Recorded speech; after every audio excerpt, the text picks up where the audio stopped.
Wednesday night, day class in the lab beginning regions. Alrighty, so the first thing we need to know is, what are we touching? What the heck is this? So we're going to find our way around the body. Like I said, with the maps, we got the whole United States. If you look at the whole body, that you're looking at the back side, just the front side, we can say that's the anterior body, right? It's on the front. An old term for that is ventral. This would be ventral, the back would be dorsal. That's an older, most doctors still say that.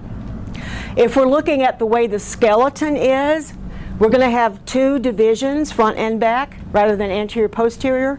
We're going to say axial and appendicular. And then find a book to look at, or somewhere where there's two colors, like orange and green, so you can really tell the difference between the things. And when we study bones on the skull, find something that's very colored. It makes it easier to learn.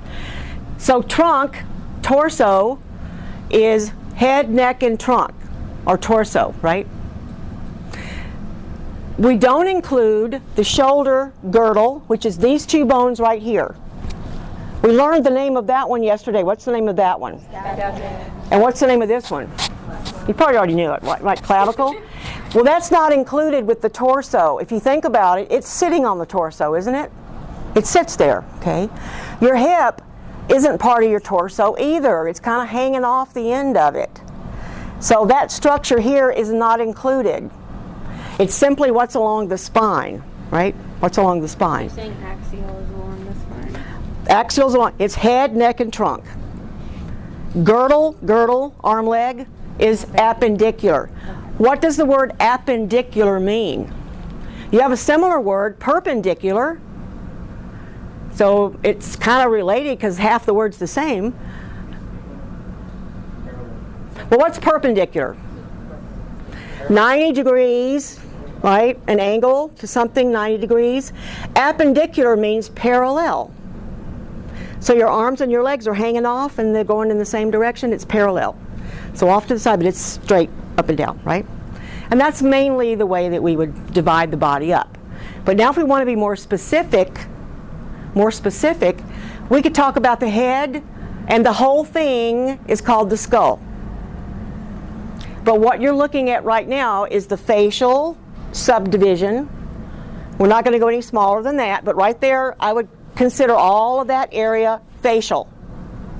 Who knows what this is called? Cranial. You probably already know some of this because you use it in your everyday language, right? So if you start using it, start talking about this in your everyday life, it'll be just as familiar as the ones you already know. It won't seem strange anymore that you don't know it, right? That you don't know it. Okay. I could subdivide the torso. I could say the chest and the abdomen. Anybody have got a guess what you would call the chest? Well, what's that muscle there? Anybody know what the muscle is that's there?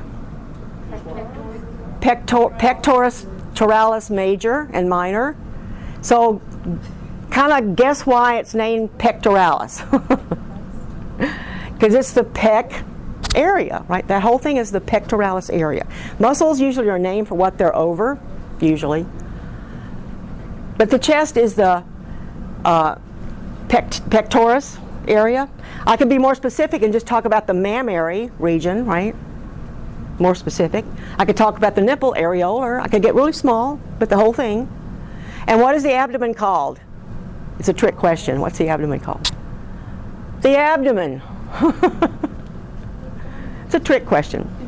Abdominal region, but the abdomen, that's basic of the same word, right? Abdominal is an adjective, just means it's pertaining to the abdomen. Okay? But I could be really specific about that. I told you we can divide that up two ways. Main way for us would just be in fourths. And what would you call fourths? You got a right and left upper, right and left lower, right? If you're being more anatomical, it's going to be 9. It's going to look like a tic-tac-toe thing. And in the center is what? Umbilicus, right in the center. And you're going to have things above it and on either side. Either side, okay? Who knows what the bone is in here? What's that region? the femoral region, because it's named for the bone. Most of them are, some of them aren't, but you got to, it makes it kind of easy. The majority is going to be named for the bone. A lot of the muscles are named for the bone, too. Same name. And then what would we call this down here? The common everyday word that you and I would use. No. You and I would call this whole thing what? Foreleg. Isn't that a common word for that, foreleg? Yep. Because what does F-O-R mean? The foreleg, right? But this word means foreleg. Crural. C-R-U-R-A-L. Means leg. Foreleg, okay? And then the foot, anybody have any idea what the foot's called? Pedis. Oh, yeah. Pediatrician, pedal, right? Pedis, the whole thing, pedis. The top would be, I said, would be the dorsum, right? And the bottom is the plantar part, right? Plantar.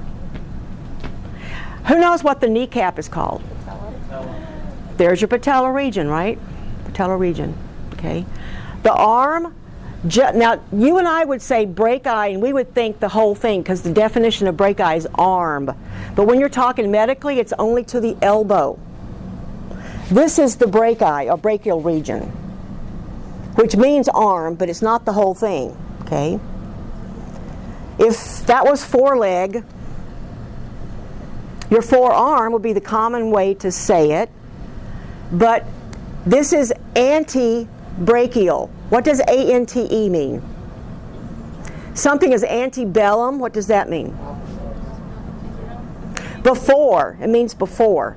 Now, see, you and I would think that's not before, that's after. Hi.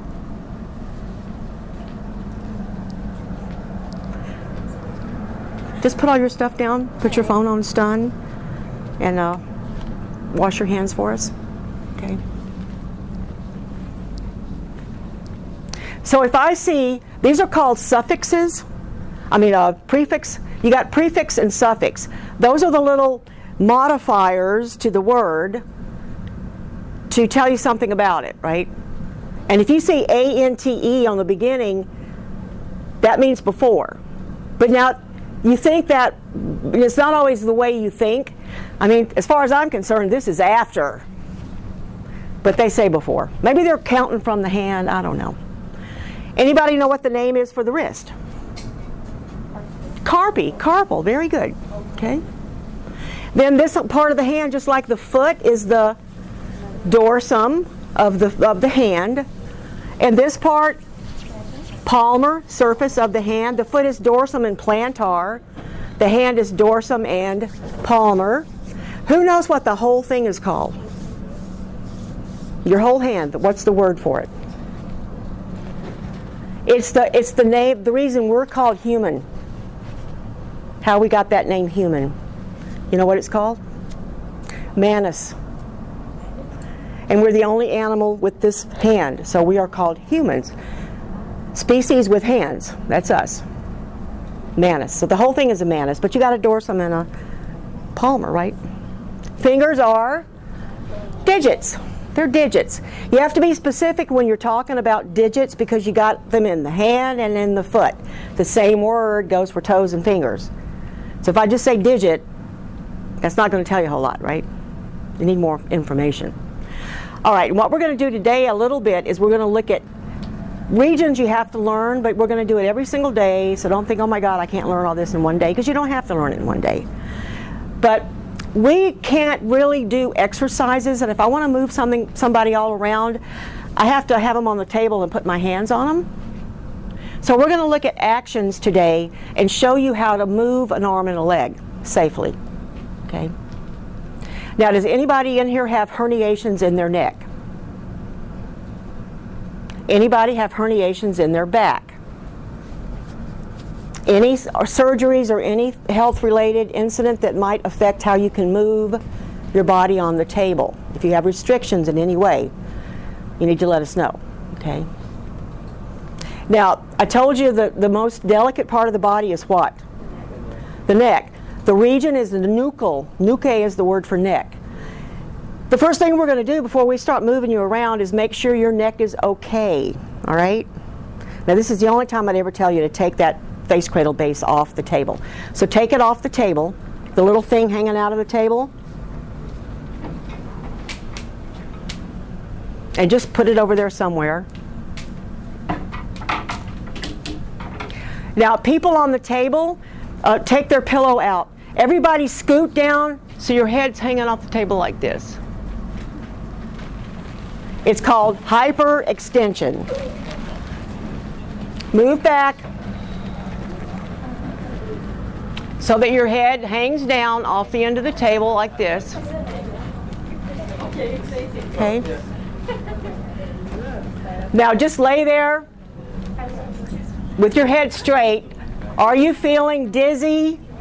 Are you seeing stars? You feel faint? Any pain, anything with your head hanging back like that? You're okay? Still breathing? They're all still breathing? Okay, I did my job. Good job. Now I want you to turn and look either to the right or the left. Turn out as far as you can with your head still back. And stay like that for about 20 seconds. Now do you feel pain? Now do you feel lightheaded? She needs to come back some more. She's not hanging down far enough, and so he's not either. Their head has to be hanging off the table. Off the table. There you go. Their little chin should be pointed up at the ceiling. Now turn to the other side. Any pain, any numbness, any pins and needles. Everybody's still breathing. Nobody's passed out. Okay. So now we know everybody on the table is okay, right? So scoot back down. Yeah, put that back.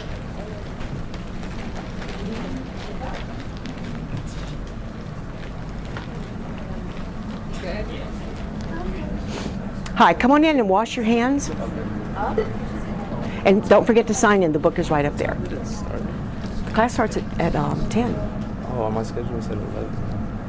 I told everybody in class, don't look at that. Okay. Every day 10 to 3. Okay, every day 10 to 3. That way you don't have to stay late. The other days, you know, it's going to all equal out. Excuse me, ma'am. She needs the lotion. I think you're looking in the right place. Did you wash your hands? No, for her. Oh, For her okay. to put on the All right. That's all you need. Now rub it lightly all the way up to your elbow on both arms, and then go back and rub it in. Okay. Yeah, you can't wear watches and jewelry next week. That is a big no-no, okay? Something gets stolen, you brought it in after I said please don't, well then, oh well.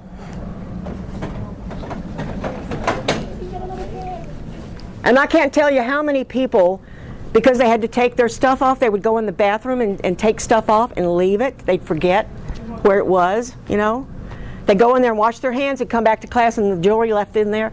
Please don't wear it, please don't wear it. Oh, Miss, he needs some. We're like little studs. Is this okay? Because I wasn't sure. If you can't take them out, but you should take them out, because I want to play with your ears. Okay. Okay. All right. Thank you. You're going to want me to play with your ears. It feels good. All right, so everybody's neck is okay. All right, good. That's good. Now, I want you to take their head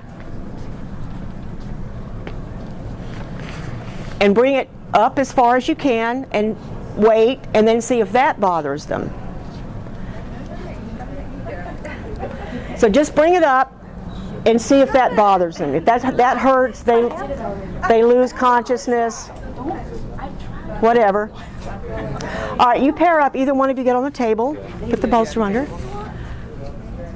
Everybody okay? No problems? Wonderful. Wonderful. All right, and you will know how to do this before the year is done. Remember, we have actions that we do. Put it down. And we also have something called joint mobilizations, where we stretch it apart and push it together to loosen it up. And with the neck, if you push the joints together, it's called approximation. And I want to see, there's 4 motion segments in everyone's neck, and I want to see if you've got any restrictions in those 4 movements. So if I approximate your neck, your head should go up like little steps 4 times.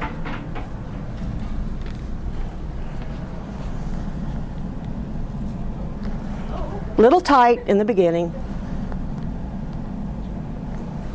See, there's a little catch. The first steps is the base. So she's got some tightness down here, looser up. But so if I were working on her neck, I'm going to spend more time at the bottom of her neck than the top.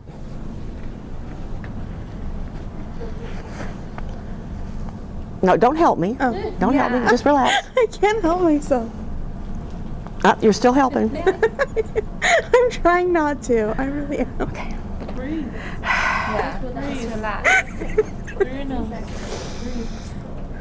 Go to your happy place. Go to your happy place. I give up because you won't stop. No, she didn't stop when I was. All I'm doing is pushing down to approximate them, and then pushing forward, and it will move at the segments. That looks so Belly dancers do it. Don't do that to me. Belly dancers do it. Like the girl. Like, don't like. I'm actually not. Okay, but 1, 2, 3, 4. Her neck is pretty good. let me try.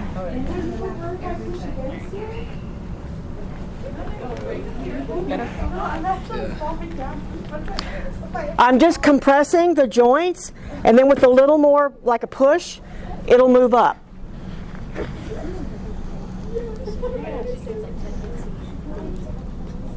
I don't really feel the first two. You're a little tight at the base of your neck.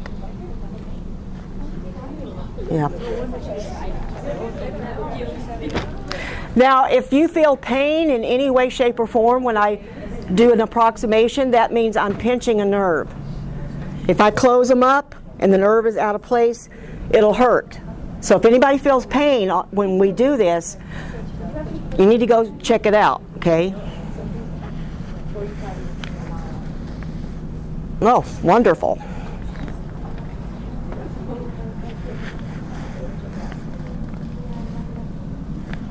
Relax your head. Oh, relax your head.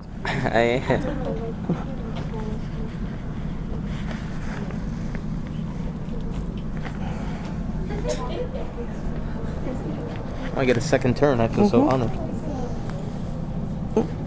Let go.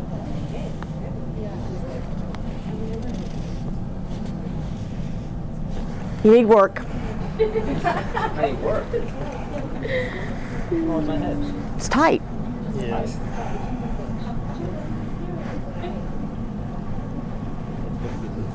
You're resisting me, so I don't really think you got a problem in the neck. So it's okay, but you're tightening up because you're kind of afraid. And it's okay. People are going to respond to what you do. You know, they're going to tighten up if they're afraid, especially at the neck. You're going to feel, oh my God, what are they doing to my neck? Most people are going to, and when you're doing it, it's called guarding. You're going to guard because you think there's going to be something that's going to be bad. And that the neck is the one place that most people are going to try to guard because they're afraid at first, right? So we're going to practice this. You're going to know how to approximate because joints need to be moved around. You'll get more range if the joint is in alignment and there's more fluid in there.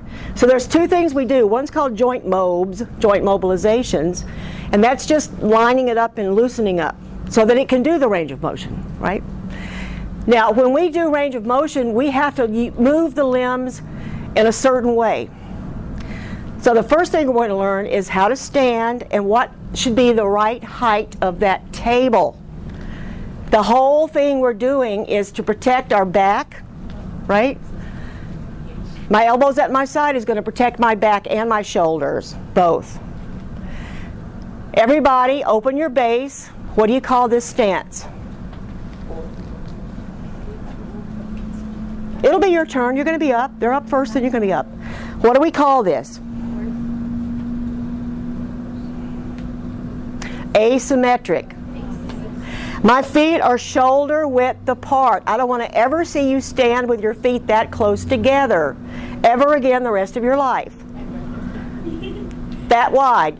One foot up a little bit and turned out a little bit. Asymmetric. Okay? So if we're just standing here, this is what we're going to do. Asymmetric stance. And then if I'm doing like this, what is this called? Archer. And I may have to have an even wider base of support. Okay. And if this leg is forward and this leg is back, which of my hands is forward? The opposite, right? Forward, back, opposite hand. And I'm facing my work when I do that. Okay. And then I'm not going up and down stroking. I'm working right in front of myself. So what is this called? You notice how I'm working? I'm not anchored into the ground and going like this. It's if I got to come forward, I bring my body forward. I'm not standing here and reaching with my muscles.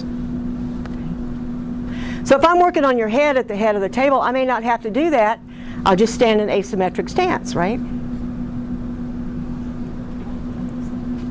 So how we stand. Now we want to be sure we keep our back straight. So we're going to sky hook. What does that mean? Imagine there's a rope and a balloon and it's holding you up. It's resisting gravity for you. It's pulling you up.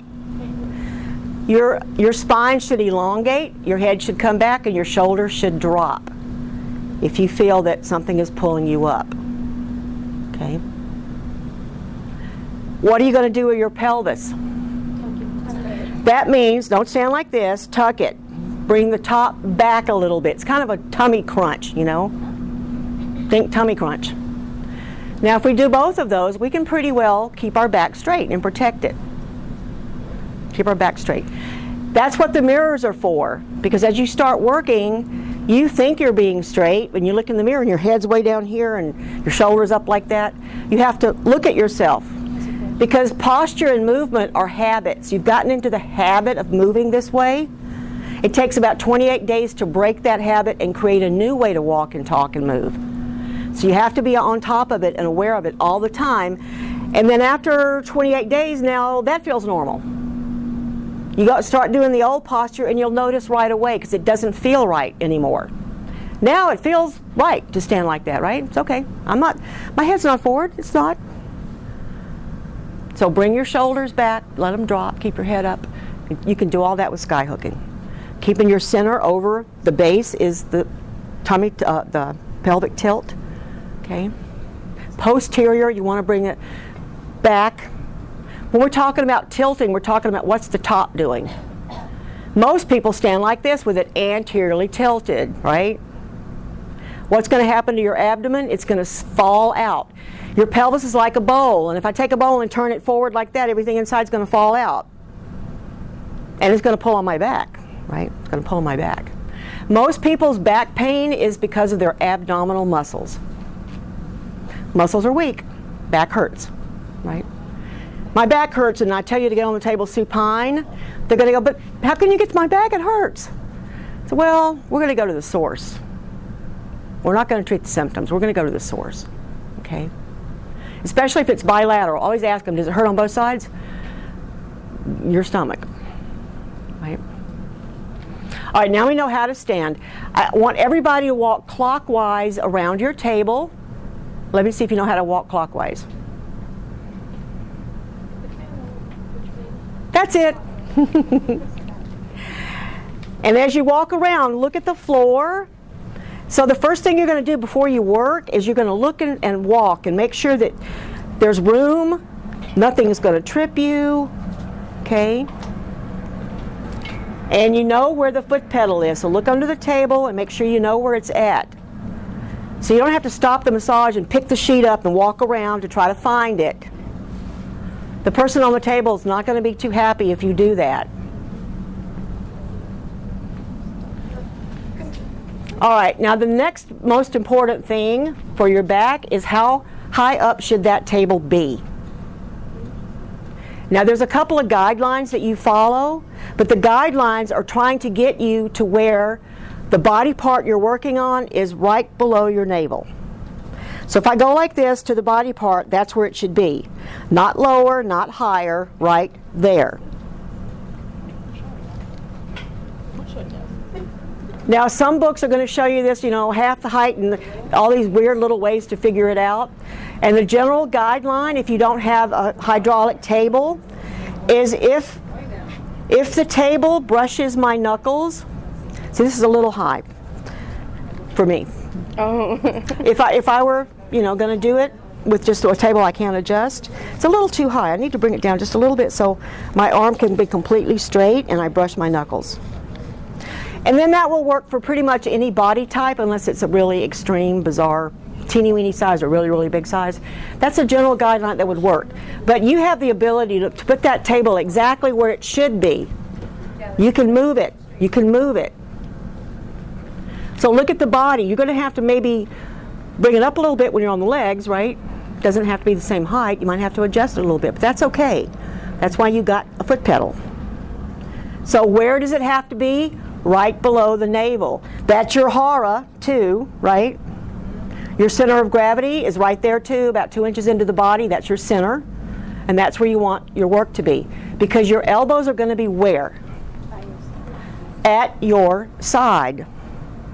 Now stand at their femur region and see if you are at the right height for them.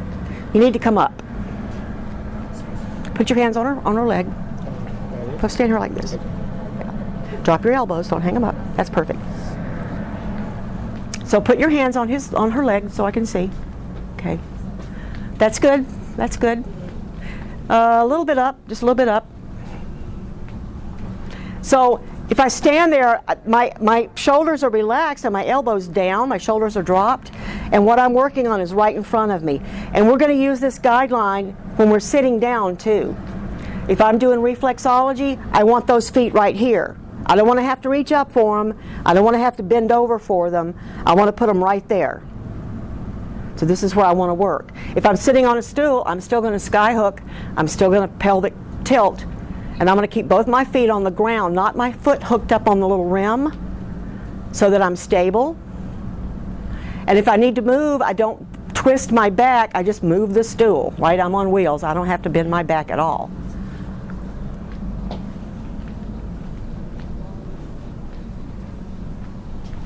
All right, some people in here still have like claws, so we're going to do some basic things, but not where you have to move your hands that much.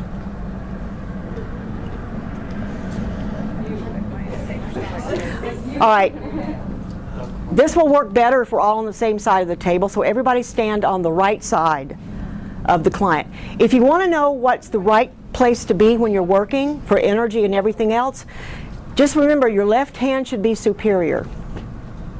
So if I'm standing at the table, my left hand should be superior to my right hand. And then I'm going to walk clockwise around the table, right? So don't say, well, to the client's right side. Just don't even think about that, because they're going to be different with their supine and prone, right? And you're going to confuse yourself. Just stand with the left hand superior. That's where we're going to start. We're always going to start that way, okay? Now, I want you to get into a horse stance. Everybody get into a horse stance. Stand at their thigh. We're going to work on the thigh.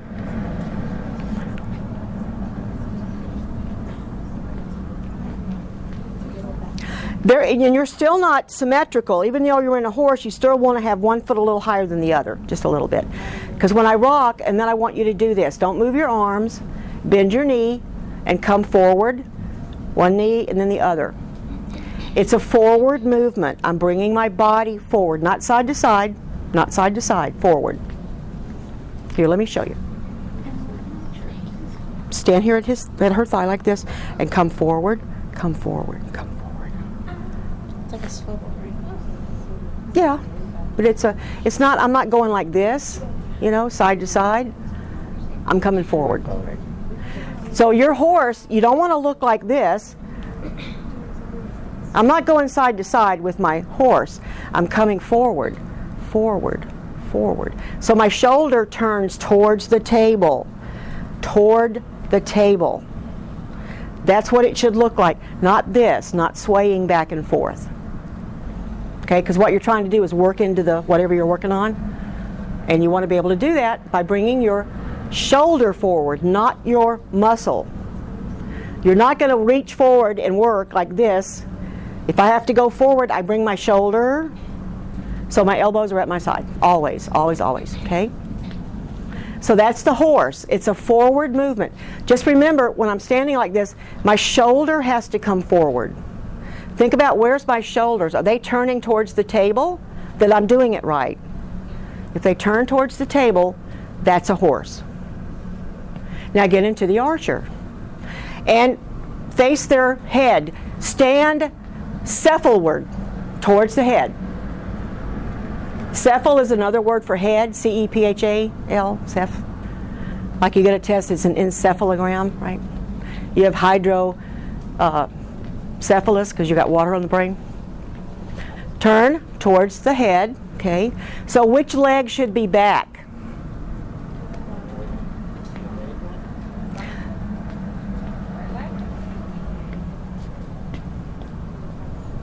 The inferior one.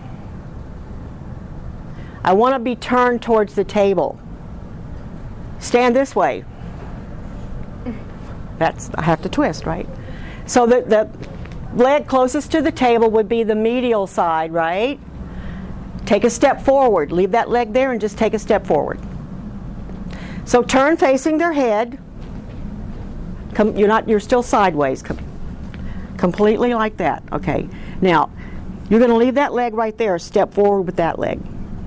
And then get into an archer. So face the table and just with the superior leg, bring that forward. Leave this one next to the table. Now, which hand are you going to use? We're working on the thigh. Get where you can work. We're just working on the thigh, okay? Which hand are you going to put down and lead with? They're going to lead, but which hand? I'm standing like this. And think about it. If this leg is back, it's the opposite, right? I'm forming a triangle. Look at what's happening. I'm forming a triangle between me and the table. Now leave that hand up and then rock back and forth in your archer. Okay? Opposite hand leads. If this leg is back, the opposite hand leads. Just keep that forward. Now do your archer, rocking. When you come back, bend that knee too. So you bend the knee to go forward, you bend the knee to come back. You're rocking up and down. And this hand is going to lead. Okay. Now you can do it with just one hand, but usually we put two hands on there, right? And the stroke you're going to use when you're traveling like that is going to be effleurage. It's called effleurage. Effleurage. Tell you a little story. Why do we use French terms when we're doing a Swedish massage? Well, the guy that we credit with the father of massage, his name was Per Henrik Ling. He's obviously Swedish, right? And he was a fencing teacher. He taught gymnastics and he taught fencing. And that's all he knew how to do, and he started getting rheumatism in his arm. His arm became so painful he couldn't even hold the sword anymore. He didn't really have a choice. He couldn't go do anything else. He didn't know how to do anything else. He'd been doing that all his life. And he didn't want his career to be over. And all the doctors where he was at said, "We can't help you. We don't know what to do. Sorry." And like a lot of us, he said, "Well, that's not good enough. I'm going to find something that's going to help me on my own. I'll find something." In the 1700s, Jesuit priests are the ones who study philosophy and education and all that kind of stuff. And they went to China and they interpreted the Yellow Emperor's medical text. Of course, it's in French, right? And they brought it back in France and they started practicing some of the things that were in there. A lot of massage was in there, a lot of acupressure was in there, acupuncture, right? Well, Per kind of heard about that because they were getting some good results down there. So he went down there and learned what they were doing and had them work on him. He fixed his arm. He was doing range of motion and doing massage and his arm got better. Right? So he comes back and he starts working on all his gymnasts and his fencing students. They're suddenly like the best in the area. They're wiping everybody else out. The same thing is true today. If you're an athlete and you don't get massaged regularly, you're not going to be able to compete. Everybody else is going to stomp all over you because they get massaged all the time. Enhances performance, right? All right, the King of Sweden was out skiing. He fell and hurt his leg. What did his doctors tell him? We can't help you. That wasn't good enough for him because he really liked skiing. So he heard about this guy doing all this stuff. He had him come and work on him. He had the guy back up skiing in 6 weeks. And when the king likes you, everybody hears about it. So the king bought him and set him an institution up where he could practice all this stuff. It's called the Royal Gymnasium, and it's still open today. You can go over there and still learn in the school where Per Henrik Ling first started this. They're still open. And then the fame just kind of went out from there. Now, medically, the doctors kind of said, you know, we should do this too. And they wanted to learn it, and there was a guy who was a German, Johann Metzger, and he wrote a textbook to teach doctors how to do massage about this guy's cure, right? So he called it Swedish because of Per Henrik Ling, but because it was a translation in French, and all of the courts at the time, the language of the court was France, no matter where you were in the world, right? They spoke French. He put it in that because he figured everybody all over the world would be able to understand it. So a German wrote a textbook for doctors based on knowledge that the French Jesuit priests brought back, who translated a book, but it was developed by Per Henrik Ling. So it's a hodgepodge, right? So that's why even today we still use the French terms. We still use them because they were in a medical textbook. We should be calling it Chinese words, right? But we don't. So what does effleurage mean? The biomechanical force you're applying is a shearing force. You're sliding across something. So it means gliding. So anytime I'm just rubbing you up and down, I'm doing effleurage. So if I do this, I'm doing effleurage. So I want you to do this. Don't rub hard because you don't want to take their skin off with their clothes. Lightly put your hands there and just go back and forth in your archer stance, okay? That's an effleurage. Archer stance, honey. Move like this. You're not doing it. Turn your feet, point your foot forward. That foot forward, not towards the table, forward. See how I'm standing? Look in the mirror. See how I'm standing? Like I was going to shoot an arrow, okay? That leg's back, so this leg is forward, the first, and this one's behind it. And just rock up on that knee and then rock back. Rock up and rock back. You're still not doing it. Look in the mirror. You're like, why are you still face that way? Just a minute. Oh, okay. Yep. Slide up and back, facing forward, okay, facing up. One hand behind the other, like you're still doing this, like that. There you go. Okay, that's effleurage. Now, of course, we can do it like 100 different ways, though, right? You never want to bore them. I mean, people do a massage in every part of the body that they do effleurage on. It's the same effleurage. How boring is that? So we can do it a bunch of different ways. But as long as we're gliding along, that's what we call it, right? That's what we call it. Now, if I want to squeeze the muscle in any way, shape, or form, I put pressure in it, I twist it, I make like dough. That's called petrissage, because petrissage means kneading. So if I start doing this, I'm now petrissaging, right? Petrissaging. What stance would you be in to petrissage? Horse. You're reaching into the tissues. Horse. If I'm just working on your scalp or something, it would be asymmetric. But I'm trying to dig in. I need to come forward to dig in.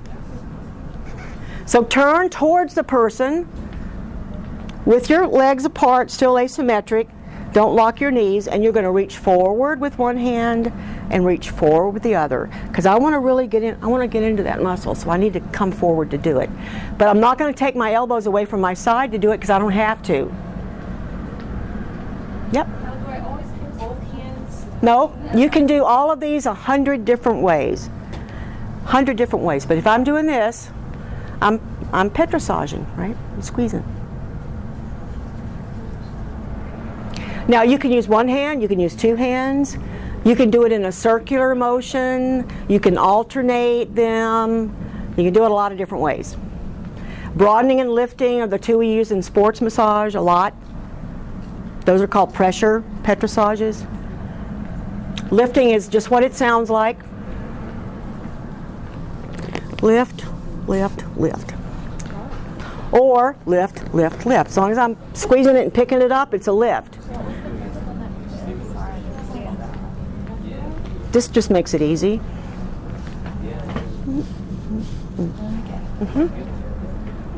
Now you're traveling, so you have to get into an archer.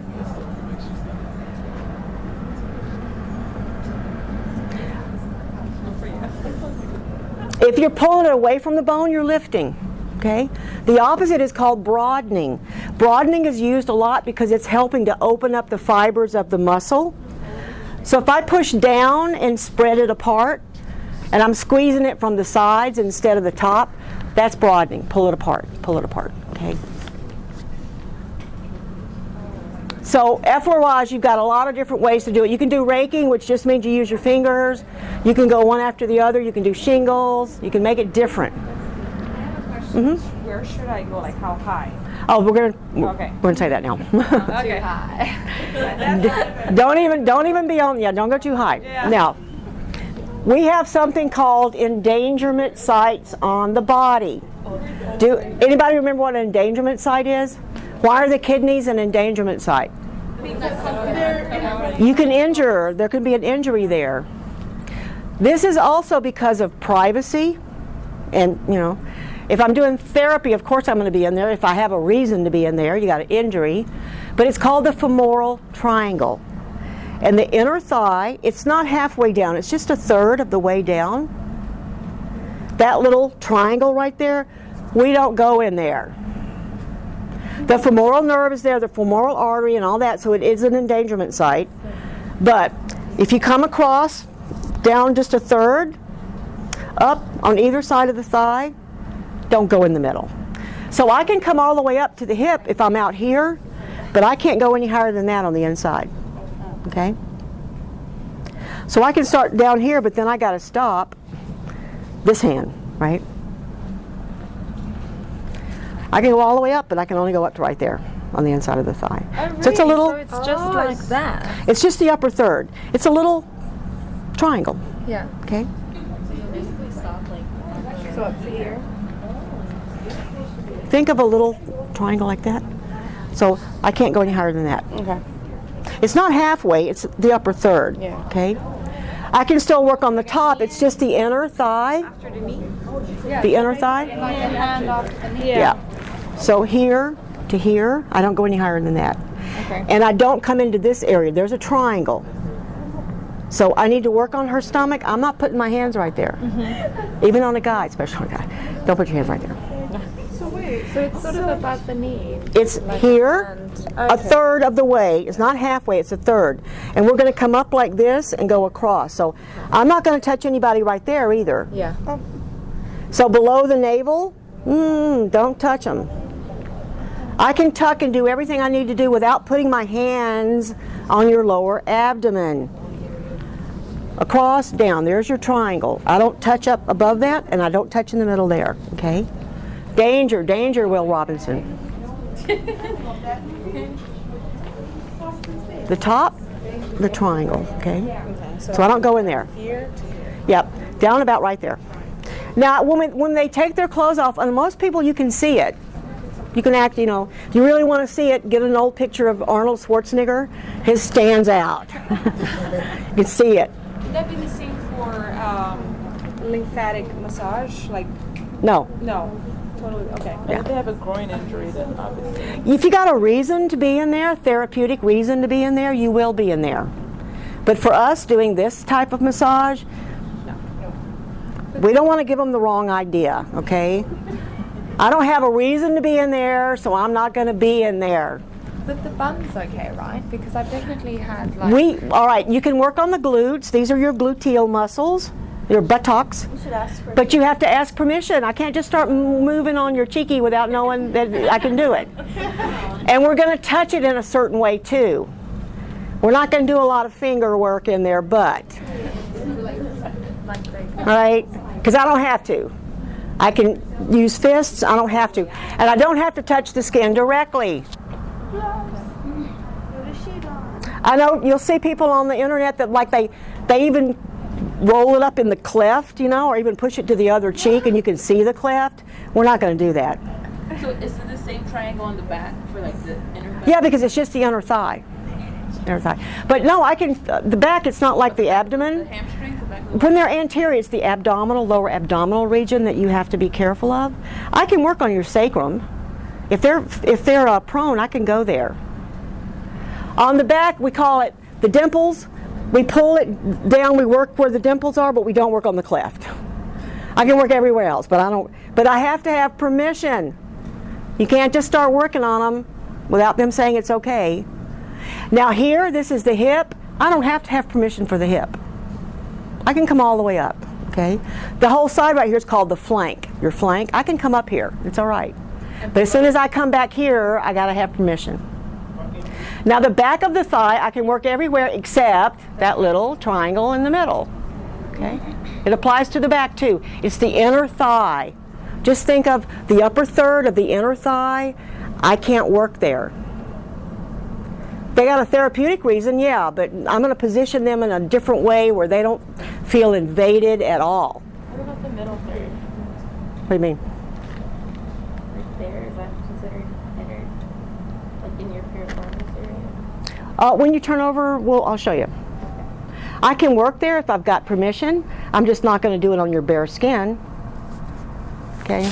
I mean, you know, I know this one guy, I mean, a therapist was really upset and asked me because he kept insisting that he rub him on his butt with his bare hands and lots of oil. Now, you know, the guy had a reason for wanting that, right? He had a reason for wanting that. So you can kind of like say, no, I don't feel comfortable doing that. Yep.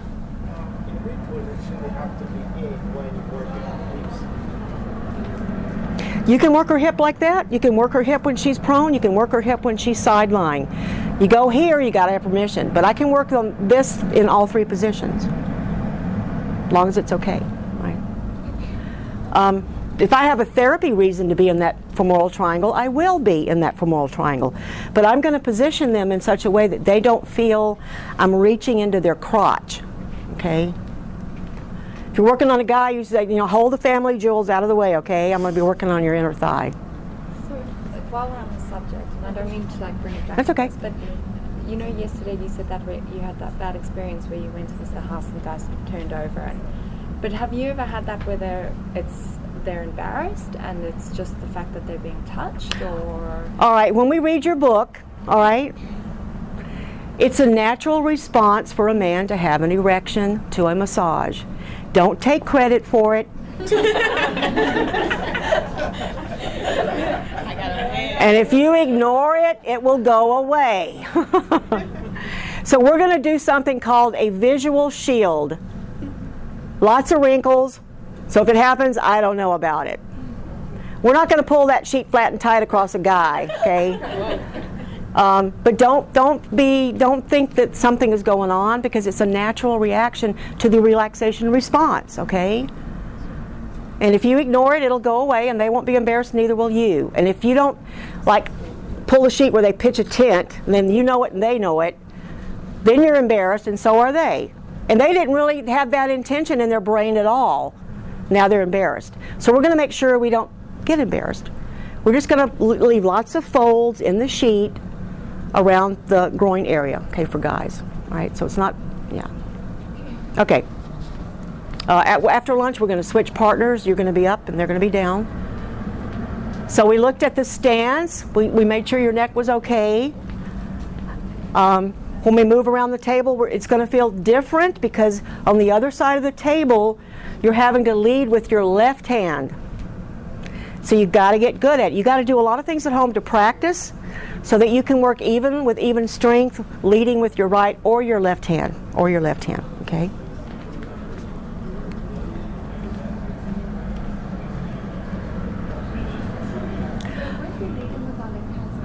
Yeah. It's going to be different on either side of the table, right? One side you're like this, the other side you're like that. So you got to do both. You got to do both, okay? I don't know if we can get to it today. Maybe we can. You have to lift legs a very certain way because you don't want to hurt yourself. You want to keep that weight as close to your center as possible, and you want to keep your shoulders dropped. So what we're going to do is put the foot right there. And when I pick you up, my body picks you up, not lifting it like this. Maybe not today. All right, we'll just do the shoulder. But that's how we're going to lift the leg. So even though you got a big heavy guy on there, you can still lift the leg. You're not going to do it where you're going to hurt yourself. And you're only going to pick it up for the length of time you need to pick it up. You're not going to stand there holding it in the air while you're doing something else, right? Put it down. Put it down. All right, so let's move the shoulder. With the neck, we have to be really careful. We know their neck's okay, so we're going to be able to move them all around. But we're going to do the shoulder. Now, that joint is called the glenohumeral joint. It's between your humerus bone and this little socket in your scapula called the glenoid fossa. Okay? It's a very movable joint. In fact, it's the most movable joint you got. So we can flex and extend an abduct and adduct and horizontally abduct and all those kinds of things, right? Highly mobile. Being highly mobile, that means it can be injured easily. You gotta think it's a trade-off, stability or mobility. The more mobile, the less stable. The more stable, the less mobile. So my neck and my shoulders pretty movable and they get injured, right? I mean, everybody before they die is going to have something happen to their shoulder. Very common problem, so you're going to run into it all the time. And I don't want to be the person that causes the problem, so I'm going to move the shoulder in the right way. And you have to move it thinking, I'm moving it so I can get here to do something with it. So I got to move it so when I get there, I'm in the right position, and I don't have to switch hands and move the arm from this shoulder. I'm in the position I should be in. That's called flow. Your massage needs to have flow. One move needs to go into the next smoothly. Smoothly, okay? And there's a trick to it. If you can't figure it out, reverse engineer it. All right, well, I got to end up standing here like this. How did that happen? The medial hand is always the support hand so that you can work with this one. See, if I do like this, this is kind of hard to do, right? So I want to end up like this. Their arm is laying on the table and I end up like this. Well, what happened? How did I get there? Oh. Put your superior hand proximal to the elbow, which is the cubital joint. Stand like this. Superior hand, put it right above the elbow. That's what I just said in medical terms. You're not holding it the way I'm holding it. Point your fingers up.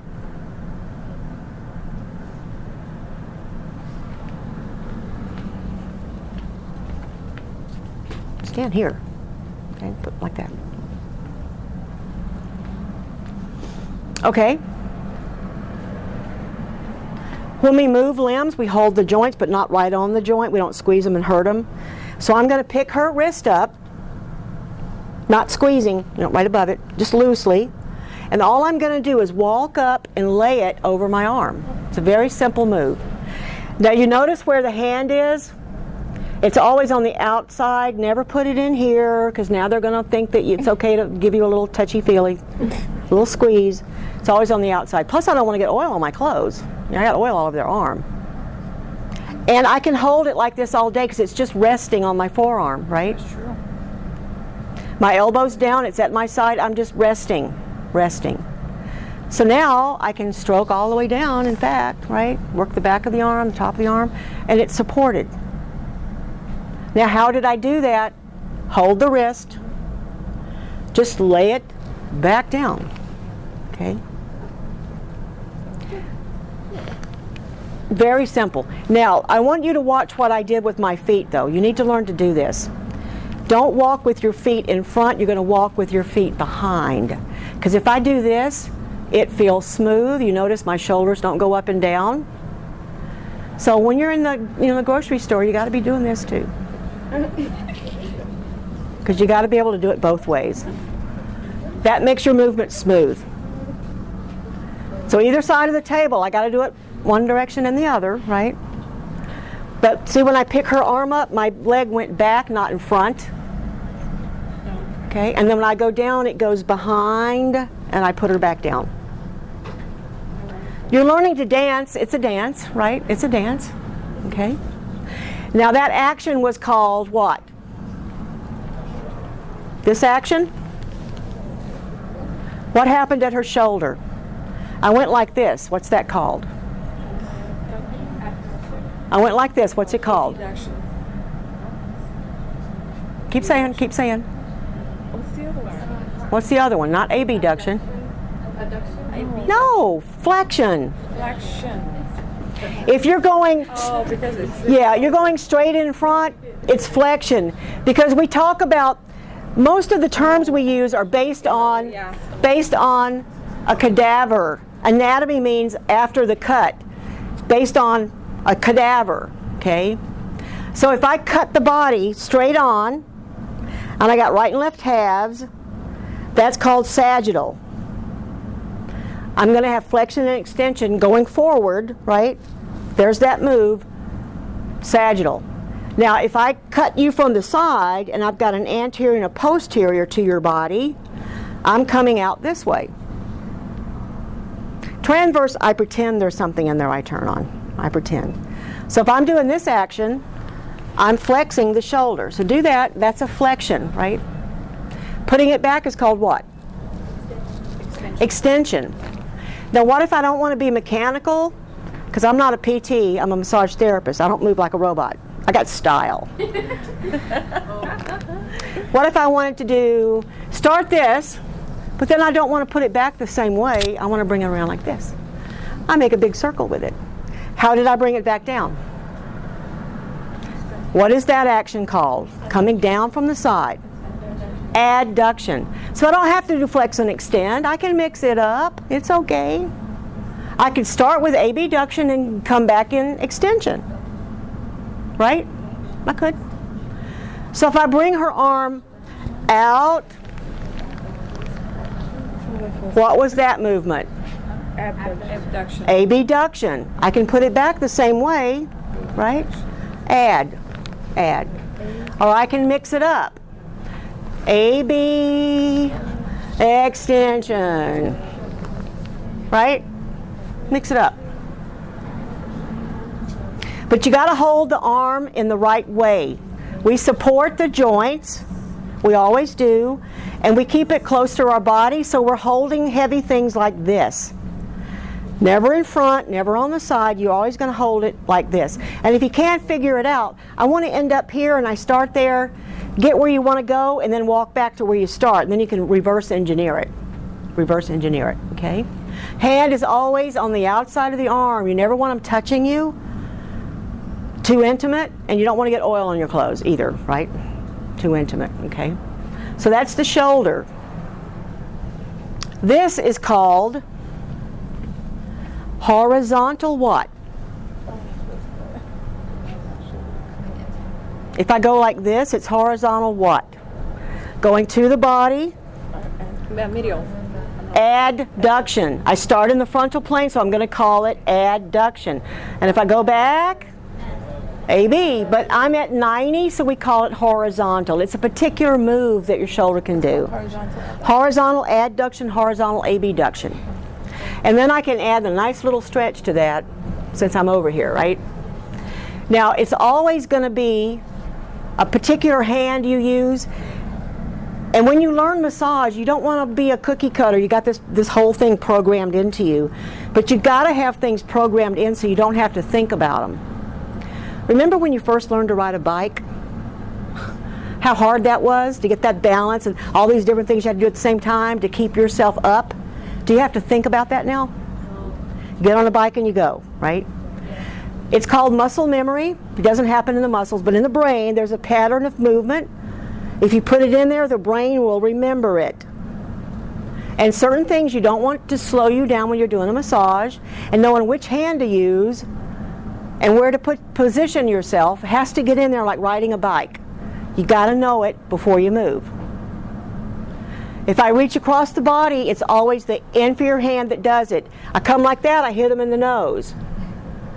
I pull the sheet up, it's with this hand, right?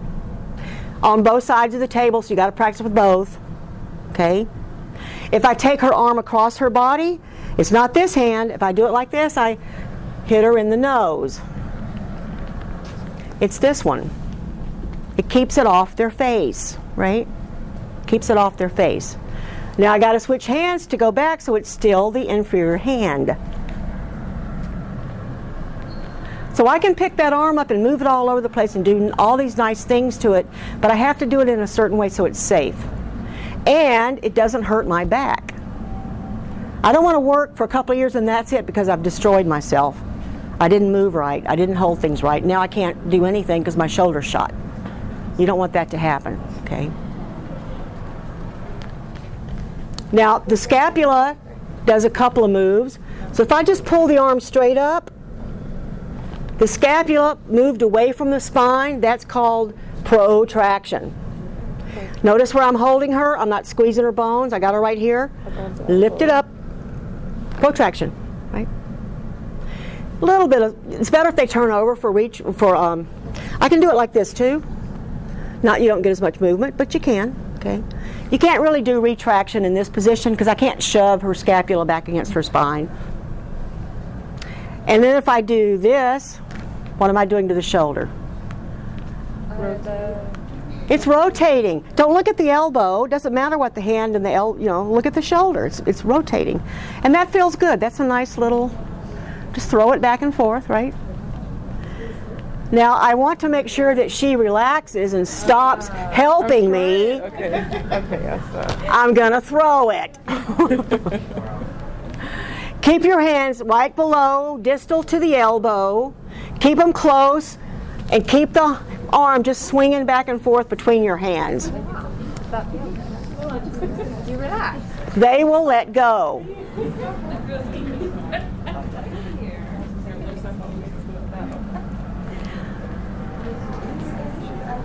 And they still haven't gotten the message. So I'm going to go like this with their wrist, pick it up and just shake that shoulder.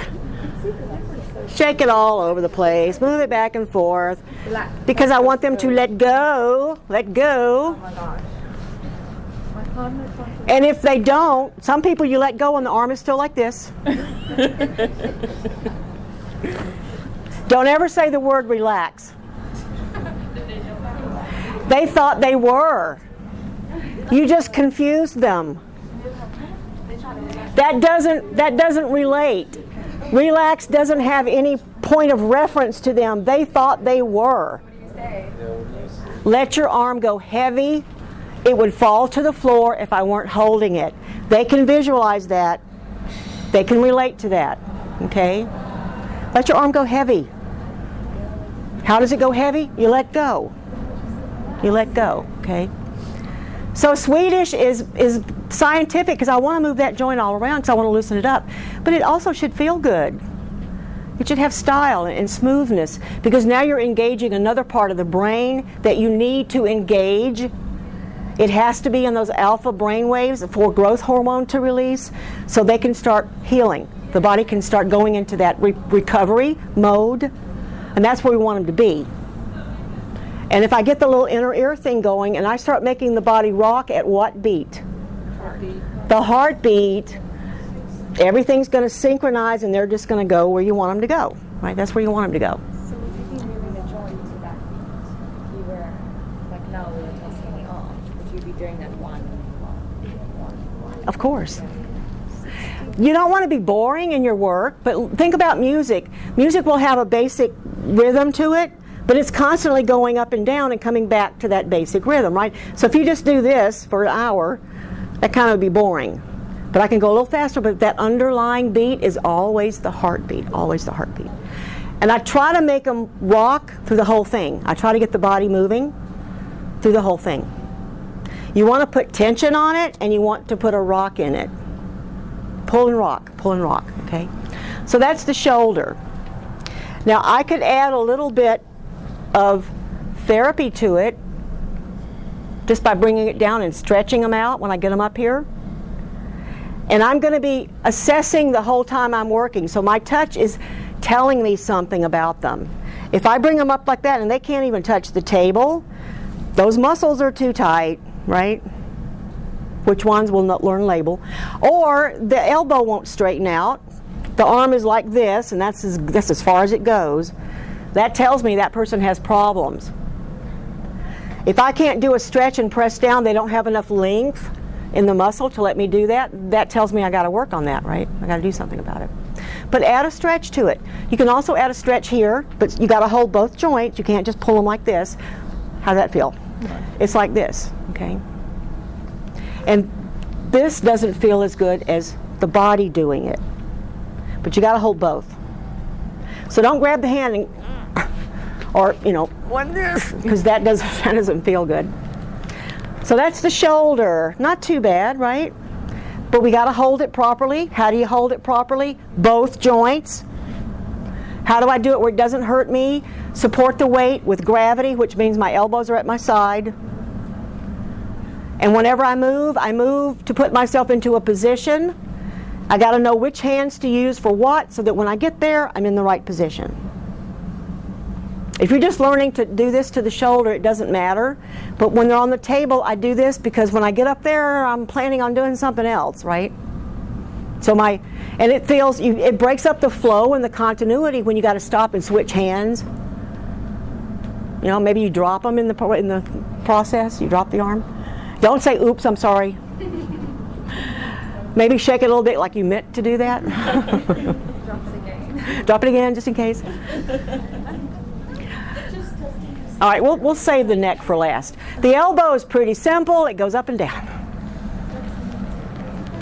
So I don't like do that separate, like now I'm going to flex your elbow. That doesn't really, I'm going to include it in something else, but I'm still going to flex it. You know, I'm going to work it out a little bit. Now that's flexion. To go higher is full flexion. But you want to, at some point, you know, move that elbow in. Just make sure it's okay. Now the wrist, the easiest way is to interlock your fingers. This is called interdigitate. So grab their hand and interdigitate. And remember, my support hand is always the inferior one, so leave your superior hand free to work. Okay. Put it right behind the wrist. We always support what we're working on, so put your working hand right here and just bend that wrist back over your finger. Lift up a little bit, pull up a little bit so you're stretching the joint. Doesn't that feel good? This is easy on me. Now if I just do this, that doesn't feel as nice as this. Now we're going to stretch the one on the other end of the hand. So I'm going to put my finger there at the base of my fingers, and I'm going to bend the fingers over my finger. Now I've got 2 more joints to go. Move up to the next joint. Put your hand behind it. Your mother hand is supporting, and you're going to bend that joint back. You might have to put your thumb on their little finger to make it bend. And then we've got 1 more to go, so we're going to get up to the very tip top, and we're going to stretch that joint too. What is that action? What did I just do?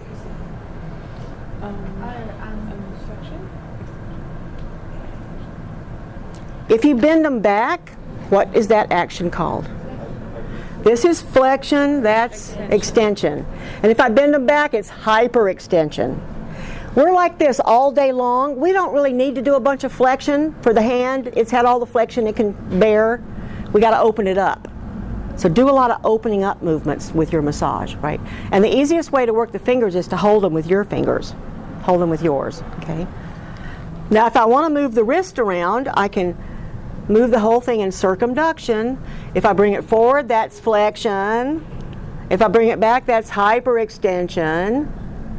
If I go that way, it's ulnar deviation. If I go that way, it's ulnar this way.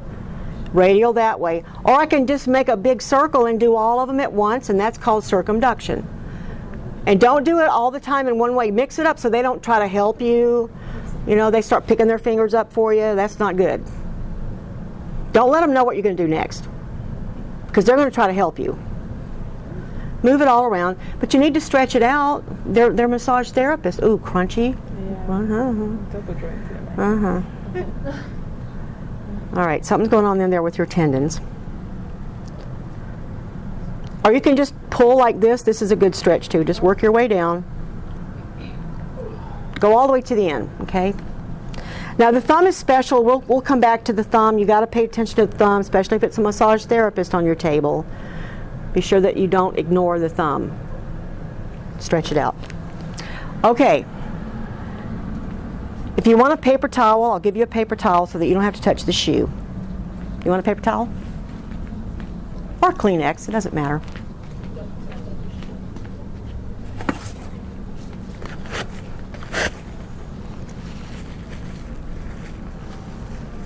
And then we're going to go to lunch, and when we come back, we're going to stay with the same partner but switch.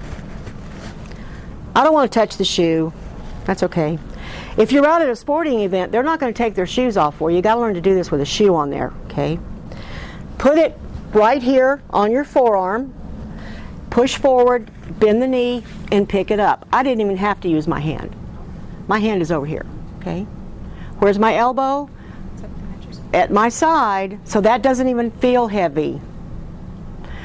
I can move it back and forth just with my forearm. Okay? Don't even put your hand under there because you'll have a tendency to try to grab it. You don't want it to flop out, so bring the foot out a little bit. That's called medial rotation. If I just bring it back a little bit, the hip turned in, and now I have even better control. I don't have to worry about it falling out to the side. Just do that. All right, get some Kleenex, and let's see you do it. Is that okay? Yeah.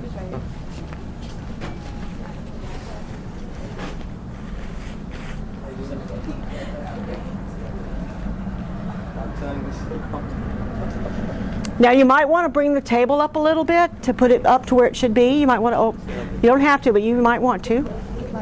And then I'm going to come around to each of you and do it with you. All right, right there. Okay, and then bring my hand under, make the knee turn in. So if usually it'll pop by itself, but if it doesn't, just lift it up a little bit. Now you should be able to stand here like this and move her leg without putting your hand on there at all. Okay? Put your elbow down. Your elbow's not as close to your body as mine is. See, mine's jammed in there. In fact, I use my hip for strength.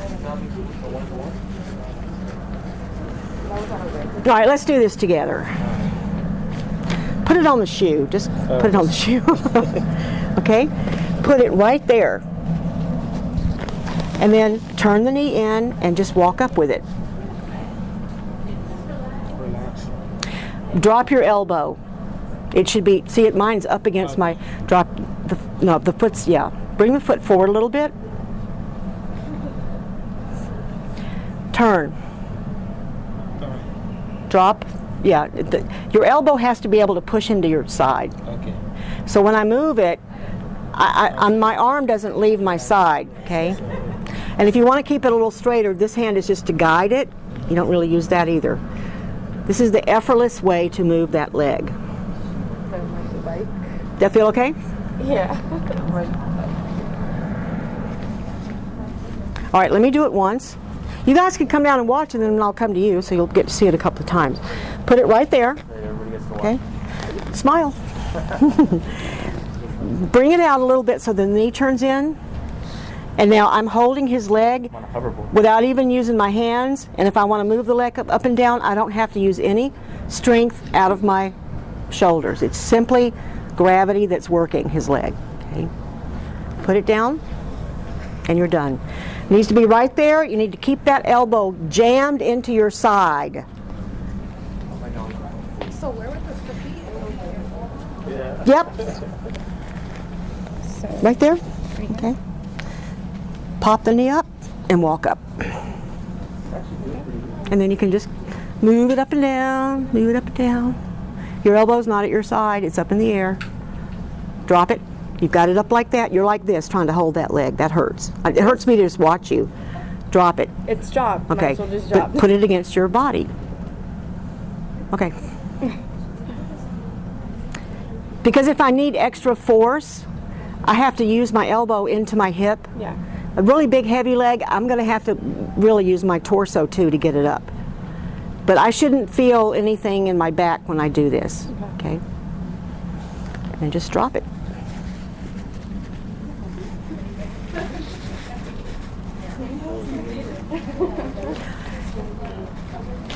Now you may find somebody who has a lot of arthritis. They're elderly and they really can't bend a lot, so don't try to force them. If they're laying there on the table with their legs like frogs, this probably isn't going to work.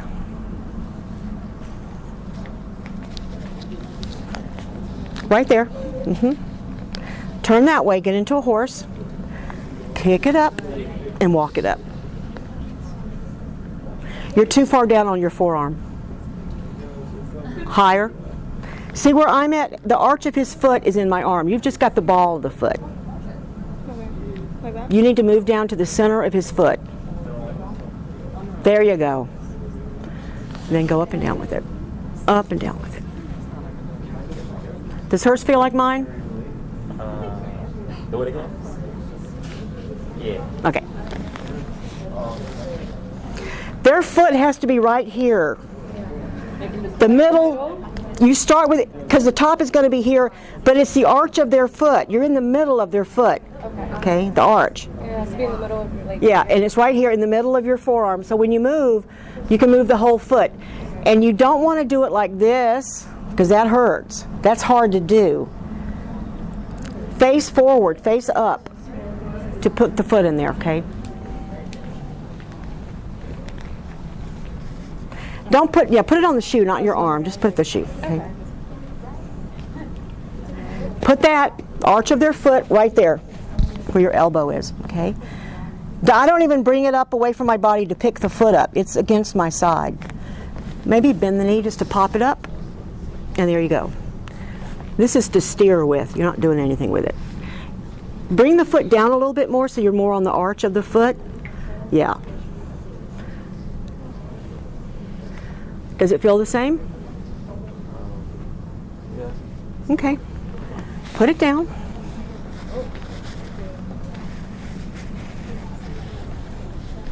Arch of the foot, the middle of their foot. I'm going to put it right there, like that. Okay. But I'm facing the forward. I'm facing forward in an archer. Pull. And whoops, she's flopping too much that way. So now I've got, and I'm not even using my hands, right, for strength. My elbow's at my side, and I just move my body back and forth to move her leg back and forth. Yep. And just put it down. It's going to take a couple of times. Don't freak out because I can't do it the first time I did it. Arch of their foot, in the middle of their foot, okay? Keep your elbow down to your elbow's way out in the air. Elbow. To your side.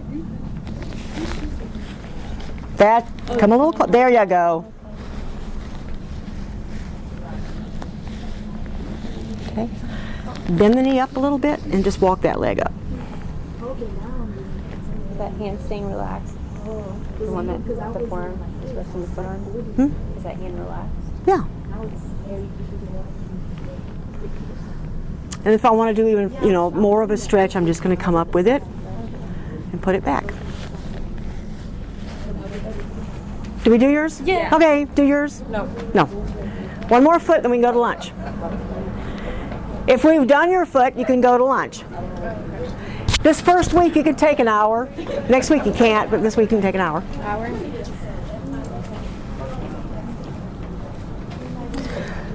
Ball of the foot, middle of your forearm, right? And drop it. So keep that close to your body. Or should we just And just bend the knee up and walk up. All right, my foot's a little different position than yours. Turn it just a little bit. See how it's turned into my arm? Like towards me? Out. The foot's turned out. Like this? Yeah. You're in neutral position with your forearm, and their foot's turned out a little bit. So it's at an angle. And then you can just steer it. Keeping that elbow at your side, you can bend that leg up with no effort. Okay? So you don't really have to use your arms for anything but support.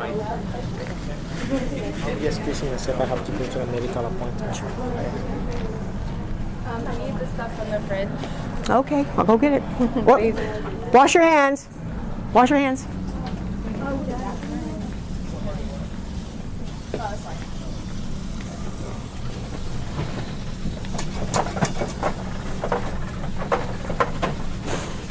Now Friday we're going to do a massage. No oil, you can leave your clothes on, but we're going to do a massage. It feels good. The weekend to tree with family. When you work out after the gym, 2 o'clock in the morning. I'm going to go to the bathroom. Yeah, but let me go get their food out of the refrigerator, and then I'll come up and unlock it. 1 o'clock come back or 1? 10 after. 10 It's after? okay, yeah, do an hour. I gotta tell you, those things are comfortable. I got stuffed on that thing all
Okay, so we know that the stance is extremely important. Our goal is to still be able to work 10 years from now and still enjoy it.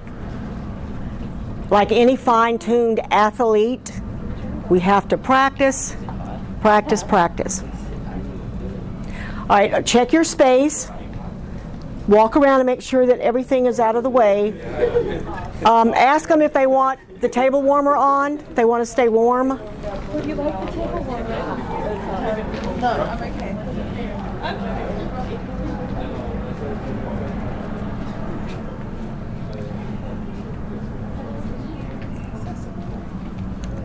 all of a sudden, my God.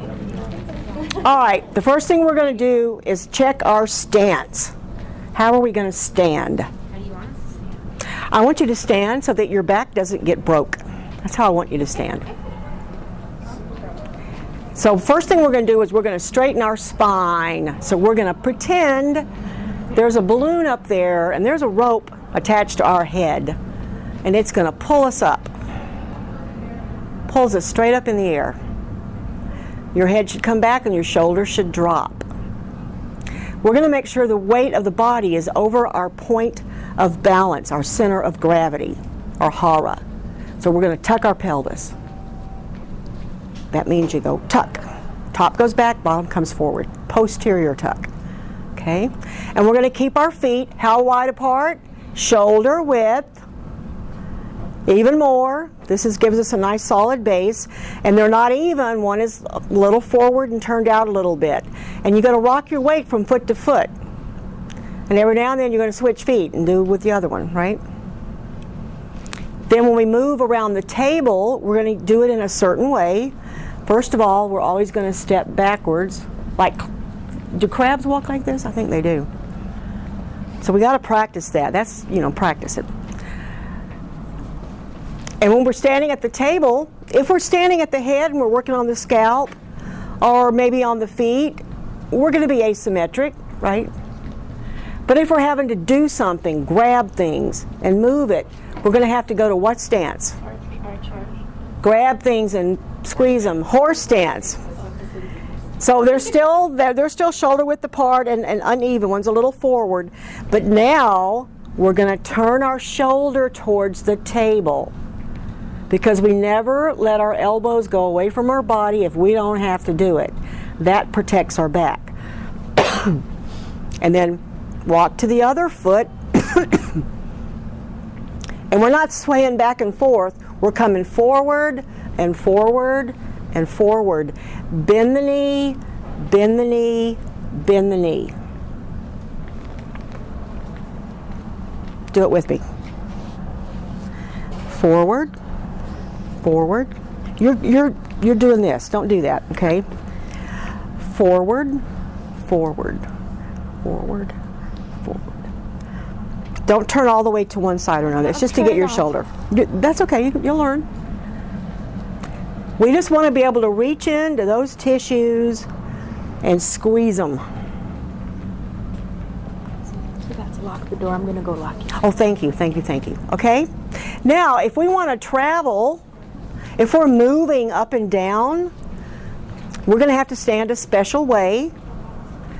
It's called the mountain climber in Tai Chi. We know it as the archer.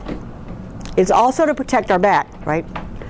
But if I'm gliding along, I'm moving up and down, I need to be in an archer stance.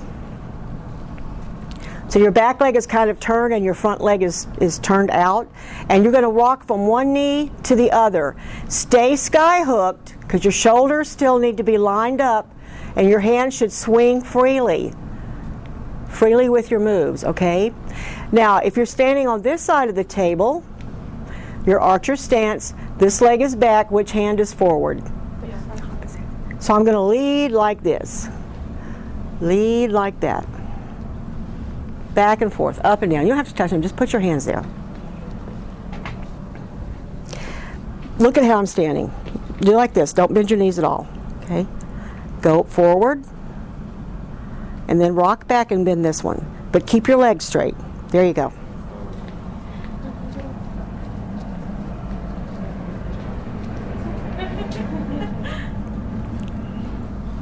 Now we need to make sure the table is at the right height when we start doing all these moves. The reason we do everything that we do is to put the body part we're working on level with our hara, our center of gravity, which is right below your navel. So when I reach out to the table, whatever part of them I'm working on should be right below my navel. Another general guideline that most people use is if you stand, relaxed, your knuckles should brush the top of the table. That height will work for almost everybody, different body sizes. So if you don't have a hydraulic table, you're using a portable table, that's your guideline, okay?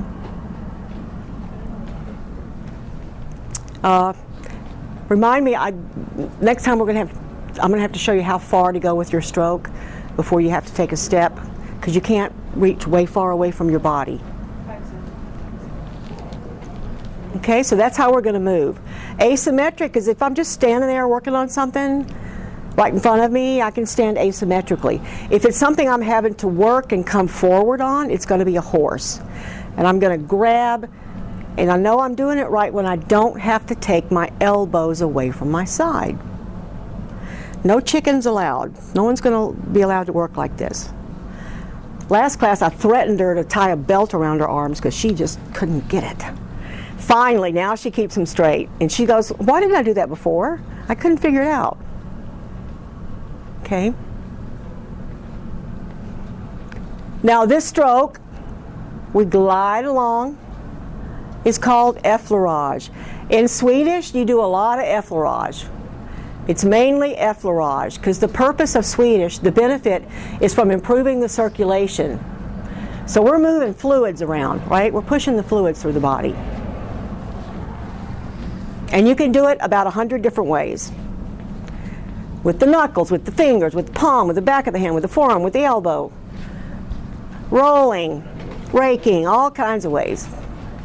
But if I'm gliding along, it's called effleurage.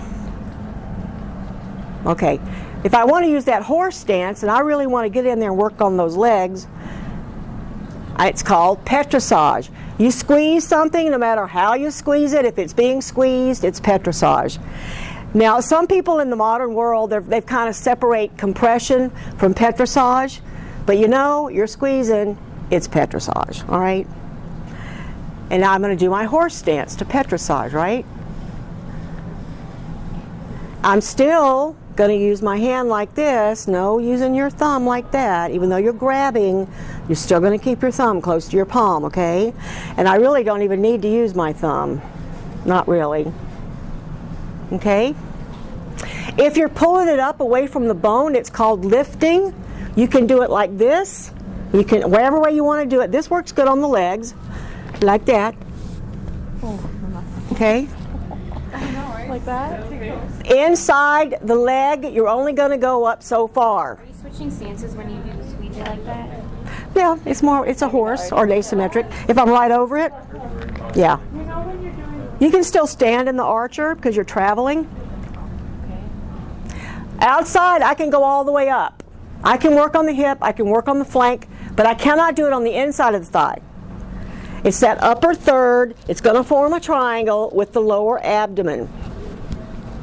I don't go in there. That's the DMZ of the body. Okay? And I can use my petrissage 100 different ways, right? 100 different ways. So if you pull it up and squeeze, it's called lifting. If I push down and try to flatten that muscle and spread it out, make it as wide as I possibly can, the word is broadening. And you can do it together. You can lift and broaden, lift and broaden, lift and broaden. Or you can do one, or you can do the other, okay? Those two strokes you're going to use on athletes the most. I train for Russian sports massage, and that's just about all they do. Because it moves the fluid out of the muscle and it pulls the fibers apart, it opens it up, and that's what you want to do, right? That's what you want to do. Now you can do it with one hand, you can do it with two hands, you can alternate them, you can make circles with them. As long as you're squeezing in any way, shape, or form, you're doing petrissage. Now those are the only two strokes we're going to do today, but we're going to add to them tomorrow friction, vibration, deportment. Okay? In massage, there are 7 ways you can move the body, and I can tell you the biomechanical words for it, shear, torsion, and all that kind of stuff if you want me to. We will get to it in the book. Okay? But you got effleurage, you got petrissage, you have friction, you have vibration, deportment, range of motion, and then another one that we call touch with intent, or resting hand position. And if you've ever gotten a massage or you see people do massage, they do that probably in the beginning. At some point, you're just going to rest your hands on them. Now we're going to do a chakra balance. It's going to be the first massage you learn, and all you do is do the resting hand position on the chakras. So usually we'll start the massage, and if you hold the hara, right, just rest your hands on them. You start or you end the massage, just doing that, right? Connecting. So if I just hold the feet, you know, if I just rest your hands, that's resting hand position, okay? Now energy-wise, it should always be the left hand that makes connection with their body. When you're working, you should start with the left hand superior, because the energy comes in and out of your body. It's an electromagnetic current. And we always want to connect with the left hand, just because of the energy. We're doing something called polarity. When we connect with both hands to their body, we create a circuit that's a closed circuit. Now, what kind of thought should you have running through your head when you're just holding? Peter Pan pose. Yeah, don't be worried about the dog that's locked up and you have to go rescue it. It's been in there all day long. Did it run out of water? I don't know. You got to go, you know, pick somebody up after work and all these problems. Don't let them start running through your mind. What should be running through your mind? Happy thoughts. I try to focus on a color. I see purple, because purple is the highest frequency vibration, and that kind of helps me block everything out. Because your body is going to respond to what thought is in your brain. The first thing your body does with every thought is it creates a chemical reaction. And what kind of chemicals do you think get squirted into your bloodstream when you're worrying? The bad ones, the stress ones. The stress ones. We don't want the stress ones. We are stressless. The name of our club is Stress Busters. That's us, okay? And not just the person on the table, for me too. For me too. So all the strokes we're going to learn. The stance is extremely important. Now, did you adjust the table to where it should be? Put it right below your navel. It's the right height, okay? And that's where we're going to work, is right there at that height, okay? Let's not do it in the same order that we did with the first group. Since we're already here, let's move that shoulder. We'll do everything else, but we'll move the shoulder first. You show us? I'm going to show you. You always want to think about where am I going? I'm moving, but then when I get to where the next move, I got to know how to get there properly so that I can start doing my work and not have to switch arms, stop and think about it, because that breaks the flow. That messes up the continuity, and making it choppy doesn't feel good to the person on the table, okay? Rule of thumb when you're moving arms and legs is you got to support the joints. That doesn't mean squeezing the joint and grabbing the bones in there and squeezing the bone. You're above or below it. If it's resting in your hand, you can be on the joint, but no squeezing the joints. We don't put pressure on bony areas. The only place you push hard on a bone is the scalp. Everywhere else you see a bone, it's thin tissue, you lighten up. You lighten up, okay? Your superior hand, I want you to put it proximal to the elbow with your fingers pointing up, cephalward, okay? Pick up the elbow from the outside, just let it rest in your hand. Pick up the elbow, the wrist, okay? Superior hand is on proximal to the elbow. That means you're right above it. You're kind of on it and right above it with your fingers pointing up. Superior or cephalward. So this hand looks like that. This hand, grab the wrist from the outside, not the inside. Grab it from the outside. So don't hold it medial, hold it lateral. Take this foot and put it behind the other one. Go like that. There you go. And then bring that arm up and just lay it on your forearm. With the hand on the outside, because I don't want them grabbing me and I don't want to get my shirt dirty. I can stand here like this all day, right?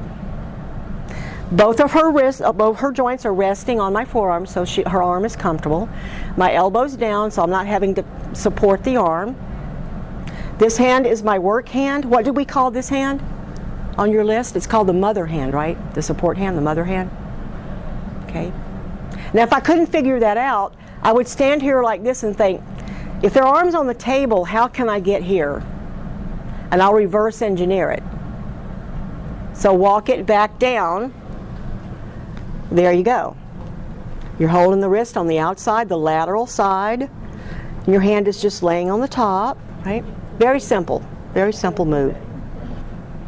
I see people struggling with this on YouTube and I just think, Okay.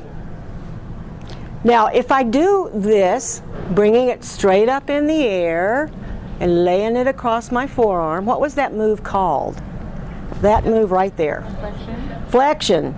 We're going to put it back in extension. Which direction will I move the arm?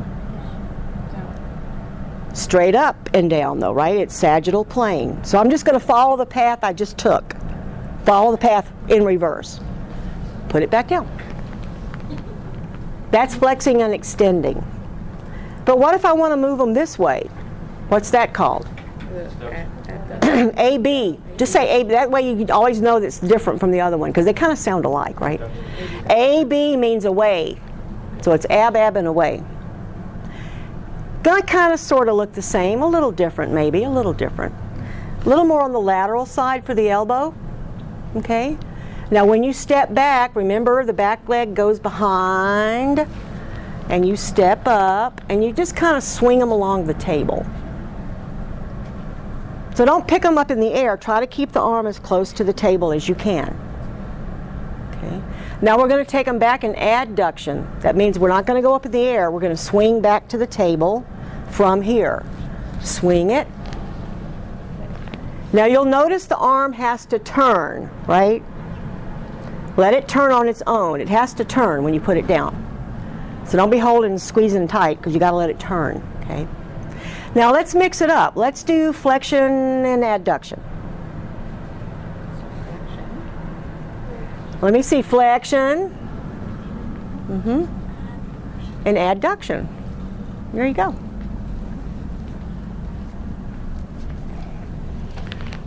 Flexion, adduction. You got to let the arm turn. Don't bring it up in the air. Try to keep it as close to the table as you can so it stays at their side. So practice this at home. When you go home, practice the movements to learn what they are. Now, I may want to do a little stretch, you know, make it fancy because that's what we do. I need to know, certain things I need to know, and I don't want to think about them. They have to be automatic. It's like when you first learned to ride a bike, you had to think about everything you did. Driving a car too, right? Very scary. Think about everything. Now you can go home and you're asleep and your car drives by itself. That's what you want to be able to do. So certain things you have to know to do. You got to know to do this, step behind, because that makes your movement, there's no up and down feeling to it. It's smooth. Okay? Coach, can you after you step back? Can you step up like this? Yes. Okay. To get back down? Sure. Okay. Absolutely. So which hand to use for what? I have to know that before I do anything. I don't want to have to stop and think about it. So you're always going to remember to reach across the body with the inferior hand. That goes across. No matter what you're doing, that goes across. So if I'm pulling the sheet up, that hand goes over there, this hand goes here. That side is called contralateral, this side is called ipsilateral. Do it like that, you're going to hit them in the nose. Okay? If I'm going to walk around with their arm, it's going to be this hand that walks around with the arm. Pick it up and walk around with it. That way you don't hit them in the nose. Now, when you get over here, you got to let the arm turn or switch. If I want to do a stretch, I'm not going to squeeze her wrist to do it. I'm a little above it, and I'm right there, and all I have to do is squat. To do stretches, all you have to do is squat. Okay? Very easy. Put the arm at a 45-degree angle. Don't come across at 90 because now you're choking them. It's a little angle down, right? Now to bring it back around, it's this hand, because this is the inferior one now. I'm on the other side of the table now, right?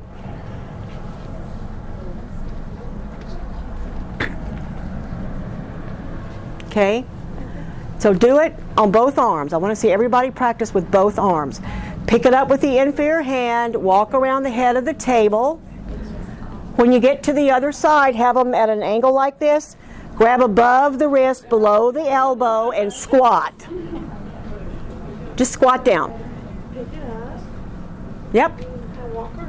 Put both hands on her arm. Don't pull like that. Put both on. Yep. And just squat down.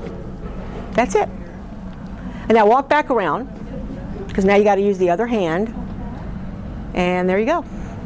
And you'll notice it has to turn. The forearm has to turn. So don't be trying to hold it really tightly. Let it turn on its own. Let it turn, okay? Did you do both sides? Yes. Okay. Everybody do both sides? You do the same thing if you're trying to stretch the neck. You just squat. You just squat down to stretch things, okay? Don't pick those elbows up. I saw them come away from your body. Well, no, you swap your hands when you're walking back. Yeah, because we just did it the opposite way, and then Let it go. To swap your hands when you came back after the stretch. And what's this one called again? Or just Horizontal protraction for the scapula, because I gave her a stretch. See, right there I turned my hand, right there, before I even moved over here. I put her down. Okay. No, Turn first. I switched hands. Don't want to switch hands. You can do it as you walk around, but turn first and then walk. It just feels better, right? Just feels better. All right, so that's flexion and extension, abduction and adduction, horizontal, How am I going to rotate that shoulder? I want to rotate the shoulder. Okay. Yeah, you simply bend the elbow up to 90 and flop it up and down.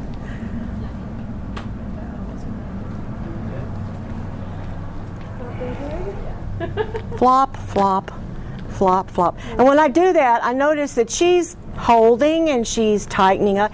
She's not relaxed. So I may want to do it a little more vigorous. I'm going to throw the arm. You're right at the elbow, right below the elbow, which is distal to the elbow. Get into your horse and you're rocking from knee to knee, back and forth, throwing that arm.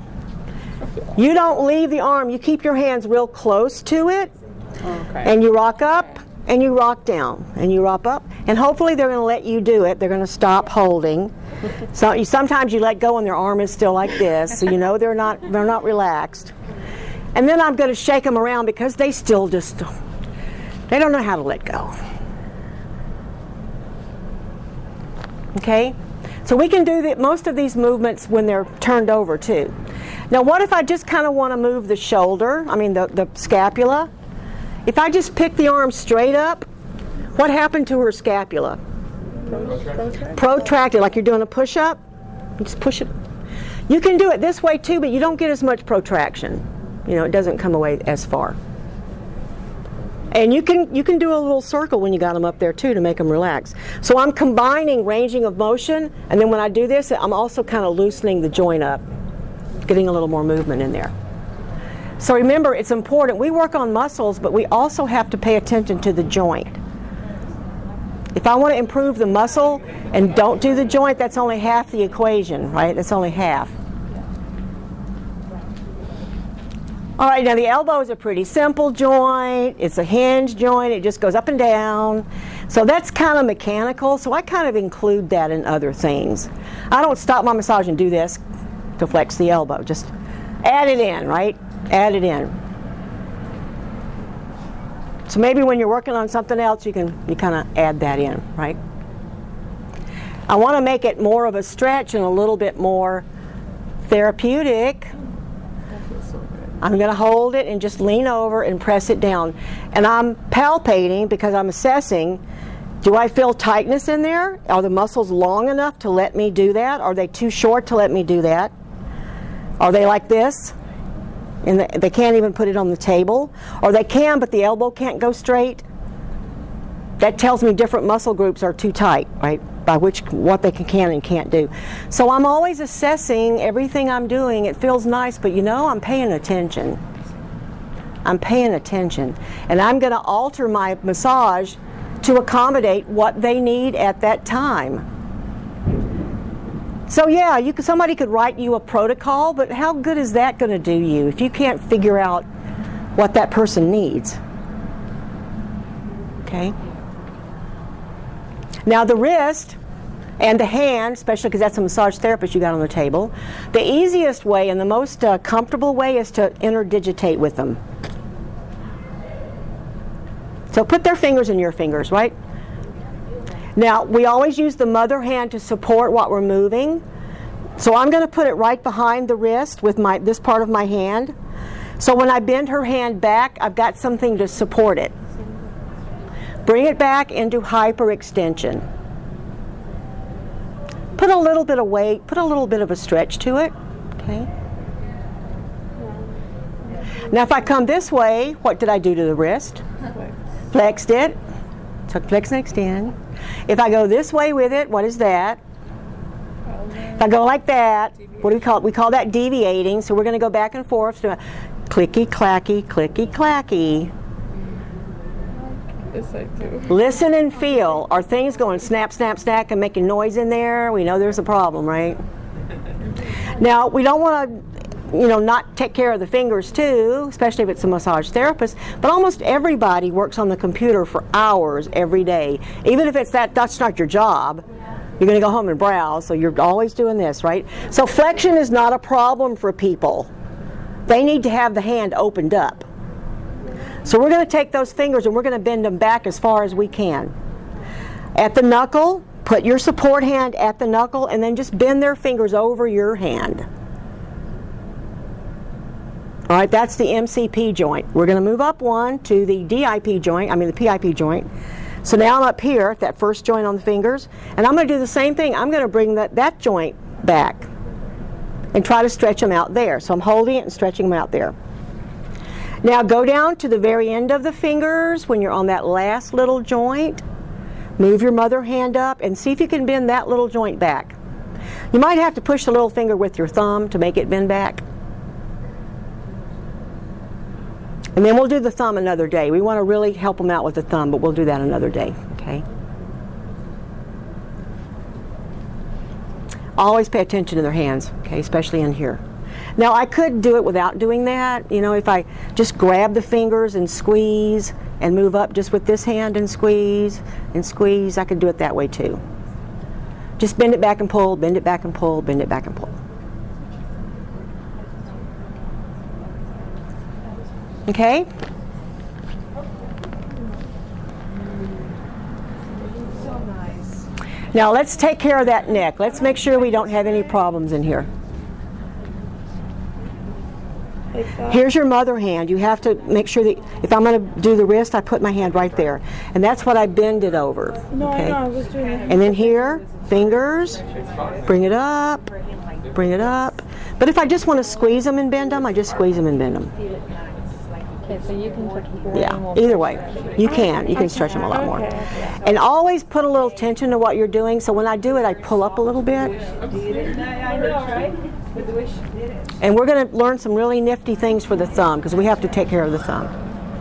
All right, I want to make sure I don't have any problems in here with necks.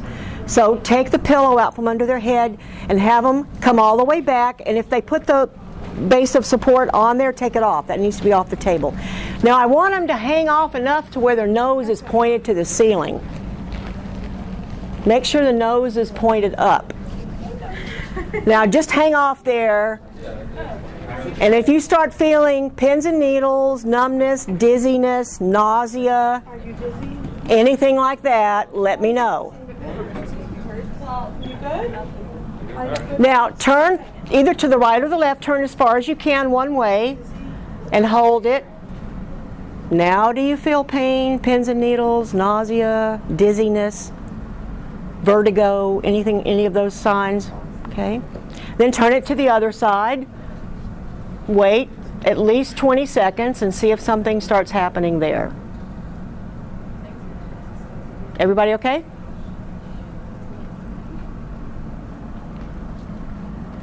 Okay, scoot back on the table. Are we not doing that?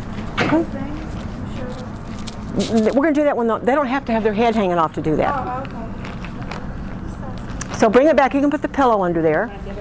Now I want you to hold their head on either side on the back and just flex it up as far as you can and hold it and see if they start feeling any signs and symptoms that way. So just flex their head like this, bring it up,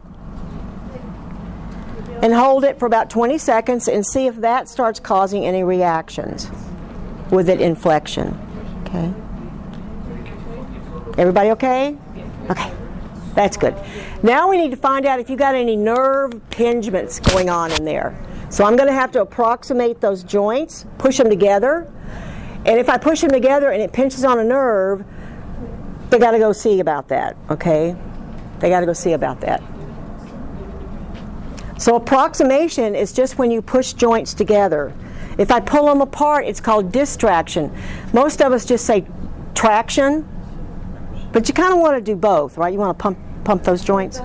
But what we're going to do is we're just going to approximate the neck by pushing down, and if I keep going, it should go up in four steps, like belly dancers do. So push down. Whoop, don't help me. You already got your head off the table. There you go. Let go, let go. See, that didn't hurt. Let go. Little hesitation there in the middle, right? Little tightness in the middle. Clicking. Yeah. Yep. What's that? Usually that means there's little pieces of cartilage that have torn loose in there, and they're hitting it. The movement when you hit it, you kind of snap over it. It makes that noise and that jerky feeling. Life happens, right? We're not going to end up in perfect shape. Things happen. As long as it's not causing you a problem, don't fix it.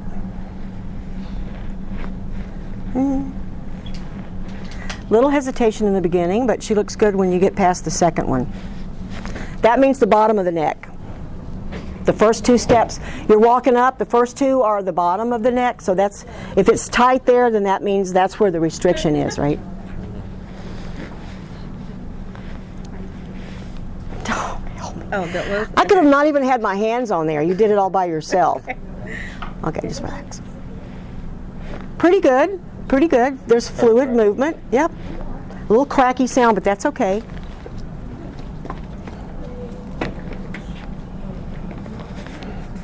Sorry, I don't want to pull your hair.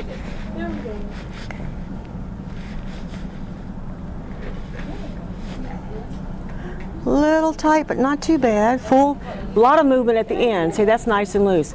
That's up here. She doesn't have a problem there, but she does at the bottom. But everybody does, you know. You know, chiropractors will never tell you this, but everybody's back is crooked.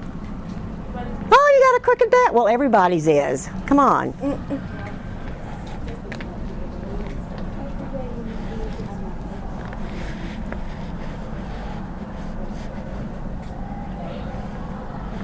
Just relax. Okay. Little tightness at the bottom. The first two steps aren't really free. Now you're tightening up. You got to let go. It's like a defense mechanism. Everybody's nervous. Yep. The bottom one's okay. Right there's okay. We could do a little. Now I know if I'm working on her back, I'm gonna like do some dragon's mouths and hang out right there for a little while. And that's usually the traps that are doing that, right? We all have tight traps.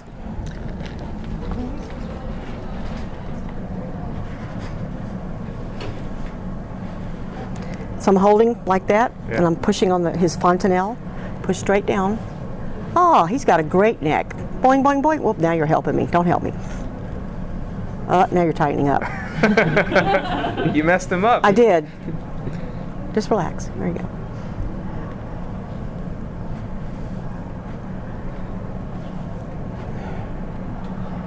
The first time I did it, it was good, perfect. yeah. Now you see, I didn't. You encouraged him, and then all downhill. Yeah, I didn't hurt anybody, so you can relax. It's okay. It's okay. That's good. I'm so glad everybody's neck is okay. Everybody seems to be okay, so we don't have any neck problems. This keeps falling off. So is this correct? Does this look right to you? Hold on one second.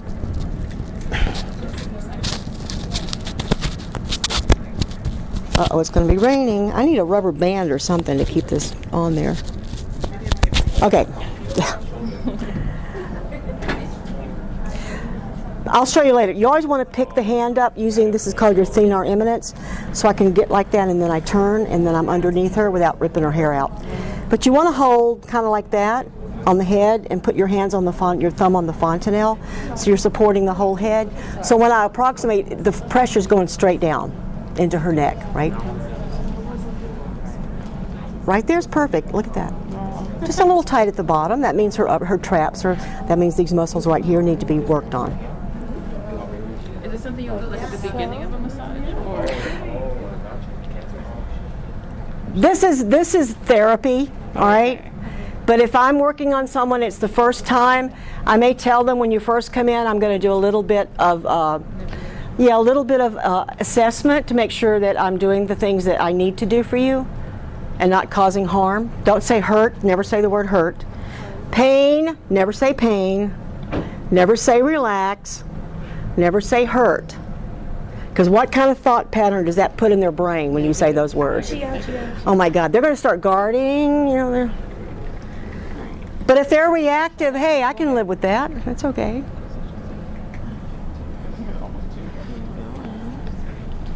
And push on the fontanelle, straight down. Hers is pretty good. Was that what I did? No. Like that. No. So what did I do wrong? You were lifting my head from the back almost. Okay, so I need to be more. I'm going forward. straight down. Yeah. Straight down. I feel Can you feel it? All right, everybody okay? Nobody feels any pain or discomfort in their neck from us doing this on you? Okay, good. Good, good, good. Okay.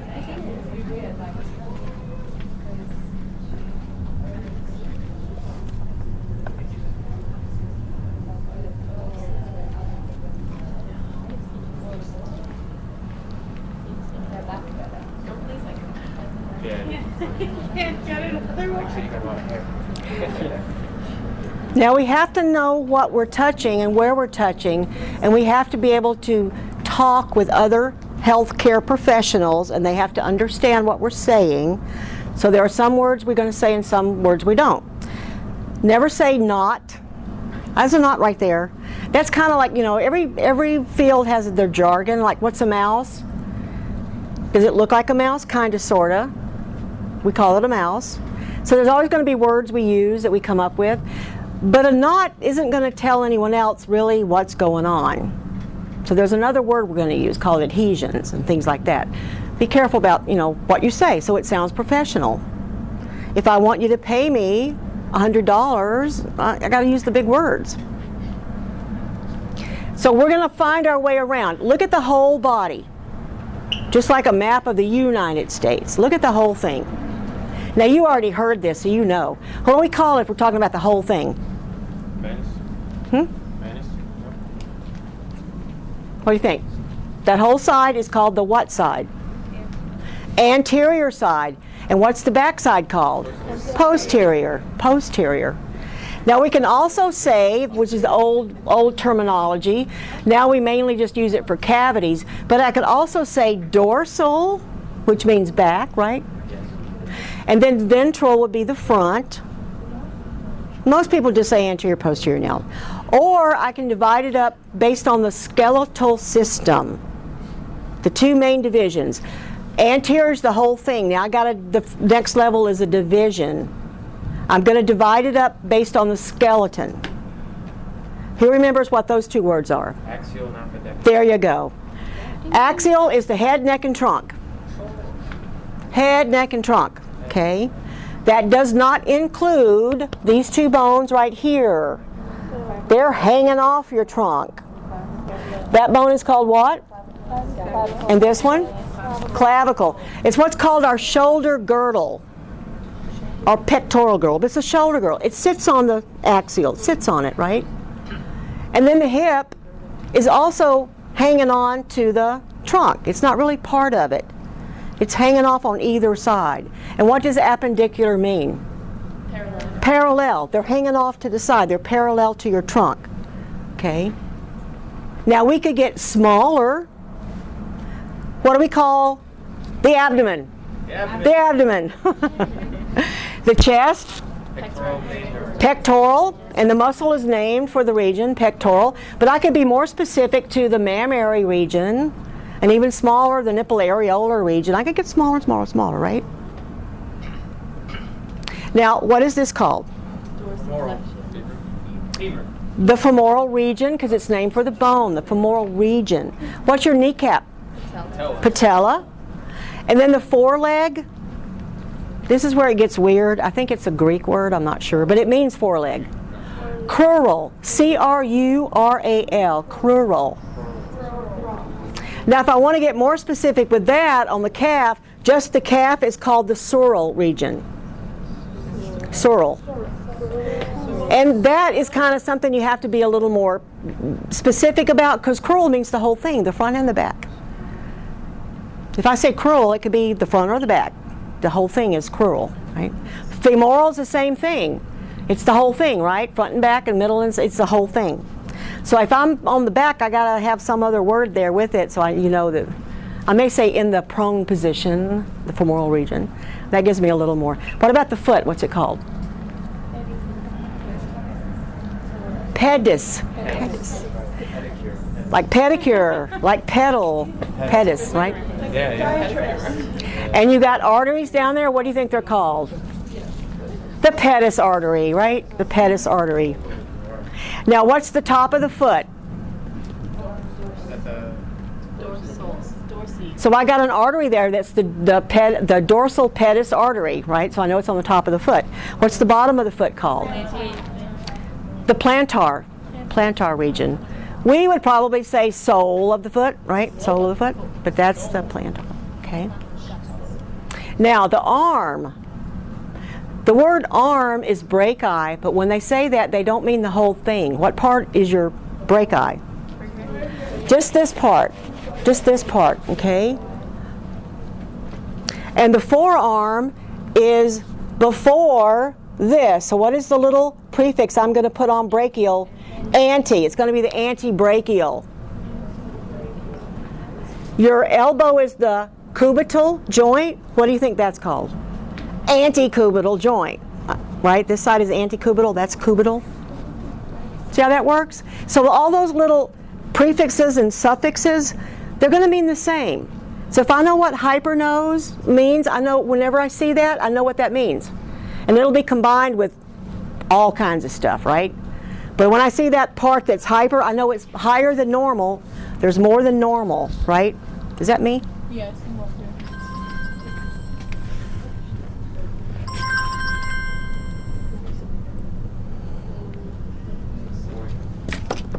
And then at the end of the word, if it's AL, that means it's pertaining to whatever the rest of the word is. So if something is medial, what's it pertaining to? Middle. The middle. You're moving towards the middle. If it's lateral, you're moving away. These are directional terms, right? Directional terms. Superior, inferior. I know I'm moving up or down. What is the same thing for the arms and the legs? There's different words we're going to use. Very good. It's proximal and distal. Because I have a point of origin. If something is proximal, is it closer or further away? It's closer. It's closer. The elbow to my wrist, which one is more proximal? It's closer to the shoulder. Closer to the shoulder, right? It means the same thing. If I'm moving up on the trunk, it's superior. If I'm moving up on a limb, it's proximal. It means the same thing, just a different body part, right? Just a different body part. Everybody knows this. What's that region? Do I have to have permission to touch that? So just touch it. It's the Latin. It's all the Latin. And but once they give us permission, that doesn't mean we can get in there and play around with it, right? Okay, we still have to be careful how we touch it. Yeah, what's the problem? Would it be all right if I worked in your gluteal region? You're going to ask certain questions. You're not going to assume it's okay. Would you like for me to work on your face? Don't just start putting your greasy fingers on their face. They may not want you to. If they say no, say, well, I could do a little massage that doesn't use oil, but it'll help reduce the tension in your face. Would you like for me to do it? No. Most people will say, yeah, that sounds good. Okay. If you make it sound really good, they'll just go, oh, okay. So you want to try to make it sound good, right? So maybe they said no, but what they're thinking is I don't want oil. The massage would be okay, but they just want oil on their face. You have to ask if they want a scalp massage. Some people, believe it or not, don't want a scalp massage. Okay. Overall, you can say, are there areas that you would like for me to avoid? You know, they may not want you to touch their feet. Believe it or not, there are people out there. My daughter-in-law gags and freaks out just thinking about someone touching her feet. She won't get a pedicure. She cannot believe I do what I do for a living. You're in a room with naked feet. So, and then we're going to ask, is there areas that you would like for me to concentrate on? I love my feet. You give me a massage, you know what I want. Work on my feet. Let that be the last thing you do, so I remember how good you were with my feet. You can work on it through the massage, but you want to make that, what they said they wanted, make it stand out from the rest of the massage, right? Make it stand out, okay? So we ask them. It's called informed consent. We have to tell them what we're going to do. It works both ways. They got to tell us what problems they have. They don't tell me, I hurt them, oh well, that's not my fault. You didn't tell me, okay? Because they wanted the massage, even though they knew they were sick. They didn't care. They'll come in with the flu. It's just allergies. Yeah, right. It's just allergies. Okay, and then we'll move on and we'll learn how to take them up and down off the table. The foot The leg is really the hardest thing to learn to do safely, okay? You'll find if you go out and get massages, a lot of therapists won't even move the limbs.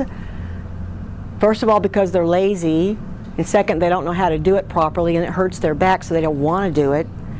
You'll lay on that table like a cadaver through the whole massage. They won't even do this. You ever had a massage like that? They don't move the limbs at all. They think that's perfectly okay. I don't enjoy it if I don't get moved around, right? And one woman wouldn't even move my arm away from my body far enough to even move the muscles very good, so she just worked on the outside for like 10 minutes in this one little trail up and down. And everything she did was exactly like everything else. This is her effleurage. This is her petrissage. This is her tapotement. One leg, cover it back up, do the other leg, cover it back up. One arm, cover it back up, other arm, cover it back up.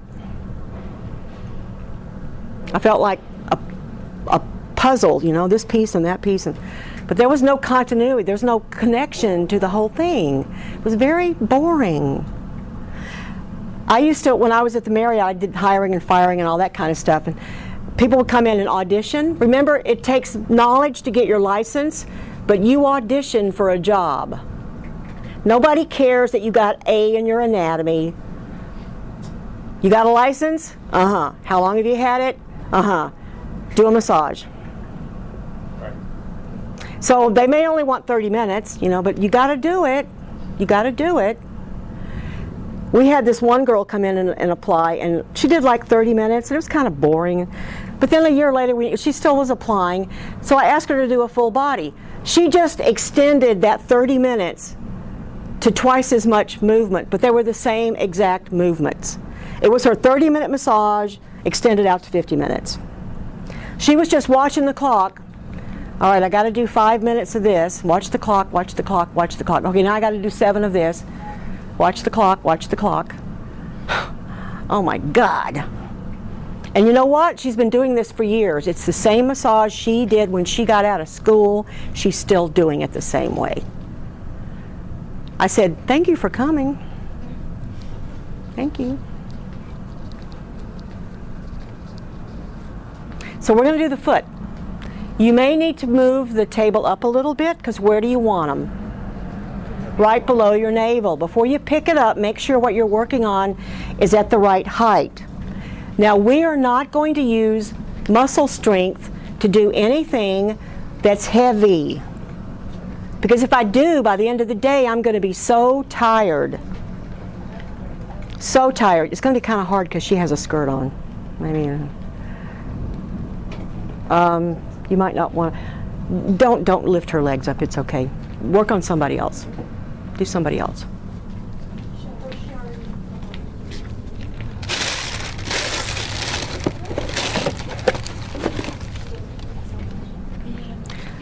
Kleenex. Everybody get Kleenex. Thank you.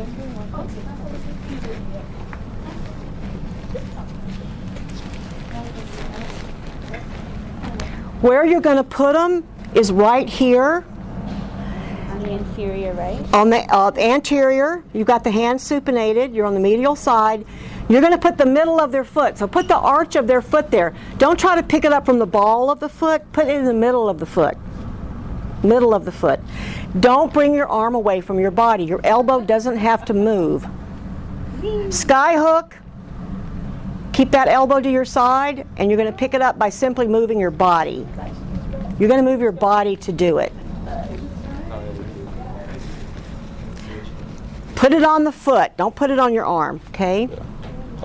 Open up your base of support. Keep your elbow down. So I'm going to have to go like that to get his foot, right? And then I just bend the knee and turn it in a little bit, and there I go. My hand is perfectly relaxed. I don't have to use my hand at all. See how nice that is? This hand, it just stirs it around, guides it. So if I want to move up, my whole body moves up. I don't stand here and move my arm. I lean forward and I come back. That's how I move her leg. His feel like mine? Yeah. Okay. And then just put it down. It's to make your jaw feel like Yeah. I just did the movement like naturally. Like I didn't even think about it. All right, that's what I want. Right there. You put it on the shoe first. Like I was trying to situate it on my arm. Okay. And just, sometimes their knee will just open by itself, but if not, just kind of tap it open. And there you go. Then you can go up and down, up and down. Perfect, perfect, perfect. How are you doing that? Like when you just let go of the knee and you just had your arm like this? What do you mean? Like at one point, like I saw you, like you had the foot here, but you weren't supporting the knee. And You don't were have just to. Going back and forth. If you turn the foot out and the knee goes in, you don't really need to touch it. Like For some people, hers is a little too loose. Other people I can do it real easy with. But, Sorry. and then if you want to take a break, just rest your hand. they won't even know. I'm tired, I got to take a break. Now, you'll see some people on the YouTube or wherever will tell you when you bend a knee, you got to put your hand in the crease of the knee. No, you don't. There's no way you can squeeze that knee together tight enough to hurt it. No way. Now you got to do this on both sides, remember. You got to lift both legs. Bend, and there you go. Just stir it around.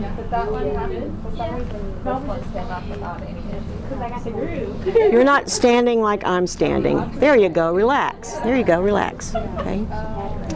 And then just put it down. There you go.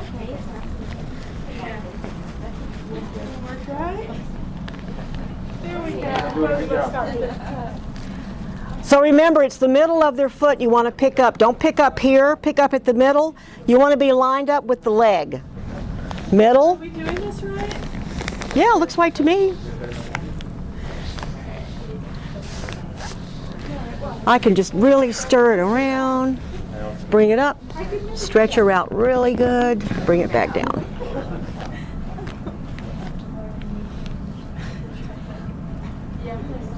Mm-hmm. Oh no, that was too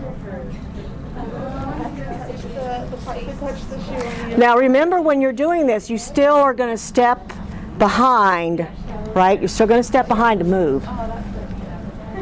Just do it all the time. Don't have to think about it. Middle of the foot, right there. Pick it up. Go up and down.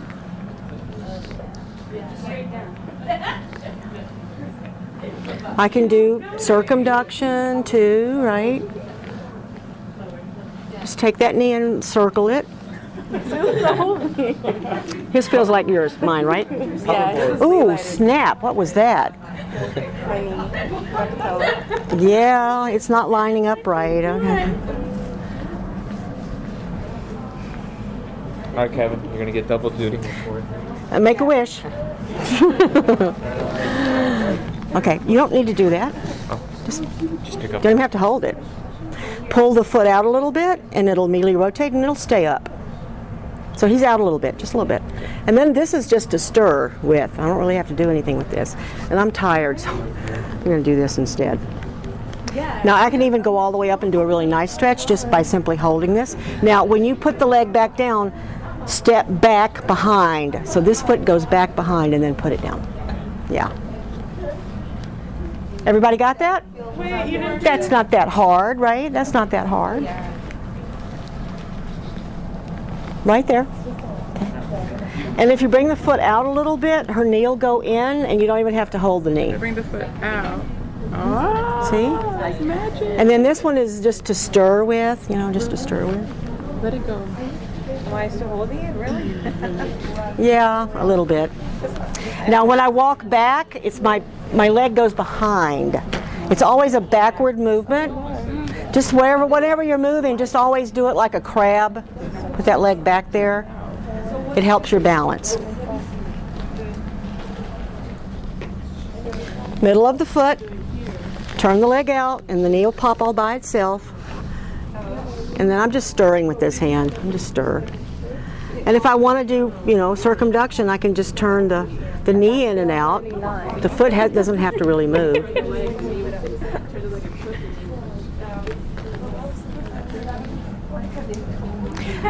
Now, if you want to do stretches, like come all the way up with this, the best way to do it is to put their arms over their head.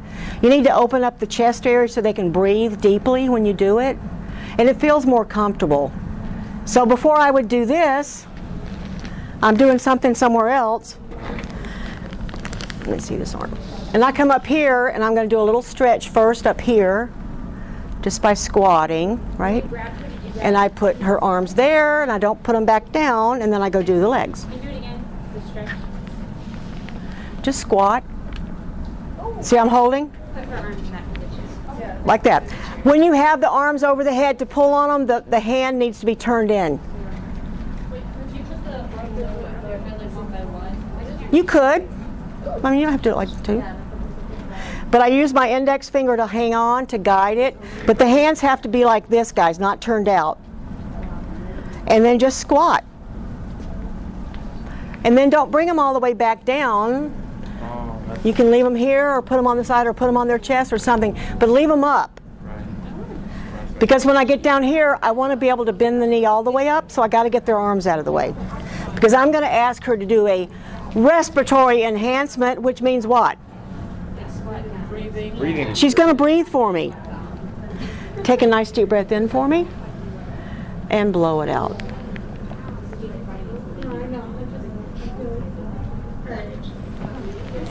Is that okay? Now put your arms down.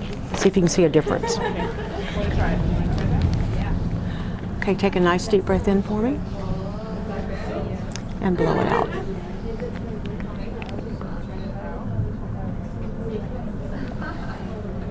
It's a little easier to breathe, and they don't have to be up here, they can just be at the side, right?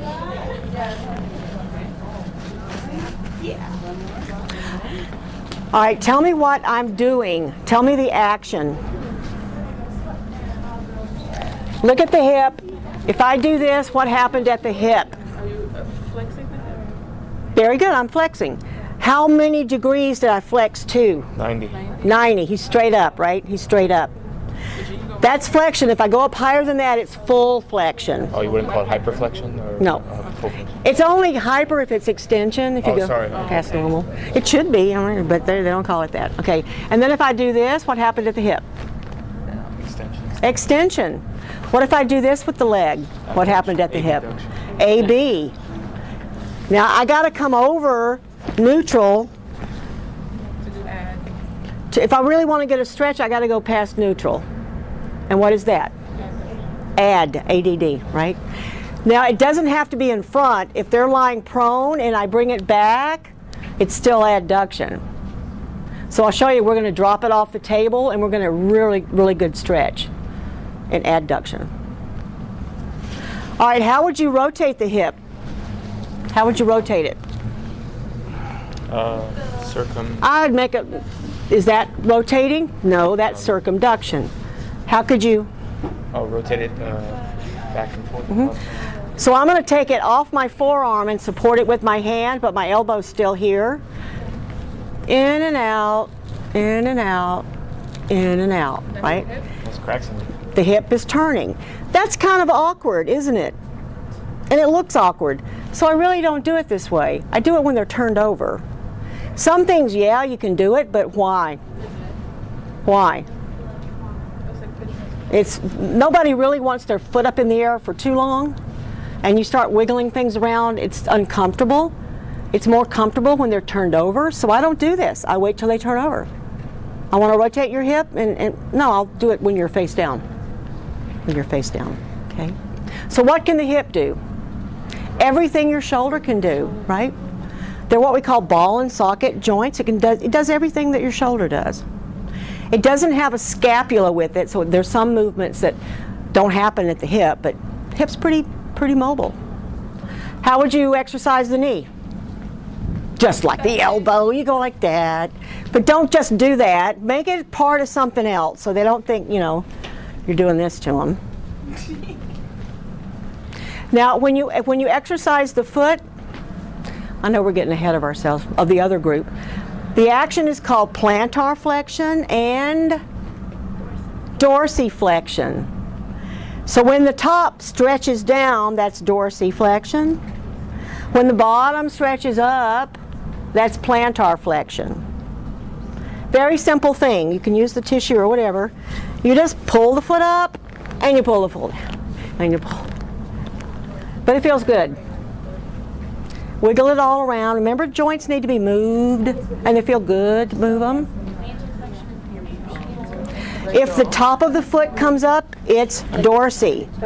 Tapping your toes is dorsi. If the bottom comes up, the heel comes up, it's plantar. So standing on your toes is plantar.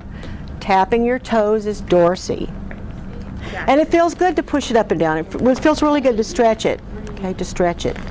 Now it doesn't do deviation, but it does turn in and out. And if the foot turns in, if I take the foot and go like that, what's that called? Inversion. Inverting. If I take it and turn it out, everting. You need to do it because that's what you do when you walk on uneven surfaces, and you need to stretch it out doing that to it, right? Now fingers and toes are the same, so the toes I can do flexion and extension, I can do abduction and adduction. They only rotate at the base. These joints don't rotate, but right there I can make that go in a circle, right? Because they're biaxial joints. They can move in two different planes. These are just monaxial. They just go one way, up and down, up and down. That's it. And then we're going to do the thumb, okay? What? Since everybody's dressed, we can still do this together. You're going to do it first because you're already on the table. Bring the table down because we're going to help that person off. Now, believe it or not, when you're doing a massage, you do not need to take the bolster off the table. When they turn from face up to face down either direction, the bolster can stay right where it is. That's one movement where you're lifting a heavy object and twisting your back that you can eliminate from your day. But when we're taking them off the table, we are going to take the bolster out from under their knees. So take the bolster out from under their knees. Now I want you to do it in a way that you're not going to hurt your back. Squat. Kind of, sort of. Squat. Can you squat it? Wait, are we now? Well, if you want to make it feel good,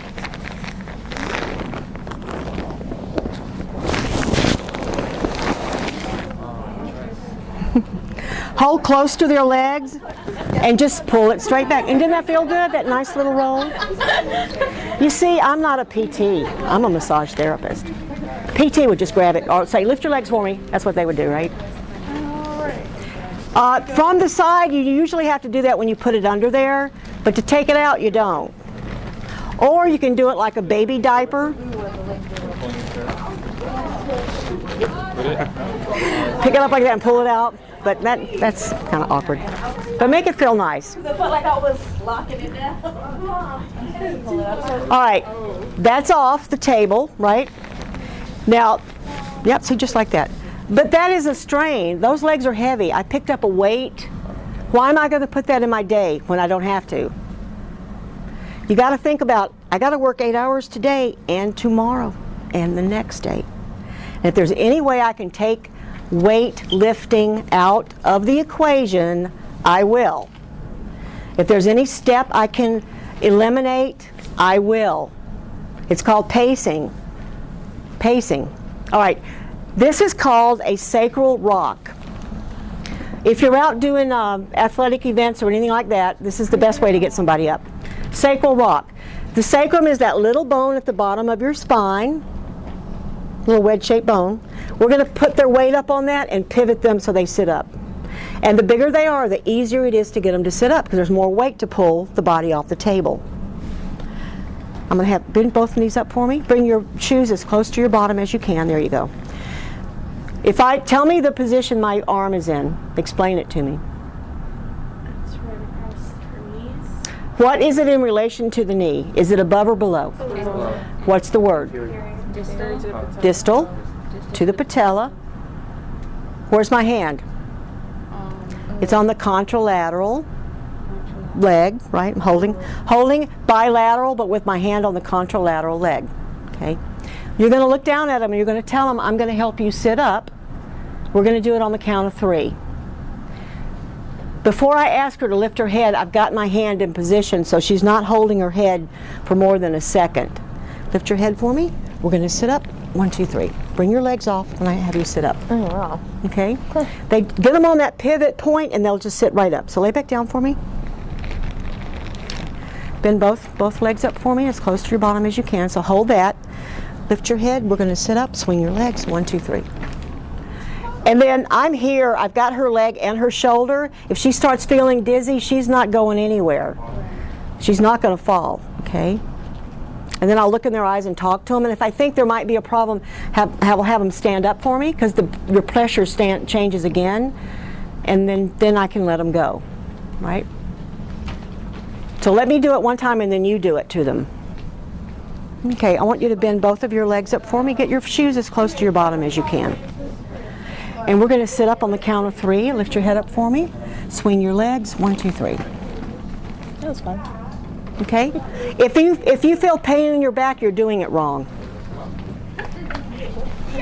Okay, bring both legs up. We're going to sit up on the count of 3. Let me hold your head. Lift your head. 1, 2, 3. Swing your legs. I felt like a baby. Looks like a child. Okay. Lay back down. Okay. Bend both knees up as close to your bottom as you can. We're going to sit up on the count of 3. Okay. I'm going to hold your head. Lift your head for me. Swing your legs. 1, 2, 3. I felt like a baby. Tiny bit higher. Okay. Bring both legs up as close to your bottom as you can. We're going to sit up on the count of 3. Lift your head for me. Swing your legs. 1, 2, 3. Okay, so it's already solid. It was good, just make it a little more. Did I lift you? Yes. Okay. Do it on both sides. Do it on that side, walk around and do it on the other side. Remember, you have to be able to do things both ways. Oh, I'm sorry. Lift your legs up. You already got them there. We're going to sit up on the count of 3, okay? So I'm going to lift your head up. Let me hold your head. Count 1, 2, 3. Swing your legs. Is that feeling different? Okay, bring both knees up. Put your feet as close to your bottom as you can. All right, we're going to sit up on the count of 3. Lift your head up. Swing your legs. 1, 2, 3. Huh? That was easy.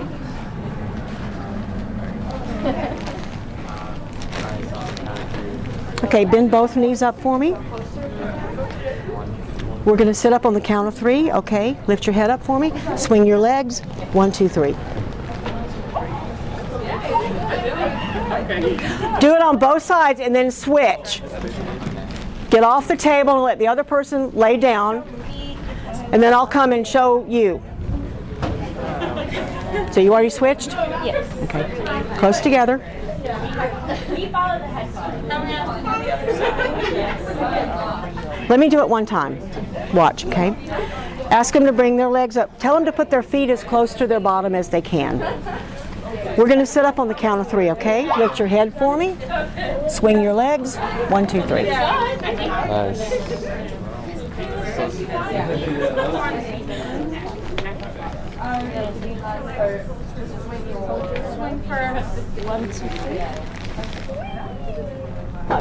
Okay, let me do it one time. Bring your feet up as close to your bottom as you can get them.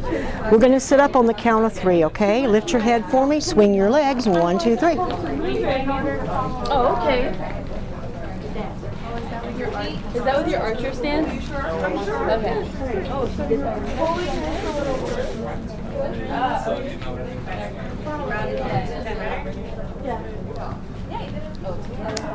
Anybody else want me to show you how to do it? That you switch? Let me do it for you? You don't want to give them a lot of information at once, so just tell them one thing at a time, all right? First thing, all they need to know is you're going to sit them up. That's all you need to know. No. Lay back down, honey. You got to talk to them, too. You got to tell them what you're going to do, all right? Bend both knees up and bring your feet as close to your bottom as you can. Okay. We're going to sit up on the count of 3. Lift your head for me. Swing your legs. 1, 2, 3. All right, let's try that again. Lay back down. Or not. Okay. Bring your feet up as close to your bottom as you can get them. That's it. That's okay. That's all right.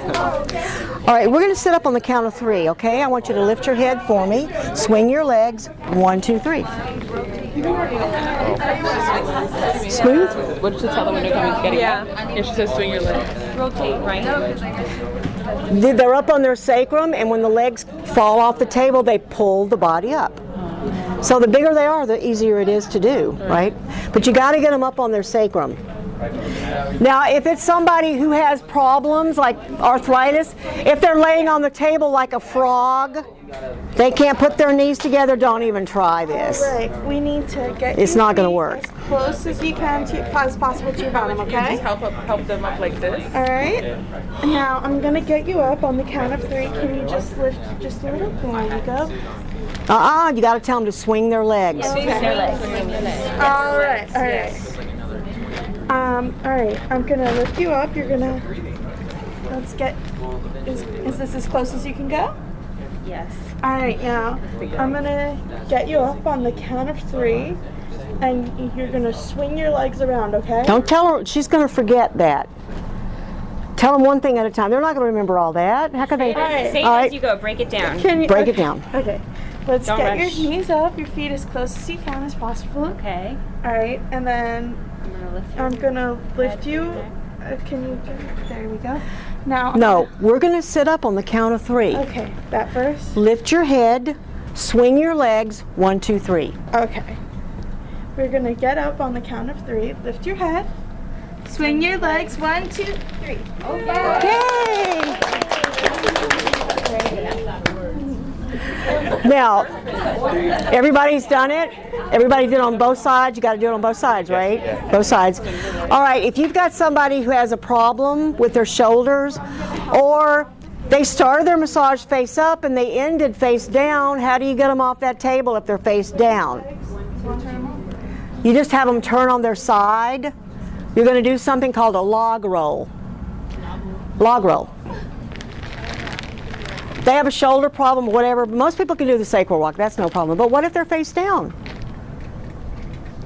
All right, I want you to turn on your side facing me. No, facing me. Turn towards me. Okay. If it's a lady, you're going to tuck the sheet up under here like a toga. Okay.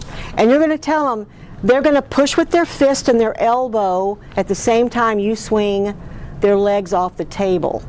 You've got your hand on that sheet, like the toga top of the sheet. Okay. All right, we're going to sit up from the table, and I want you to push against the table with your elbow and your fist. I'm going to pull your legs, and we're going to go on the count of 3, okay? 1, 2, 3, push. And I've got the sheet, you know. And if we're in a room like this, pull the curtain, close behind them so that their little cheeks don't show. But with it, you got a big enough sheet, you can pull it around. But close that side to turn them and sit them up. Go on to the other side. Everybody should get up from a lying down position this way. You shouldn't just pull your whole body weight up with your neck muscles. You want to take care of yourself. You get out of bed every morning, turn on your side and push yourself up.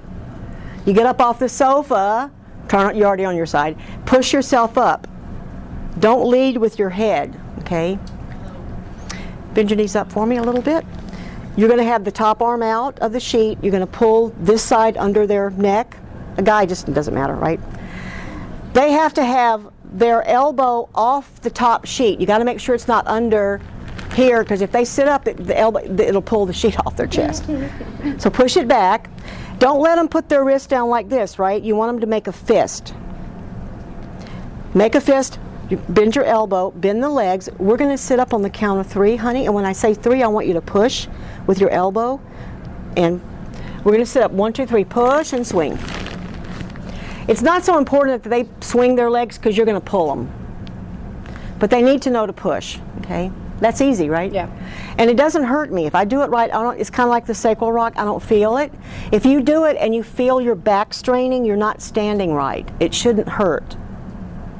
Now, lay back down for me. If they have a problem, they've got a bad shoulder, that's going to be the one that's up, right? Not the one that's down. They can hold the sheet for you, but they really can't use this arm to push against the table, can they? You're going to have them put that right here. And I'm going to hold her head like this. Lift your head up for me and swing her legs and let her sit up like that. Now if it's both shoulders, you can't put her on her side. From their back, lay back down for me. No, turn on your back.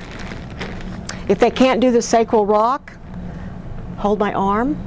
Both of your hands, hold my arm. We're going to sit up. Hold on. And sit them up like that. You don't want to use your arm, you can put a towel there, right, and let them pull a towel. It's easier to do it this way. So there's ways I can help anybody up, any condition that they might have. There are times when you really don't want to trust them to do it because they're too dizzy. Most people that come in here, they're healthy. They can get up all by themselves. But if you're ever in doubt, don't even ask them. Don't give them the option. Help them up. Because it's your... But you got to say something no matter what. What have you got to say? Would you like for me to help you up? They say no, then okay, it's your problem. I tried to help you. I tried to help you. So we're going to do massages. Some people are going to want to start on their back. Some people are going to start on their face. There are pros and cons for both positions. I'm not going to tell them which way is right because that's not my massage, it's theirs. Nothing makes me madder than to go in for a massage. Put your face right here, do this, do that. They direct everything I do. No. And sometimes you want them in sideline. You don't want to do a flat massage. They have breathing problems. They've got GERD. You don't want to put pressure on their chest. You're going to do the whole thing in sideline. And I'll show you how to do it. Everybody has to give me a massage to graduate. And I want a massage in sideline. And I like what part of my body? Feet. You already know that, right? I don't like hot towels. So remember that. Don't put hot towels on me because you did not give me my massage. You gave me your massage. You'll prefer it. Most people do once they learn how to do it in sideline because you just go right to sleep. It's wonderful. It's wonderful. Okay? So tomorrow we're going to kind of combine everything a little more on the strokes. And the first massage you're going to do is a chakra balancing. So we saw the illuminated chakras. How many are there? 7. We're going to travel our little hands up the body, but we're going to include the minor ones, which are at the joints. We're going to include those. So if you want to lie back down. Now, which side of the body should I be standing on? Where's the bolster for her?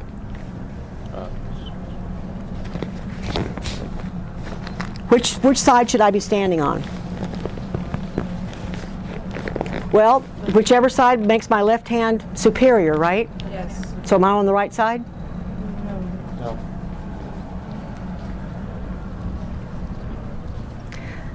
What chakra is right here? Notice I put my left hand first because I just know automatically to do it. I don't have to think. Put as much of it in there so you don't have to think. What's that one? Root. It's not sacral, it's root, okay? I'm going to move up. Now it's sacral.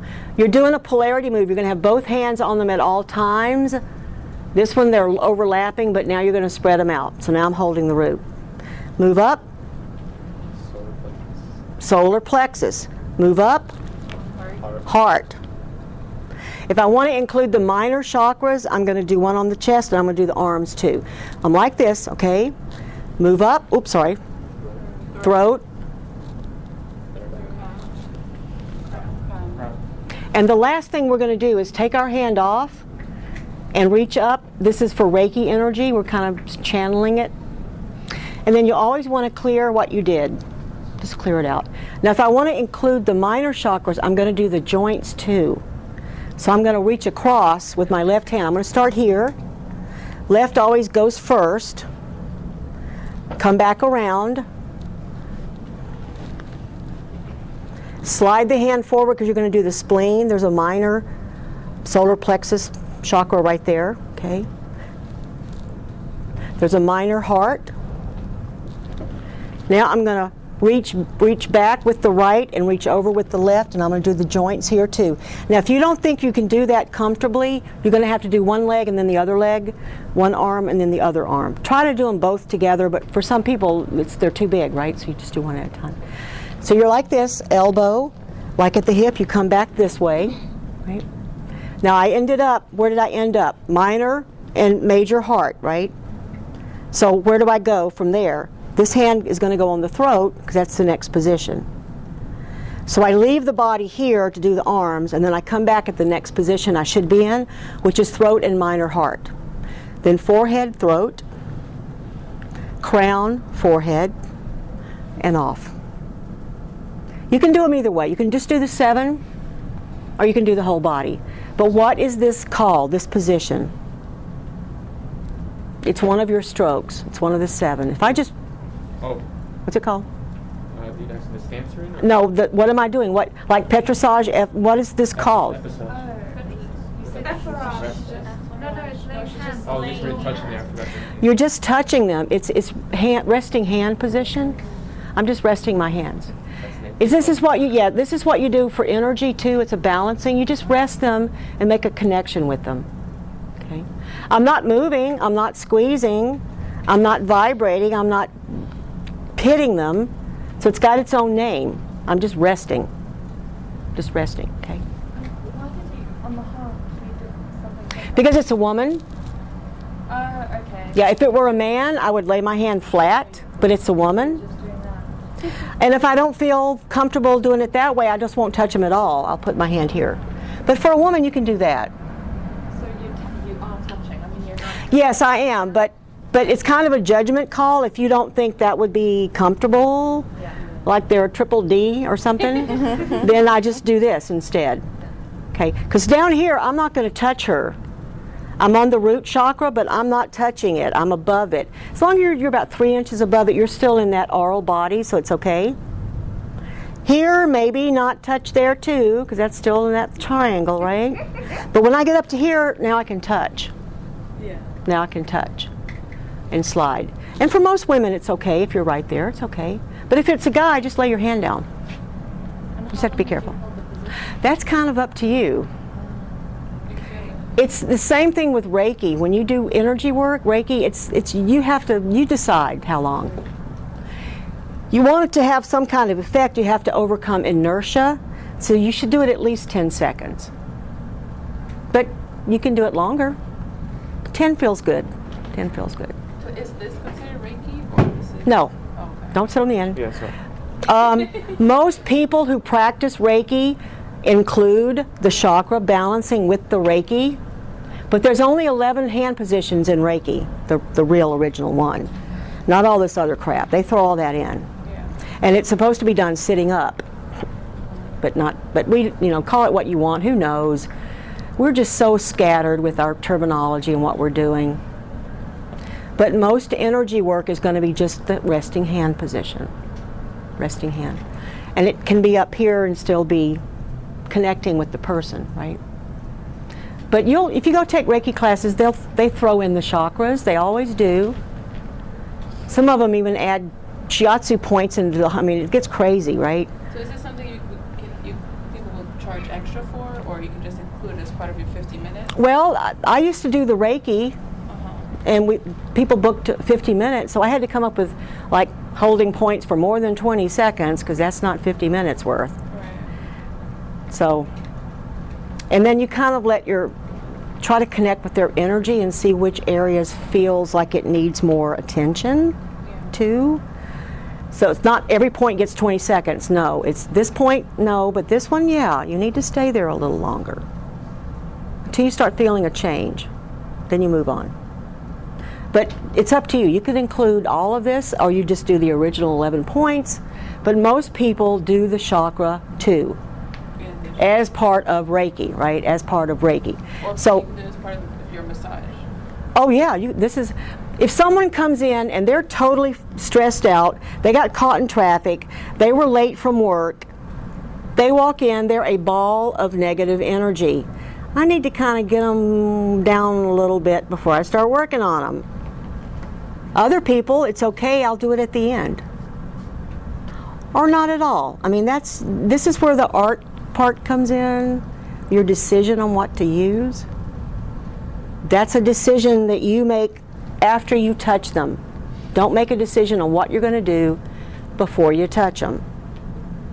Okay? because that's your massage, not theirs.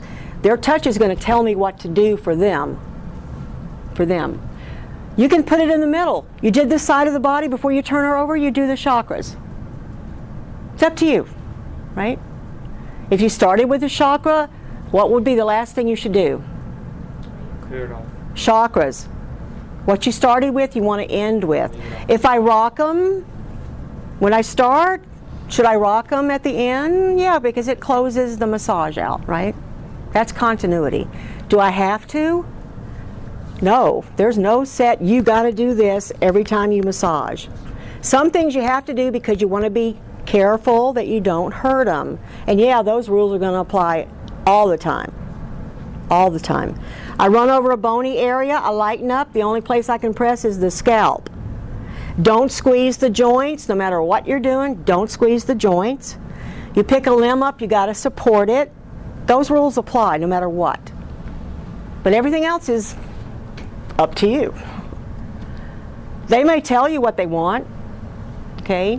So in this profession, I mean, I could give you tons of handouts, all this stuff in books, but you know what? When you're working with someone, you can't jot it down. You got to remember it.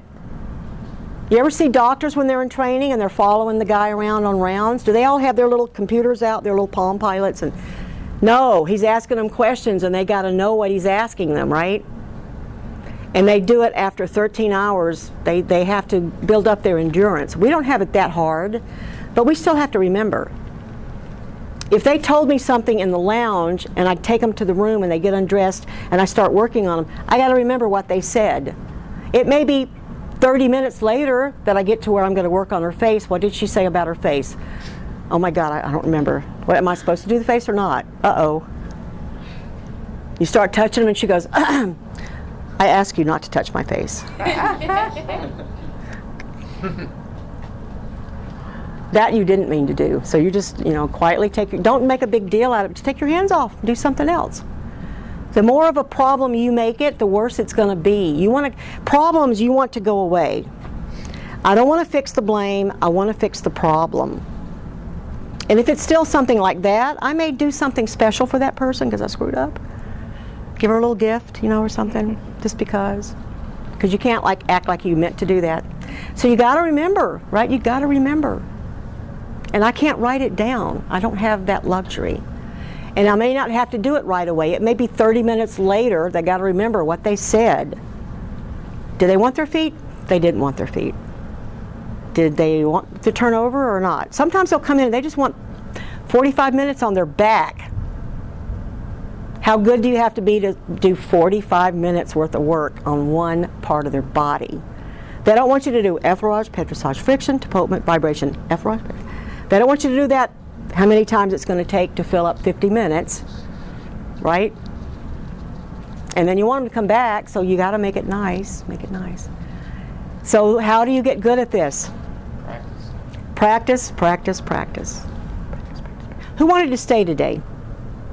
Can somebody stay with him to practice with him? Yeah, it is raining pretty hard. Sure, I think. You want to stay with him? Great.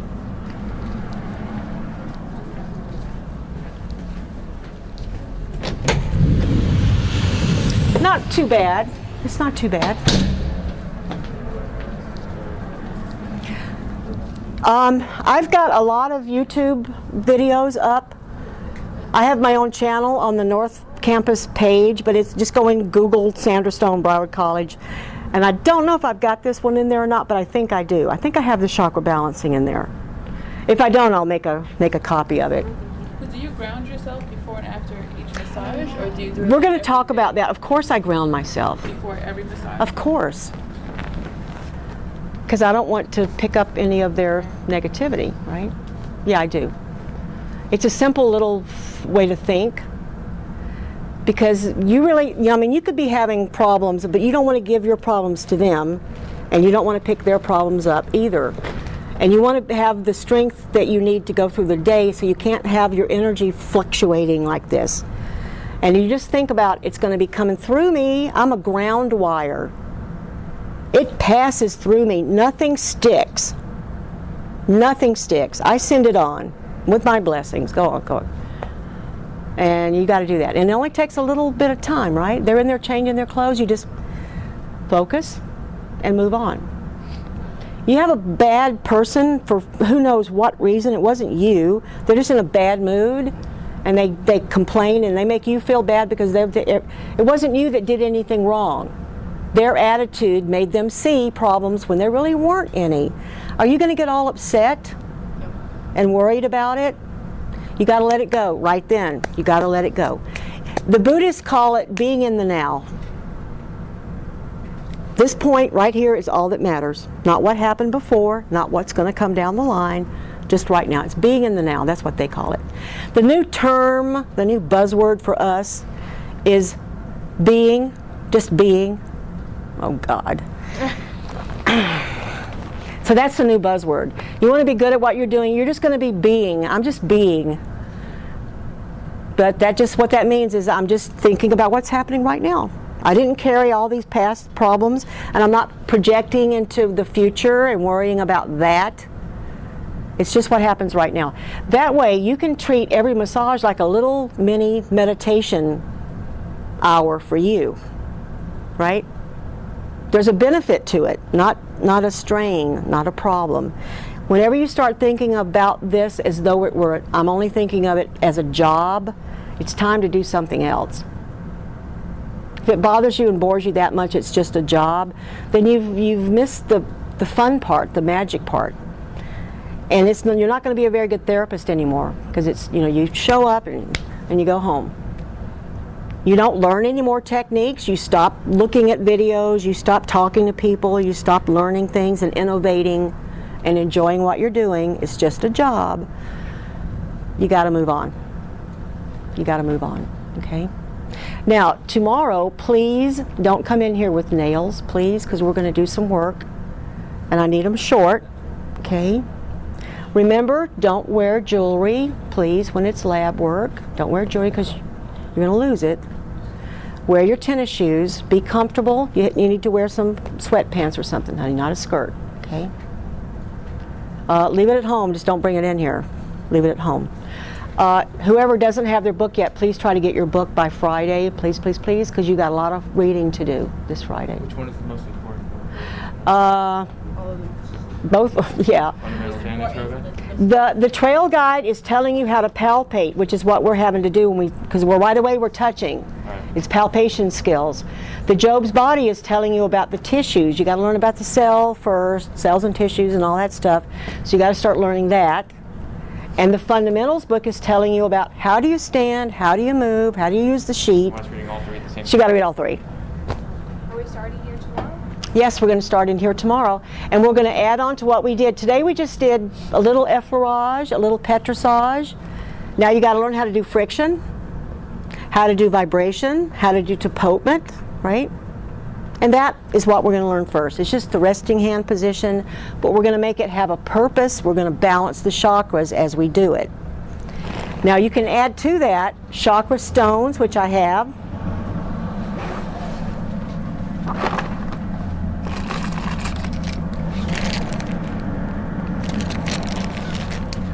And then if you want to be really precise about it, we're going to find out which ones are open and which ones aren't. So lie back down for me. You just hold it over the chakra. If it's open, picture them as little vortexes of energy, like a little whirlwind of energy. This will pick it up and it'll start swinging. But if there's not, it's not going to swing. Okay?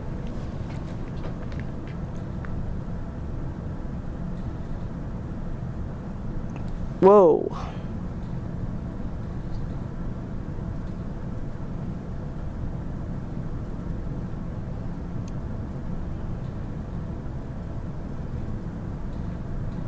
I got nothing, honey.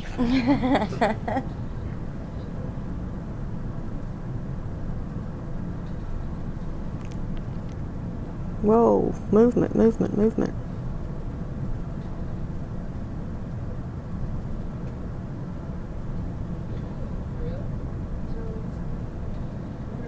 That one's open.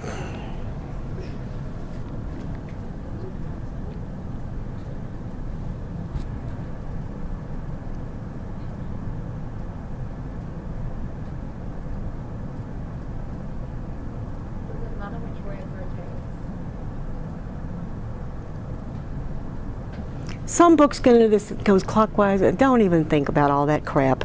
If it's moving on a current, it's going to go around and around, and it really doesn't matter which direction it goes in.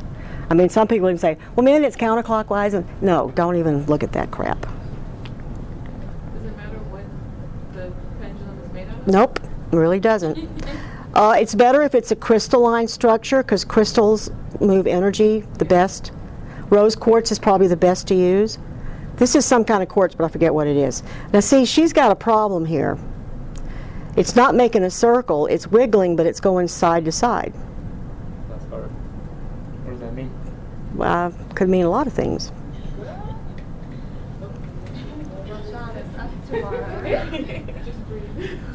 Just breathe.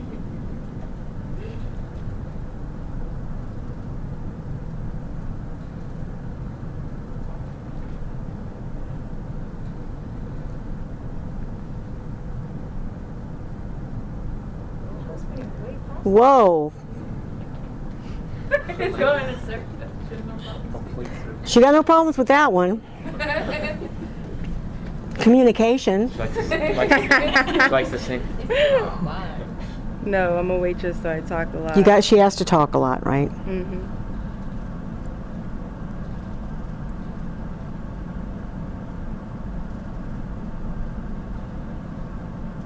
Doesn't really want to let people see who she really is.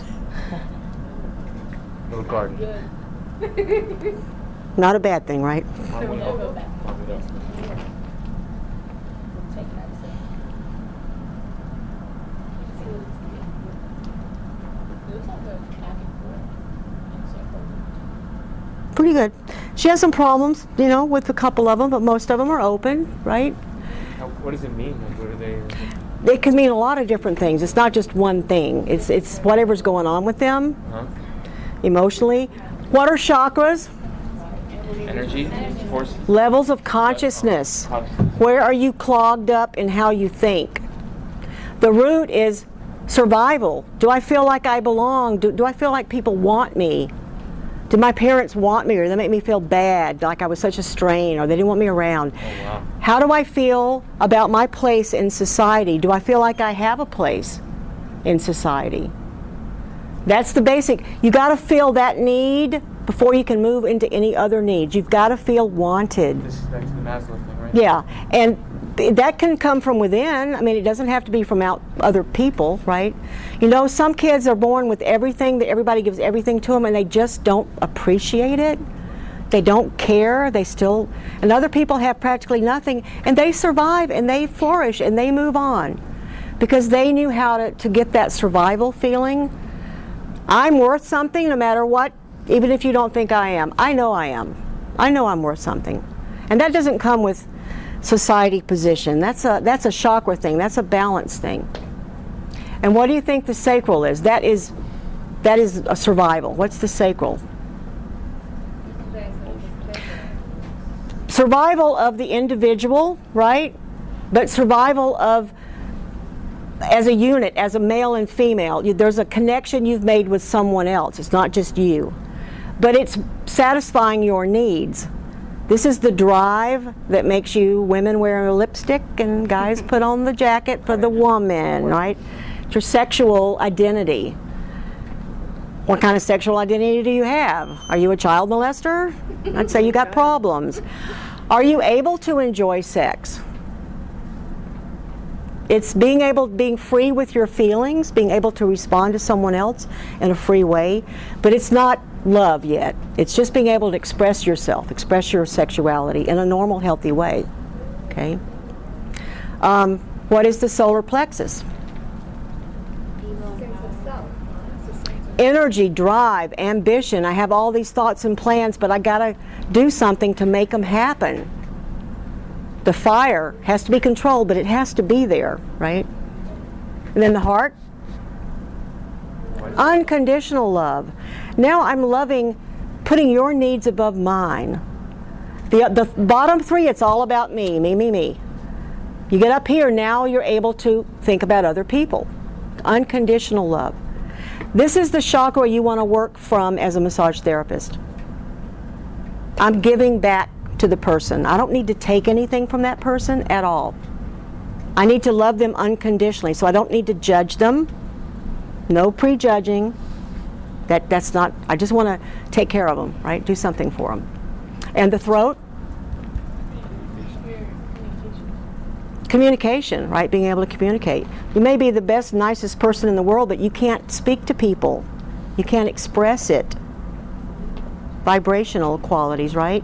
Usually from past hurts, you know, some trauma in your past makes people just, you know, withdraw, right? How about the crown chakra, the brow chakra? Intuition, being able to see the big picture, thinking from inside. Do people see the real you? Do you see the real you? Sometimes not, you know. You don't see what you're doing at all. Other people can tell you and you still don't believe it. You're in denial. Denial. How about the crown?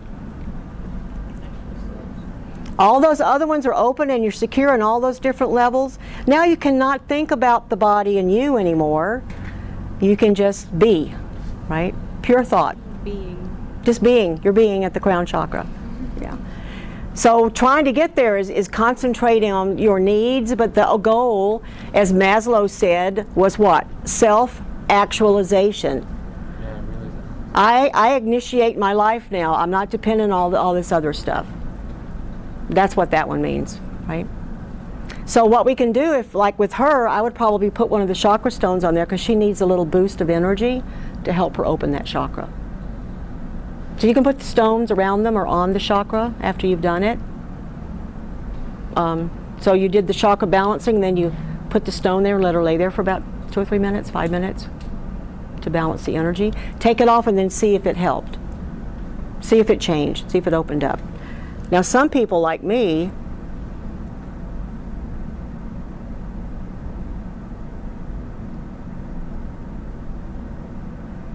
it's moving away from me, isn't it?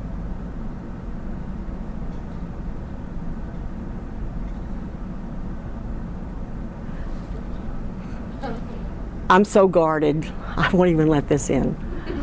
I know it, it's a fault. I haven't been able to change it, but there you go. Just call me Coach. All right, guys.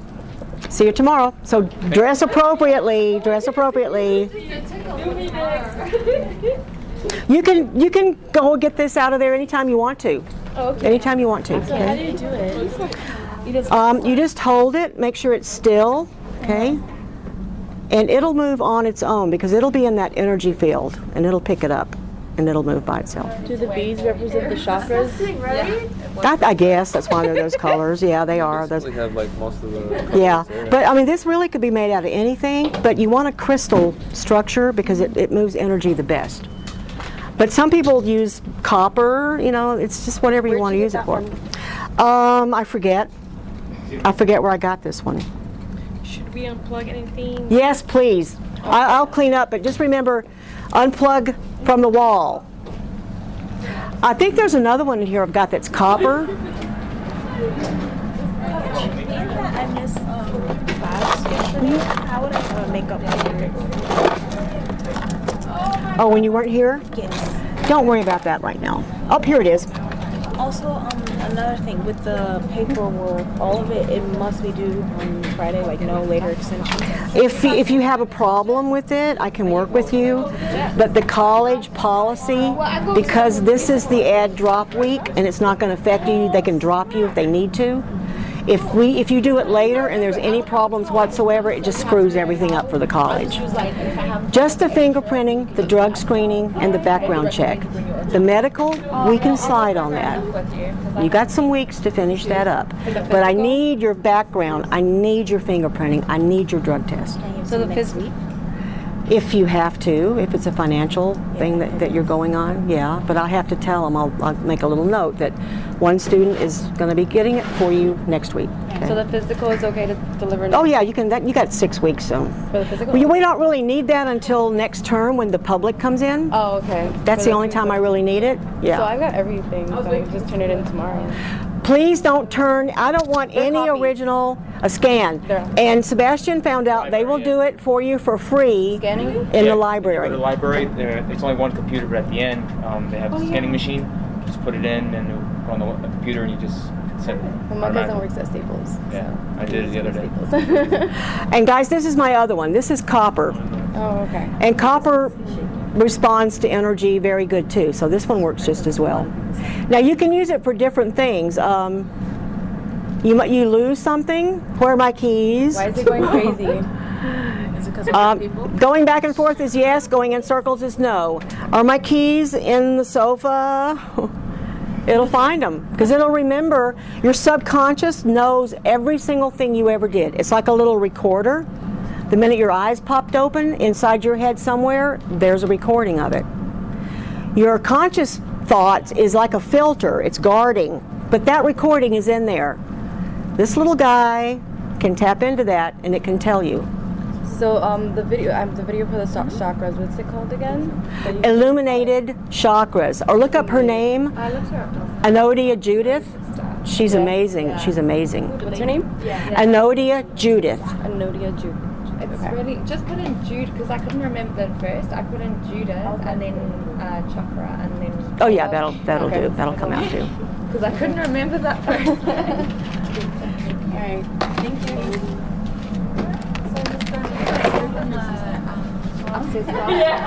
I think somebody went up there and locked it. Let me get my stuff and I'll go up there with you. Now you guys are going to stay down here, right? Okay. Are you going to post the recordings of the class online? Or? Yeah. Yeah, the guy, he came and took the camera, and and from the day class too, so you can look at the day class stuff, what they're doing.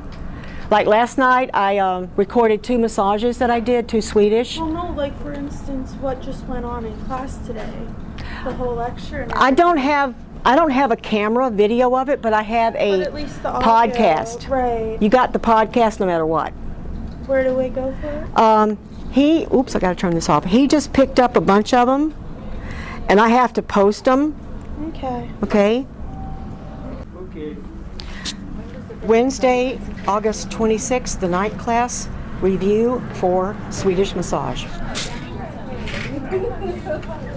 They're working on the podcast, by the way, guys. I should have them up.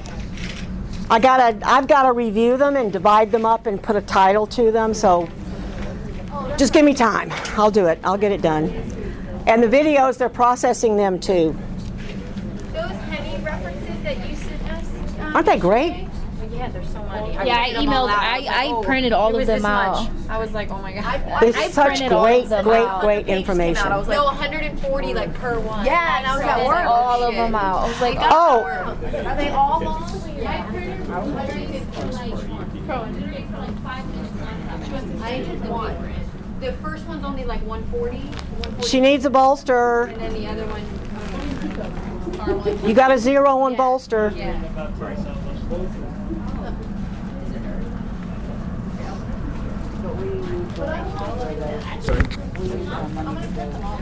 That's what I did. It's gonna be running. Thanks, Elaine. Now, I stand up here, words come out of my mouth, nothing happens. I'm going to say it again. Don't come in here with long nails. Don't come in here with polish on your nails. I'm going to do random spots. And you're going to get a failing grade if you can't at least keep your nails short and you can't dress properly. I mean, that's basic crap, right? If I touch your hands and they're ice cold and you're putting them on somebody's body, you don't deserve a grade. You get an F. That's silly, silly, silly to be that far behind in knowing what you need to do. I want you to get the job. You go out to apply, I want them to hire you, not anyone else. Let somebody else come in there with cold hands and nail polish on, not you. I would take that off, honey. That's a little too, you're too far away from him. All right, draping is very easy in this position, right? Yes. Pull the top sheet down and tuck it in their underwear and secure it. And then let me see. I'd bring her up a bit, hon. She's a little too low for you. You have to bend over.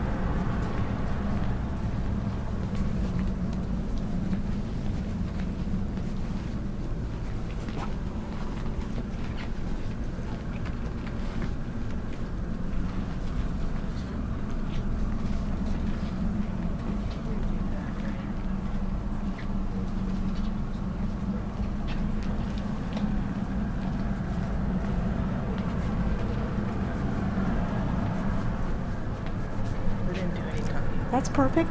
That's where it should be. I should be able to see the dimples and not the cleft. That's perfect.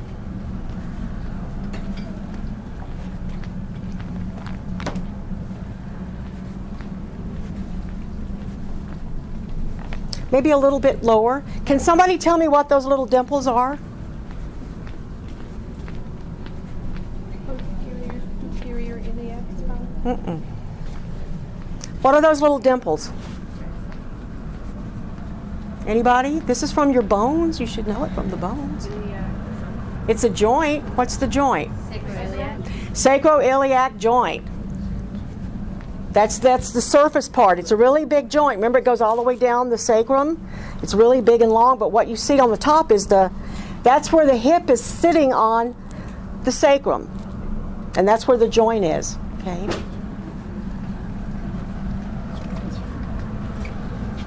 All right, apply your lubricant. Let me see what you're going to do with your oil. It hasn't warmed up? I had it on warm. It wasn't. This wasn't on the base. Oh, so it crap. didn't warm up. Pretty cold. You know, I forget to come back and check it when I turn it on. I'm sorry. I had to go upstairs for something.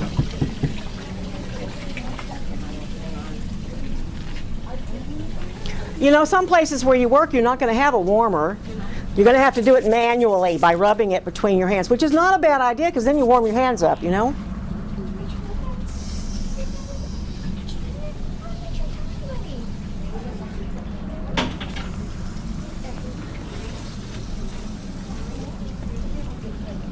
So apply your oil. I want to see how you apply your oil because you know that's part of the massage. They're experiencing your touch. You think I haven't started the massage yet, but you have because they experience it, you're massaging.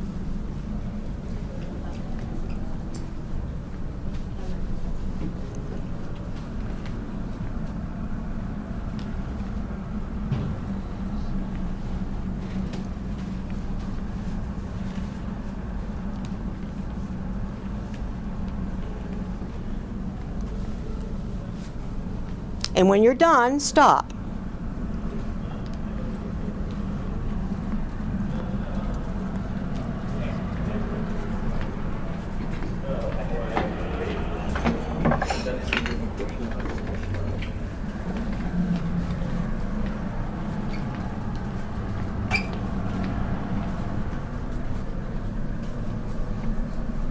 You're going to work on her upper body. You need oil everywhere. There's very little oil there.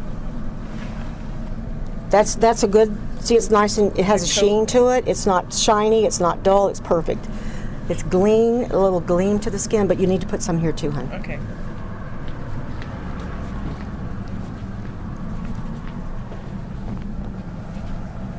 You need to come down on the side more. There's no oil here, and you want to be able to stroke on her side. So put some on the side.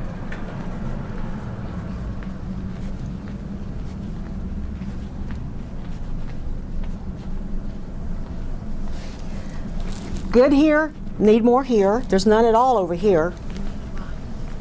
A little bit, but you need more because her skin is kind of dry. It's going to suck it up and be gone in no time.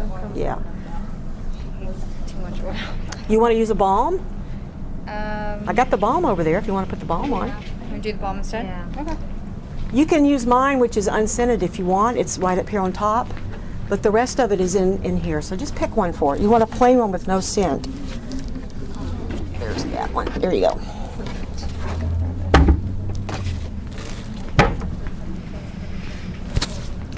So this is, you know, Massage 101. How much oil to use?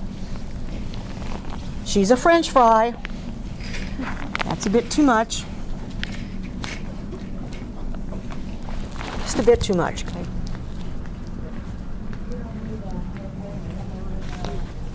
None here. You're gonna be dragging and irritating his skin. That's okay. There's none right there at all. There's none right there at all.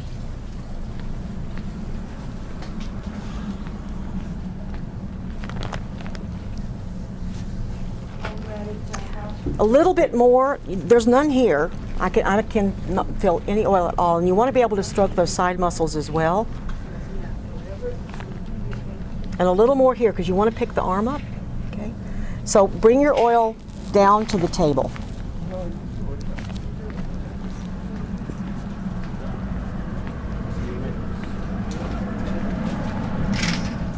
Okay. All right. If I ask you to make an adjustment, do that so that you've got oil everywhere you want to be working. Okay. Now, how much time do you have to work on the upper body? 7 to 8. The whole thing, though. I'm going to work the upper body how many minutes? Now, you start with 50, but remember you got to take a minute off for turning and draping. You got to take a minute off for towels. And maybe if you want to do chakra balancing, if you put that in there, that time has to come out. So how much time do you have on the arms? A minute and a half to 2 minutes. You know, you don't want to spend a lot of time on the arms in this position because supine is when you're going to work on the arms, right? You can pick them up and move them all around.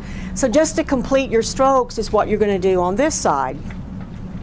So if you put it all in together, if you take 50 minutes and divide it into half, you got 25 and 25. You take that, you got 15 for the upper body and 10 for the lower body. That's how you need to look at it. But take a couple of minutes off of that for towels, for draping, for cleaning the feet, and all that crap, right? So what do I have? I don't really have 25 minutes. How much do I have? About 22. About 22, okay? You're going to base that on what they told you. I don't want you to do my face. I want you to do extra time on my legs. Don't touch this. Don't touch that. Yes, I want my abdomen worked on. So if I gave you a cookie cutter, here's your protocol, one size fits all, are you going to be able to work the massage that they want? See, a cookie cutter massage means you get my massage. You're not going to get your massage. I'm going to give you my massage. You go in somewhere, they don't give you a choice. Start face down, put your head here. They don't give you a choice. Some places I've gone, they didn't even ask me what I liked or didn't like. They didn't even ask me. I got their massage. Is that transference or counter-transference? Yeah, so we don't want to do that. So I got to have some way to look at the time, though, to know where I can adjust my time from. So I do have to have that in my head. I do have to have that in my head. All right, we're going to start with, we're only going to do effleurage. The only stroke you're allowed to do is effleurage on that upper body. Because basically you do that a lot, right? That's the stroke you do a lot. So I want to see the right posture. Don't forget about your back because you're moving around a lot. You still have to have good posture. And we're going to do it for, what did I say, 3 minutes? Whoops.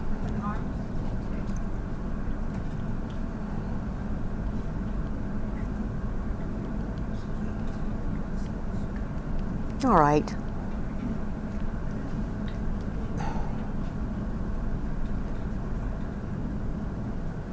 I'll give you 3 minutes and 30 seconds. Stop and think about what you're going to do before you start.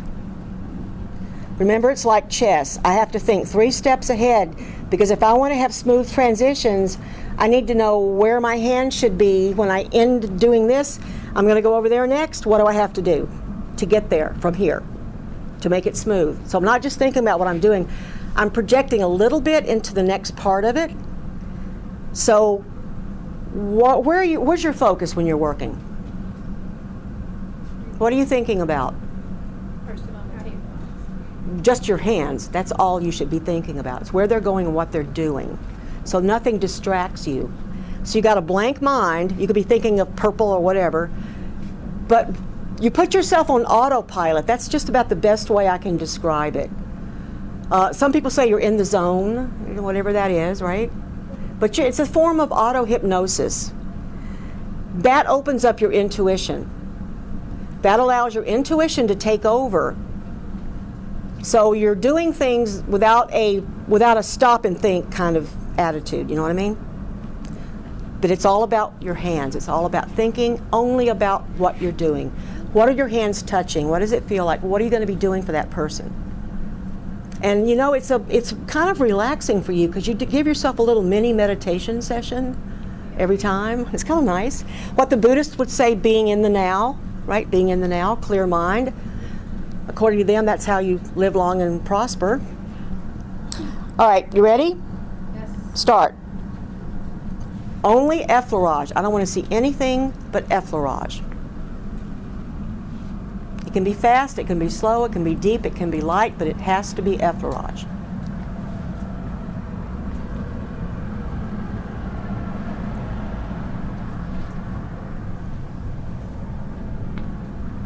Don't forget how you're supposed to stand when you're working. Weight on the back foot, push the back foot, don't bring it off the floor. Sky hook, tuck your pelvis. Breathe from your diaphragm and relax. This is supposed to be enjoyable for you too, you know? The day it starts to be just a job, you need to quit.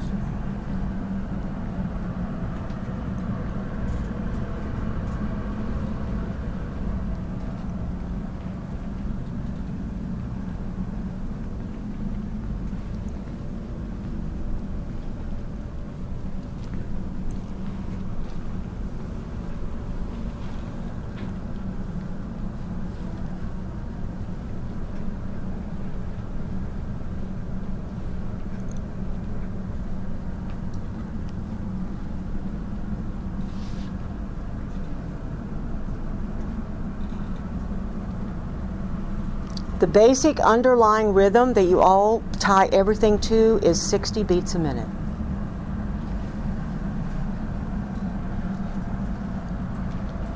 Two minutes left.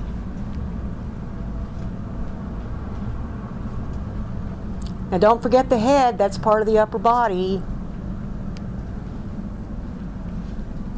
Pull the strokes off the head because that's what you should do. The head's attached to the spine. You should include it.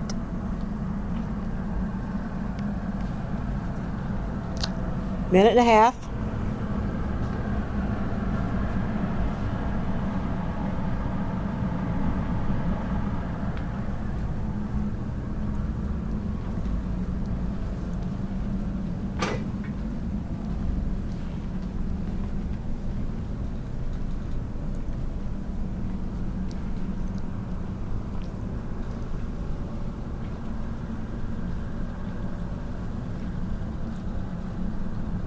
One minute left.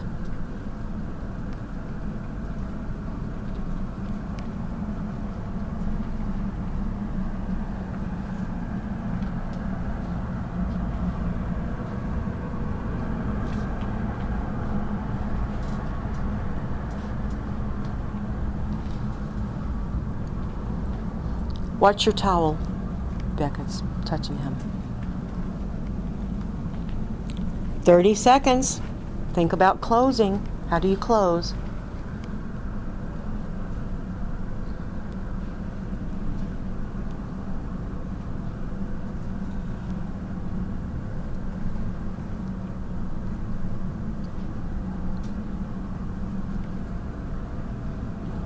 Ten, 5, done.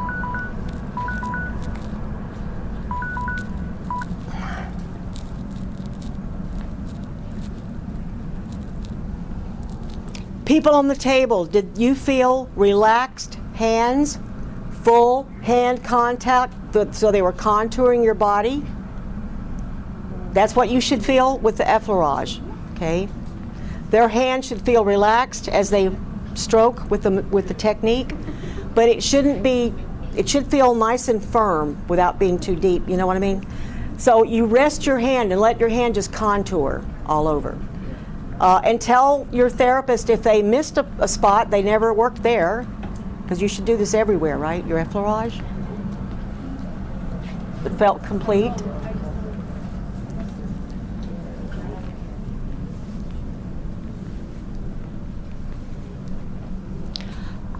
All right, do you guys remember when I showed you how to do vibration? Yes. We're going to do that down the spine and we're going to come back up. I'm going to give you 1 minute to do that. Vibration going down and vibration coming back. You're going to track down along that lamina groove, and you're going to come back up, but doing it like this. Remember the penny in the balloon? Okay. All right, let me show you what I'm talking about, just in case. Give them the Vulcan, you know, live long and prosper sign.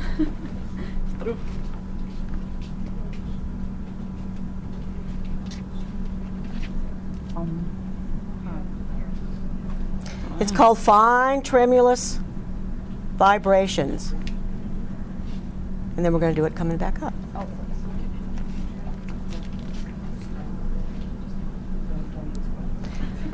You can make it different. You can do it smaller and finer going down and bigger and wider coming back up. That's okay. But this is a good place to apply it. What is in that lamina groove? Who can tell me what's in that lamina groove from your anatomy? The ganglions for the sympathetic nervous system. The ganglion is where the signals switch. I'm trying to turn that sucker off, right? To let the parasympathetic take over. It's also where Chapman's lymphatic points are. Okay, so you're doing a lot just by doing that along the lamina groove. So we're going to pay attention to the lamina groove. And the best stroke to stimulate it is vibration, okay, is shaking it. You ready? Go.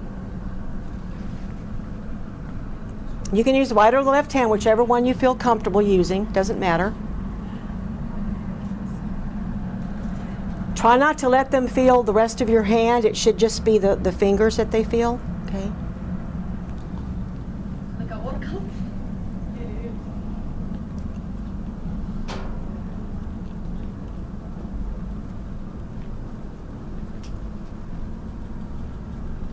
Come back up.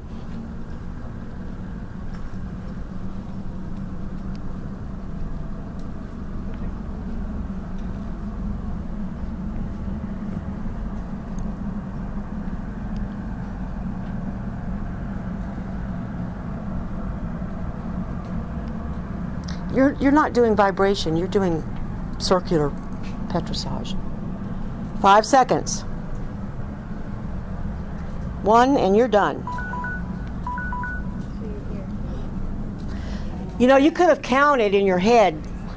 Going down, you count to 30, and then you count 30 coming back up. But it's like this, guys. It's very fine shaking movements with your hand, okay? If you're doing like this, you're not doing a vibration.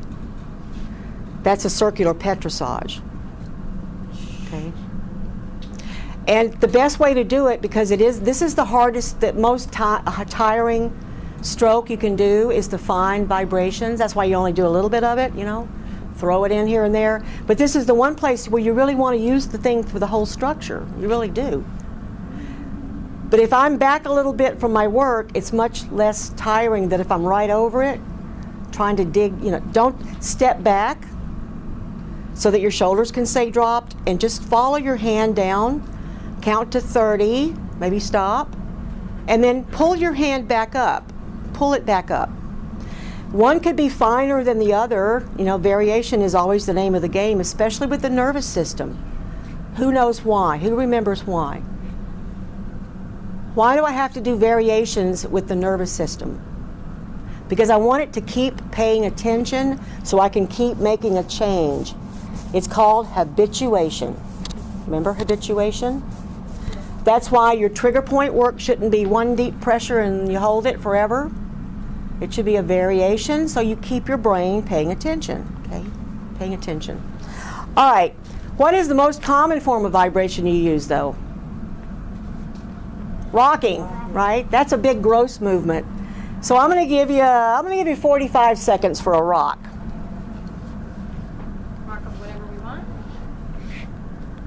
Whole body, half a body, whatever you want to do.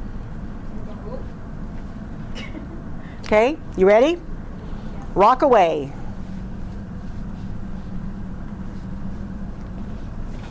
Sky hook, tuck your pelvis, drop your shoulders, relax. Relax.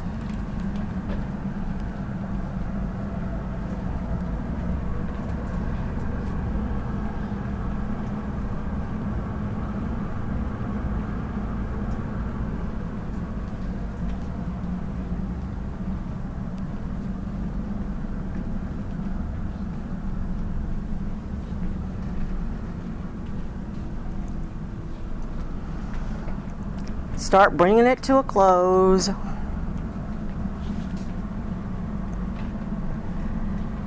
Okay. Where should you have stopped? I shouldn't say that. I shouldn't say that because that's being very rigid. Well, you try to stop where you started, right? Bring it back to make it complete, but not always. So I shouldn't say that's always what you should do, but pretty much, you know. So if I start at the top and I go down, I could stop and then work on the feet or whatever. But if I'm doing this at the end or maybe the beginning, I should come back up, right? Go down and go up. Does it matter where you start? Not really. Not really. Usually we start where? At the hara, right? This is usually where we start. Face up or face down. We start moving them right there. Do I have to go up first? No, I don't. If you get where you're kind of good, you can like go this way too with your rocking. You want the body to rock under its own rhythm though. Don't force it. And everybody's going to rock different. Come over to the next table. Walk that way.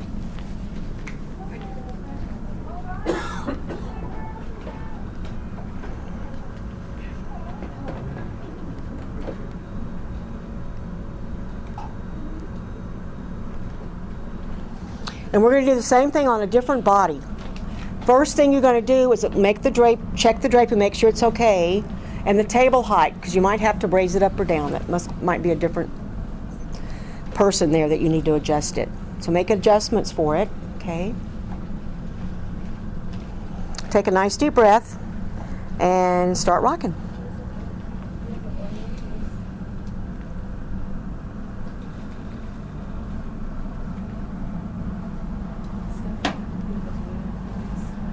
Your intuition may lead you to do a completely different rock on that body. Completely different rock.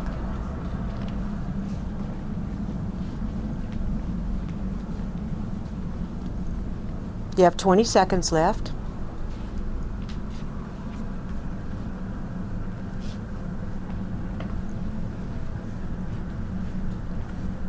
10.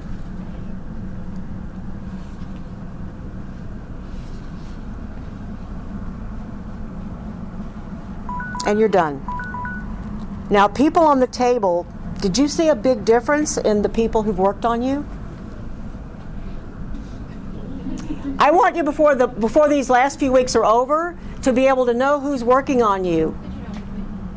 You got the face in the cradle and go up there. You should be able to tell their touch. You should be able to tell who's touching you. Everybody has a style. Everybody's got a style. Everybody's gonna, you'll know. Right? And one probably felt, I mean, I'm sure they both felt differently. Okay.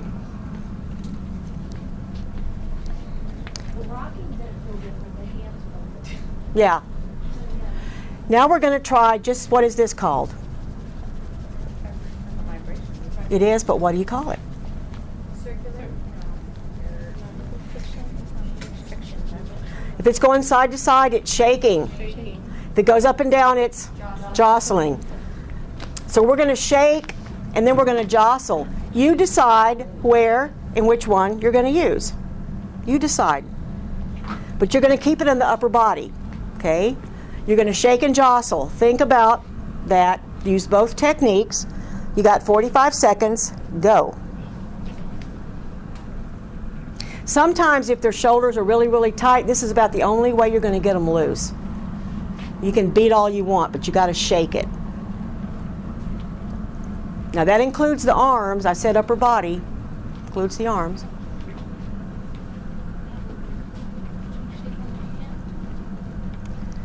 You could. You have 20 seconds left.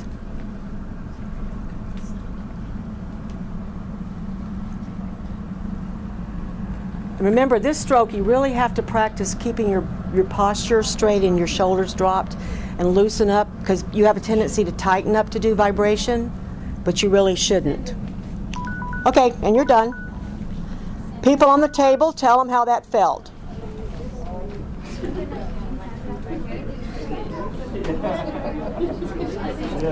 Huh? Just use the restroom. Okay, that's fine. Close it. All right, walk to the next table. Walk to the next table. Just the height if you need to. Check it out. Make sure it's right for you.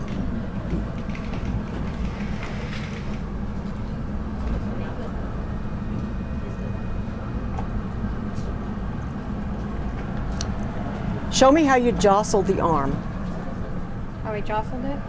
No, that's not jostling. Show me jostling of the arm. Besides Nope. this? Show me jostling of the arm. That's what I was doing. What's jostling? Up and down. Up and down. Oh. Show me jostling of the arm. Got There it. you go. Okay. All righty. Show me jostling of the arm. So I was doing it wrong. Okay. Yep, that's it. Is this jostling? Yes. Yes. Show me jostling.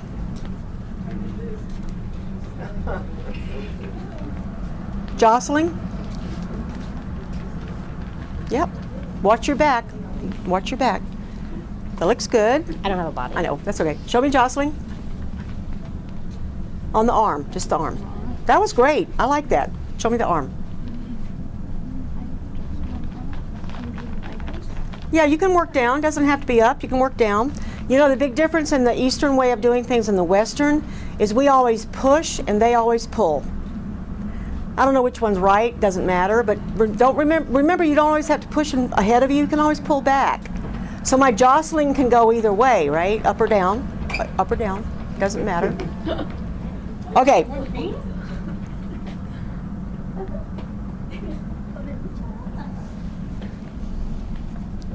All right, we did shaking, we did rocking, we did jostling, okay? Now we're gonna do petrissage. There is a one-handed petrissage. There is a two-handed. There is a circular. There is an alternating. There's a finger and thumb. And my favorite are the pressure ones, the broadening and lifting. And you should usually spend about 2 minutes doing this on a normal person. If they're really tight or muscular, you may have to spend more time. Your petrissage is the workhorse of your massage. It does the work. It wrings all the tissues and spreads the fibers apart. I do Russian sports massage, and it's practically all petrissage. I did that with no oil. Oh my god. I was sore for like 3 days. You're tired at the end. Believe me, that's a tiring way because it's done really fast too. It's shaking and petrissage. You have to remember to breathe. You have to remember to breathe. You definitely need to remember to breathe. All right, I'm going to give you 2 minutes to do the entire upper body. That means shoulders, back, arms, hands, whatever, but all you can do is petrissage. Now remember, this is a circular petrissage. That feels good in the hand, so just doing like that, that's a circular petrissage, all right? You can use your fingers, fists, whatever you want to do. You got 2 minutes, start. No effleurage, only petrissage. You already smoothed them out. They're already nice and warm. They got oil everywhere. You don't need to effleurage.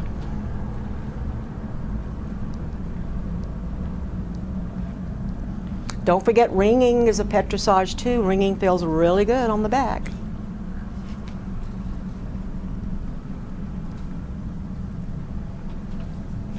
I like it. Most of you are using your fists. That's ergonomically sound way to do it.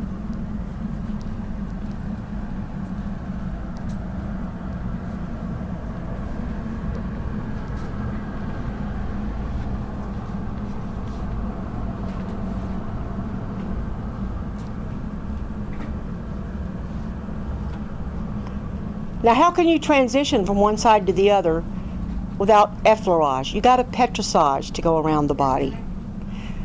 57 seconds left. I like that. Did you hear that? She said your flexor carpi ulnaris.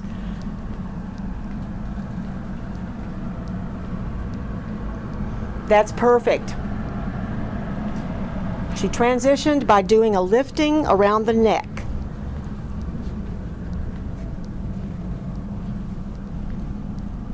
"30 seconds left. That's effleurage, dear. That's still effleurage. Effleurage can be quite deep, all right? But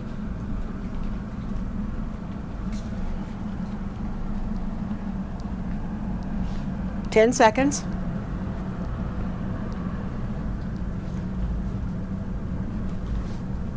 I see several of you stroking along. That is not a petrissage. I know it's ingrained to include the effleurage with whatever you do, but you got to learn to leave it out too. I can go really deep, but as long as I'm just stretching, that is not petrissage. That's effleurage. Okay, you got to put some kind of squeeze into it. Who remembers how to do skin rolling? I want to see skin rolling.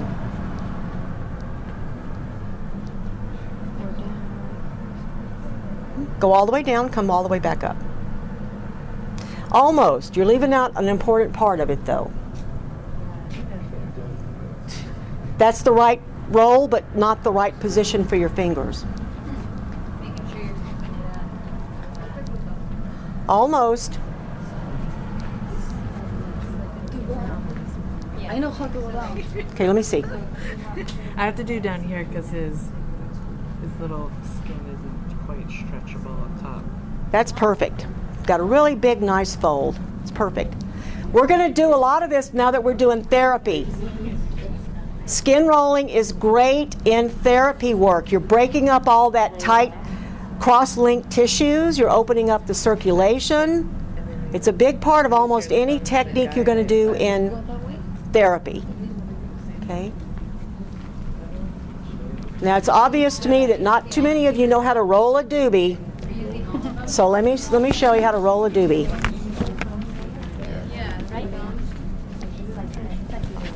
You make a bridge. Bridge.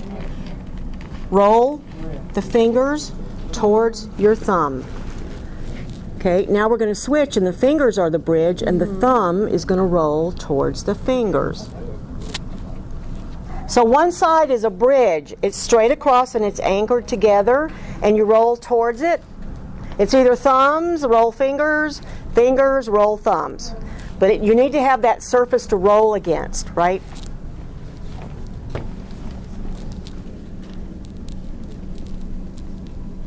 See, my thumbs are straight. Now I'm going to make my fingers. Thumbs going down, fingers coming up. Now you can kind of notice how the fascia grows too. It's much looser on the low back than the top, right? That's the way the fascia is.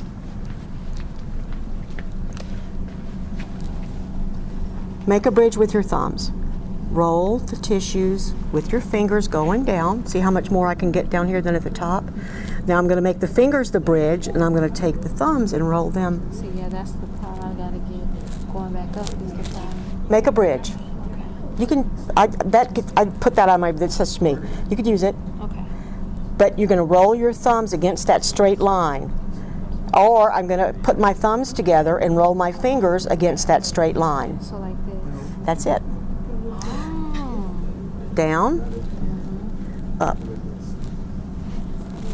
Just keep the bridge. Keep the bridge. It's a bridge. You make a bridge with the fingers for the thumbs to roll against, or you make a bridge with your thumbs for your fingers to roll against. So you always have one base, either going down or base. Exactly. Coming up. Okay, got it. So going down, it's fingers rolling against the thumb. Coming up, it's the thumb rolling against the fingers. Yeah, okay? got it. Now, if they're way too tight to do this, this was part of the chair routine. What was the first thing we did in the chair routine? Skin folding. Skin folding. Kind of hard to do because you got oil on them, but you know I could put a towel on there and skin fold it. Or I could wait when I pull the sheet up and do it under the sheet. It's another way. And you can even add picking it up and shaking it a little bit, because that's what you want to loosen up, is that superficial fascia. That's where the blood, nerves, and lymph is draining from. So I want that loose. I want that loose. Okay?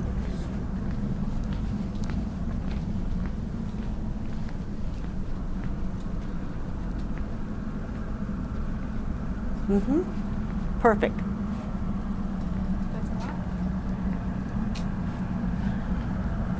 Now we're going to do some frictions. We do a lot of friction on the back, right? Yeah. Because it's thick muscle, we're trying to get in there. We can do it longitudinal, cross fiber, circular, or my personal favorite, chucking. So let's see you chuck. Chuck that back. Chuck. That's a tapotment. That's not a friction. Oh, is it chuck? Oh, that's what I was doing on the arm. Chucking, Yeah. chucking, Okay. chucking. Chuck, chuck, chuck, chuck. I knew I got Chuck, chuck, chuck, chuck. You move the whole muscle up and down on the bone. Friction, remember, you're not moving your fingers or hand or skin. That welds down and you move what's underneath. But chucking is moving the whole thing, not just one little part. Chuck, chuck, chuck, chuck, chuck, chuck. Chuck, chuck, chuck, chuck, chuck, chuck. Works great on the back. One hand or two. I mean, you can do both, it's fine. But chucking is moving the whole thing, okay? Not just one point. The whole thing.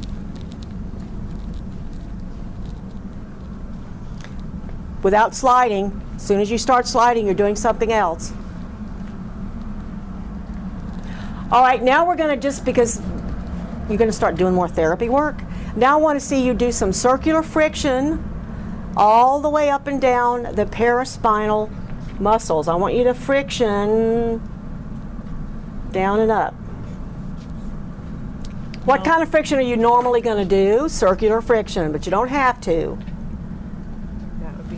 And I would do it a little deeper because I'm on a real thick muscle.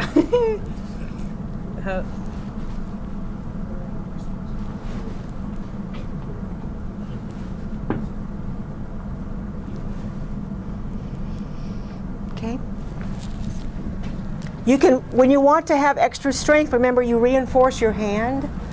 If I'm doing something that's tiring, I'm usually going to reinforce my hand. And the circular friction is the best stroke to use on those thick paraspinal muscles. You can really get in there.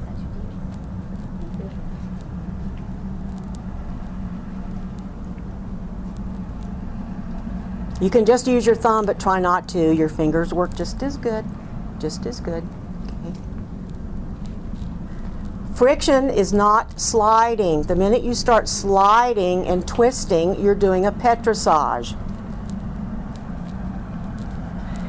And usually, if you're doing point, point, point, you use your elbow, right? Now when we do trigger point, we're going to ask them to tell me when you want me to stop, because if not, I'll keep going. When they say, oh, then you stop. You want to sink in there and go as deep as you can. Now, if we want to do, I might as well show you the therapy. We're going to try to work those transversospinalis, bad boy Mr. Multifidus. I want to get in there and try to work him. You're going to use the spinous processes as your guide. So there's a bump. I go the little gap between the bumps and move over to the side and press down. That way I know I'm not on the spinous process. I'm in that space between them where Mr. Multifidus is, right? That's where he is. So find the spinous process, the little bump, go in the gap between them, just slide off to the side and press. Okay? This is the one thing we usually use a tool for. They're called T-bars, but a lot of places where you work, they won't let you use a tool. At the Marriott, we weren't allowed to use tools because somebody hurt somebody at one time, so now they say no tools. Just track along that spinous process and go between them. That's where you put pressure. If you do it off to the side of the spinous process, you're on the transverse process of the bone. You're not on a muscle. Remember, those little guys are in between. I didn't say effleurage, I said Sorry. points. Sorry, got ahead Yes. of myself. Deep down. We don't do like circles or anything, right? Or what Yeah, do we do? Oh, yeah. whatever. Right there. And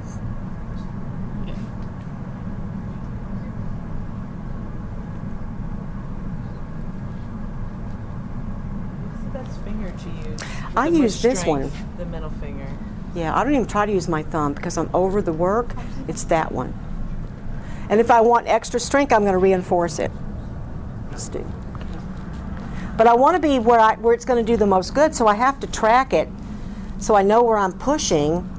And you're going to use those little bumps as your guideline, okay?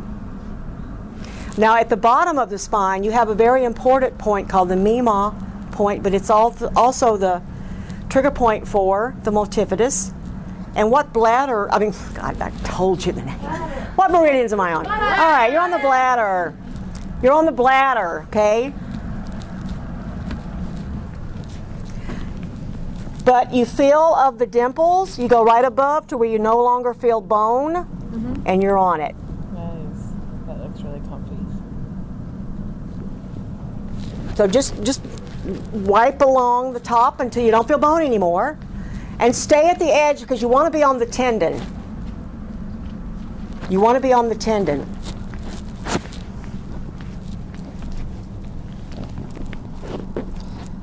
Leave your hands for me. It's a little more wide. It's right there. Come up, up, up, and go straight down.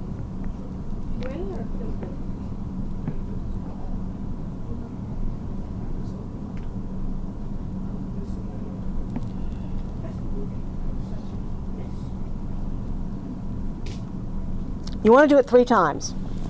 We're doing therapy now. We're not. This is 3 times stuff. Okay. You can only do one side if that feels more comfortable to your back. It's more effective if you do both, but if you don't feel comfortable doing both, do one and then the other. It's up to you. Can we hold or can I slide a little bit? Well, you can. All right, here's her dimples. We're going to go right above it, right there. Yeah. And I would probably use my tall finger instead. Yes, whatever works better. It holds up better. For 10 seconds, let off. Go back in. Should go a little deeper this time. Go back out. Go back in. You should be able to go a little deeper.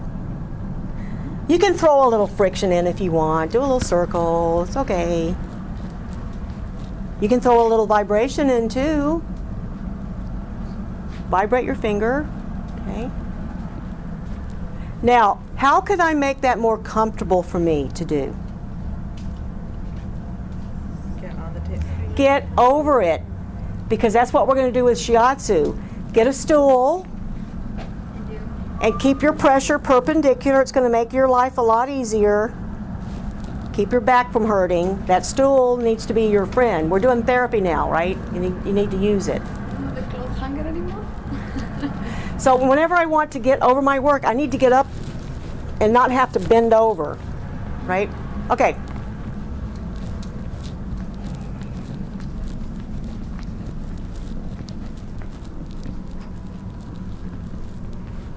Dragon's mouth. Know how to do it?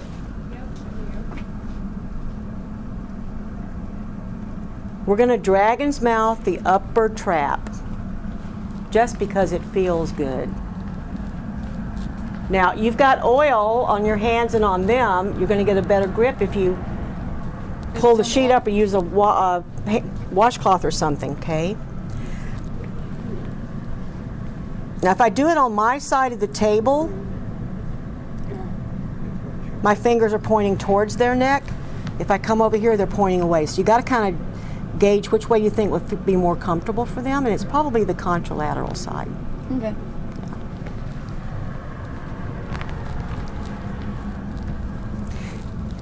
In neuromuscular work, we do something that is, it's that, but we're going to throw in a petrissage thing, because we're going to go back and forth.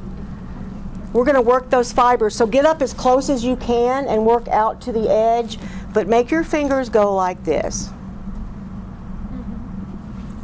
So you don't just slide and pull off, you go back and forth.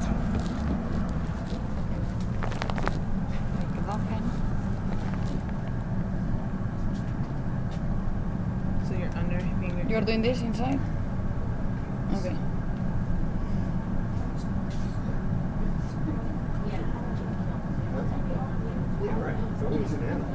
Okay.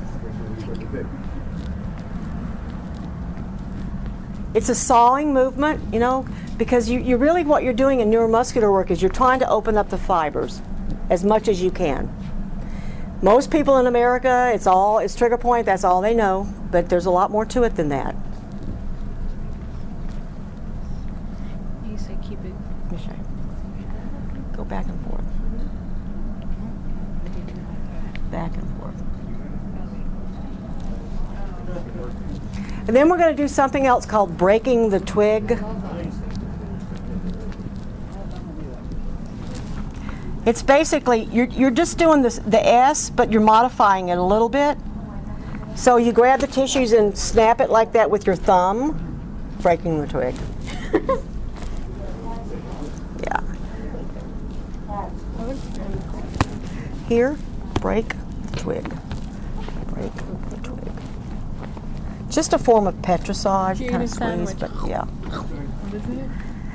It's kind of like the S, but I'm taking my fingers and I'm pushing my thumbs up like that, so I'm bending the muscle over my thumb.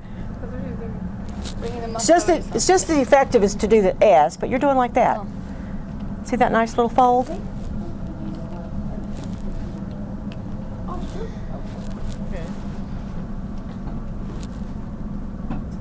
Breaking the twig. Yeah, pretty much. Just take your hands and go like that. Break the twig. Take your hands and go like that. And you should have a nice little fold around the top.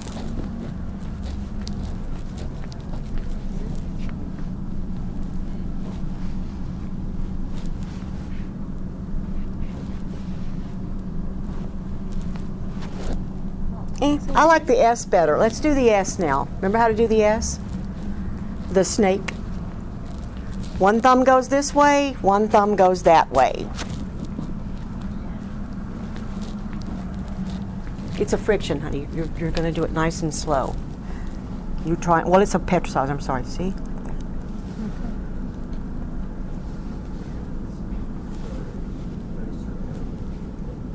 I'm twisting it between my thumbs, and it works great on the arm too.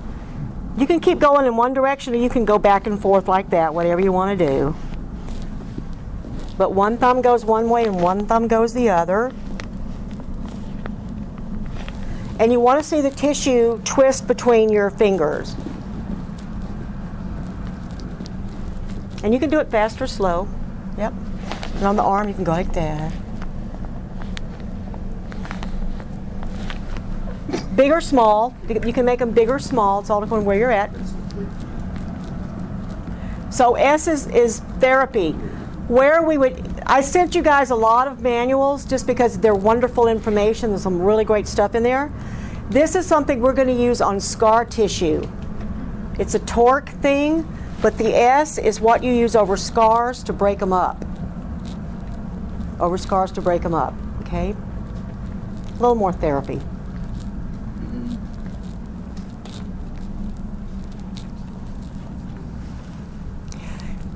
And another thing with neuromuscular is your upper trap is kind of rolled over like a newspaper.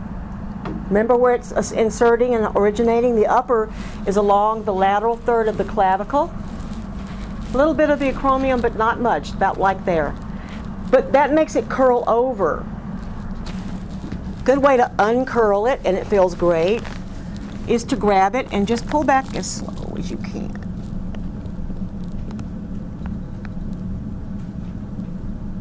And then stop and let it come out by itself.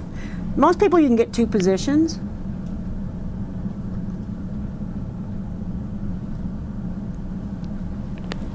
How's that feel? Excruciating, actually. But now I'm so tight up there. I think. You are. Yeah. Well, then I'm going to come back and make nice. I'm sorry. Make nice. What stroke is that? Tell me what I'm doing. What stroke? Pestrissage. What Little stroke? S, pestrissage. What stroke? Effleurage, pestrissage. An S is a friction. Yeah. If I'm sliding along, that was ringing. Ringing, okay. I was ringing that little time, but ring it, okay? Okay. If they're really tight there, it's going to be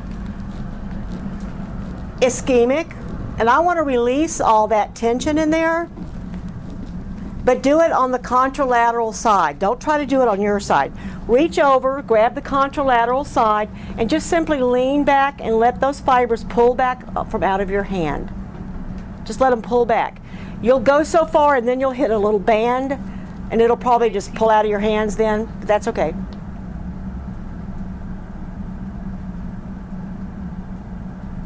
The slow pulling, we do a lot of that in deep tissue work and myofascial work and neuromuscular work. Do a lot of that.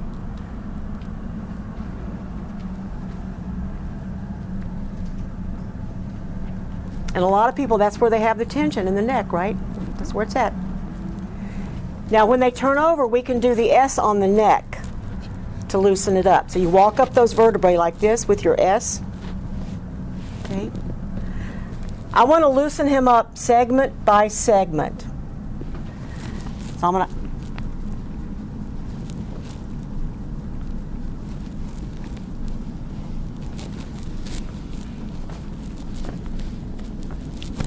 come back. I'm trying to hold it still and then rock what's beneath it. Do this and then come back and move this hand too. But do it once to kind of lengthen it a little bit. And supposedly what that does is move each individual vertebrae instead of the whole thing moving at once. I don't know how effective it is, but that's what they tell me. So I'm going to hold it here so they don't move, but only these go back and forth. Okay, and I'm going to do this all the way up one time. I'm going to come back. And then I'm going to bring this one too. You want to try to keep this part still so it doesn't rock at the same time. So you're only rocking that little vertebrae right there. And that one right there. And some people are going to rock really easy and some people aren't going to rock at all. They're just not going to rock. Huh? Yeah, the first pass is your anchoring, so these don't move. Rock there. Should you feel it underneath? Mm-hmm. Now, I'm going to go up here, but I'm going to move this up too. Yes. This should still rock all the way up. You should get enough speed to rock. Okay. So that way, what you're opening up is each one that you come to. I make this one stay still, but I move this one back and forth. So they're opening up between the vertebrae. About the only way you can do it. About the only way you can do it.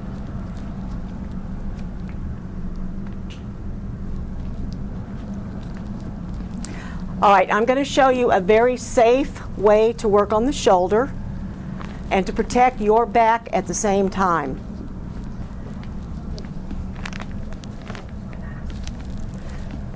You're going to put your arm on the table with your elbow on the table, which gives you leverage. Leverage, right? And I'm going to put the ball of their shoulder in the palm of my hand, and I can lift the shoulder up and get under the scapula. Which is okay if they insist on laying flat, but what position should I put them in to work on their shoulder? Sideline. Side-lying. But they insist. Right there, so you're supporting it. Put your elbow on the table and bring their arm out like that. Do not do this to anyone's shoulder. And then when I pick up, see, I don't have to, I'm not using my muscles, I'm just digging into the table to lift it up, and now I can get under there. So if you came in today with nails, don't do this. And then just slide along. And then we're going to put them in side lying, and you're going to tell the difference in how much you can work on the shoulder as opposed to being flat on the table. This is a waste of time. And it's down with their arm draped over your leg. Not as much leverage, but yeah, you can. You can. It's just easier on my body. Yeah, absolutely. She's a little low for me. But I'm going to bring her up just by putting my elbow into the table, and I can get under there really good.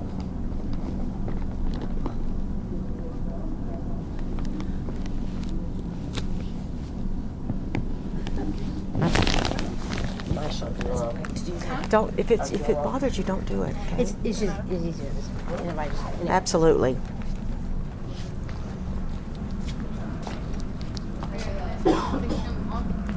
All right, that's enough therapy, guys. We're going to go back and just do Swedish stuff now, because that's what you need to.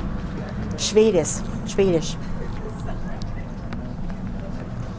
Thank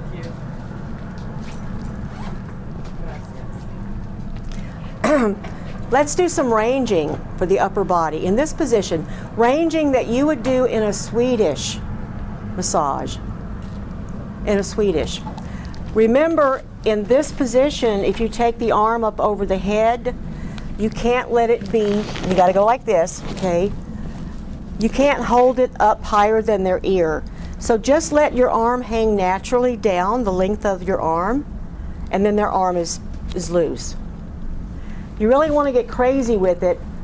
In this position, they need to be in supine, okay? No more than 45. Don't try to do this with their head, their arm, okay? Just 45, hanging off to the side.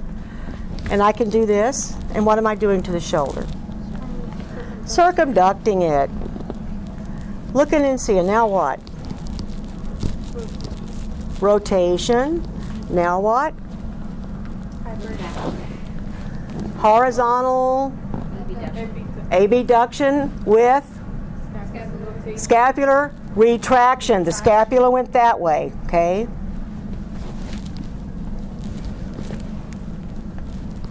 See, it's pulling back. Now, if I just want to do mainly retraction, put your fingers like this, like a bridge, in the antecubital region, and lift the arm up. And move it towards the spine, and then down. Towards the spine, and then down. That's not therapy. You can put that in a Swedish. That's okay. Just kind of wiggle them around a little bit. And if I go back with it, I can retract.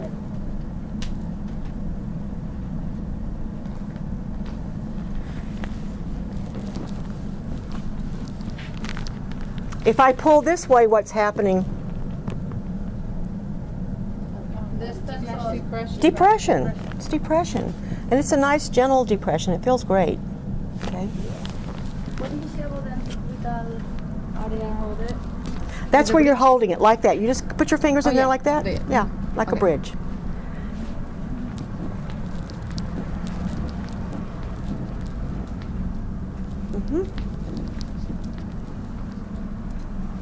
Now remember when we sat on the table? That's the most comfortable way for you to work on the shoulder and for you to work down the spine. You get to take a break. So you think about doing that for most of the work. Especially if you know they need a lot of shoulder work. I'm going to sit down to do that. And with the arm up higher, like having it across your lap, you're able to get under the scapula easy. Easy peasy. All right, let's do a little neck work, and then we're going to switch. How much pressure, how much work can you do in this position? Not a whole lot, because you can't push them down, but you can pick them up. You can pick it up. What's that called? Lifting petrissage. I can alternate it. I can do it with this hand first, and then this hand. I just can't push down, but I can pull up. I can lift, and it feels good. Yep, just like that.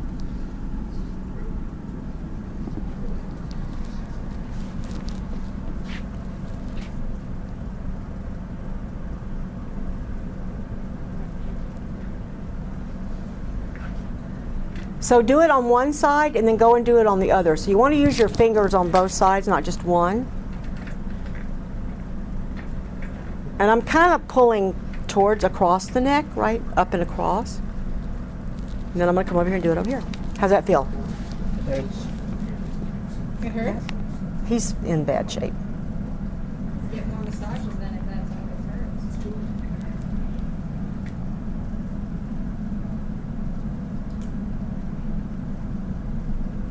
That's where you carry all your shit. Then I'm going to tell me what this stroke is. You're ringing. It's not like one-handed ringing. One-handed. Circular petrissage. I'm going in a circle. I could say alternating circular petrissage, but it's a circle. See how I'm going like that with a circle?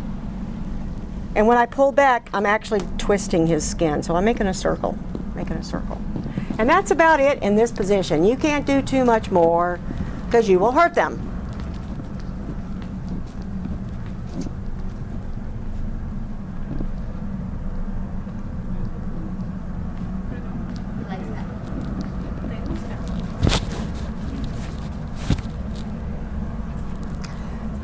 I'm going to give you 8 minutes. 8 minutes. I'm not going to let you have a clock to look at. I'm going to call out each minute as it goes by to give you some sense of time. Okay?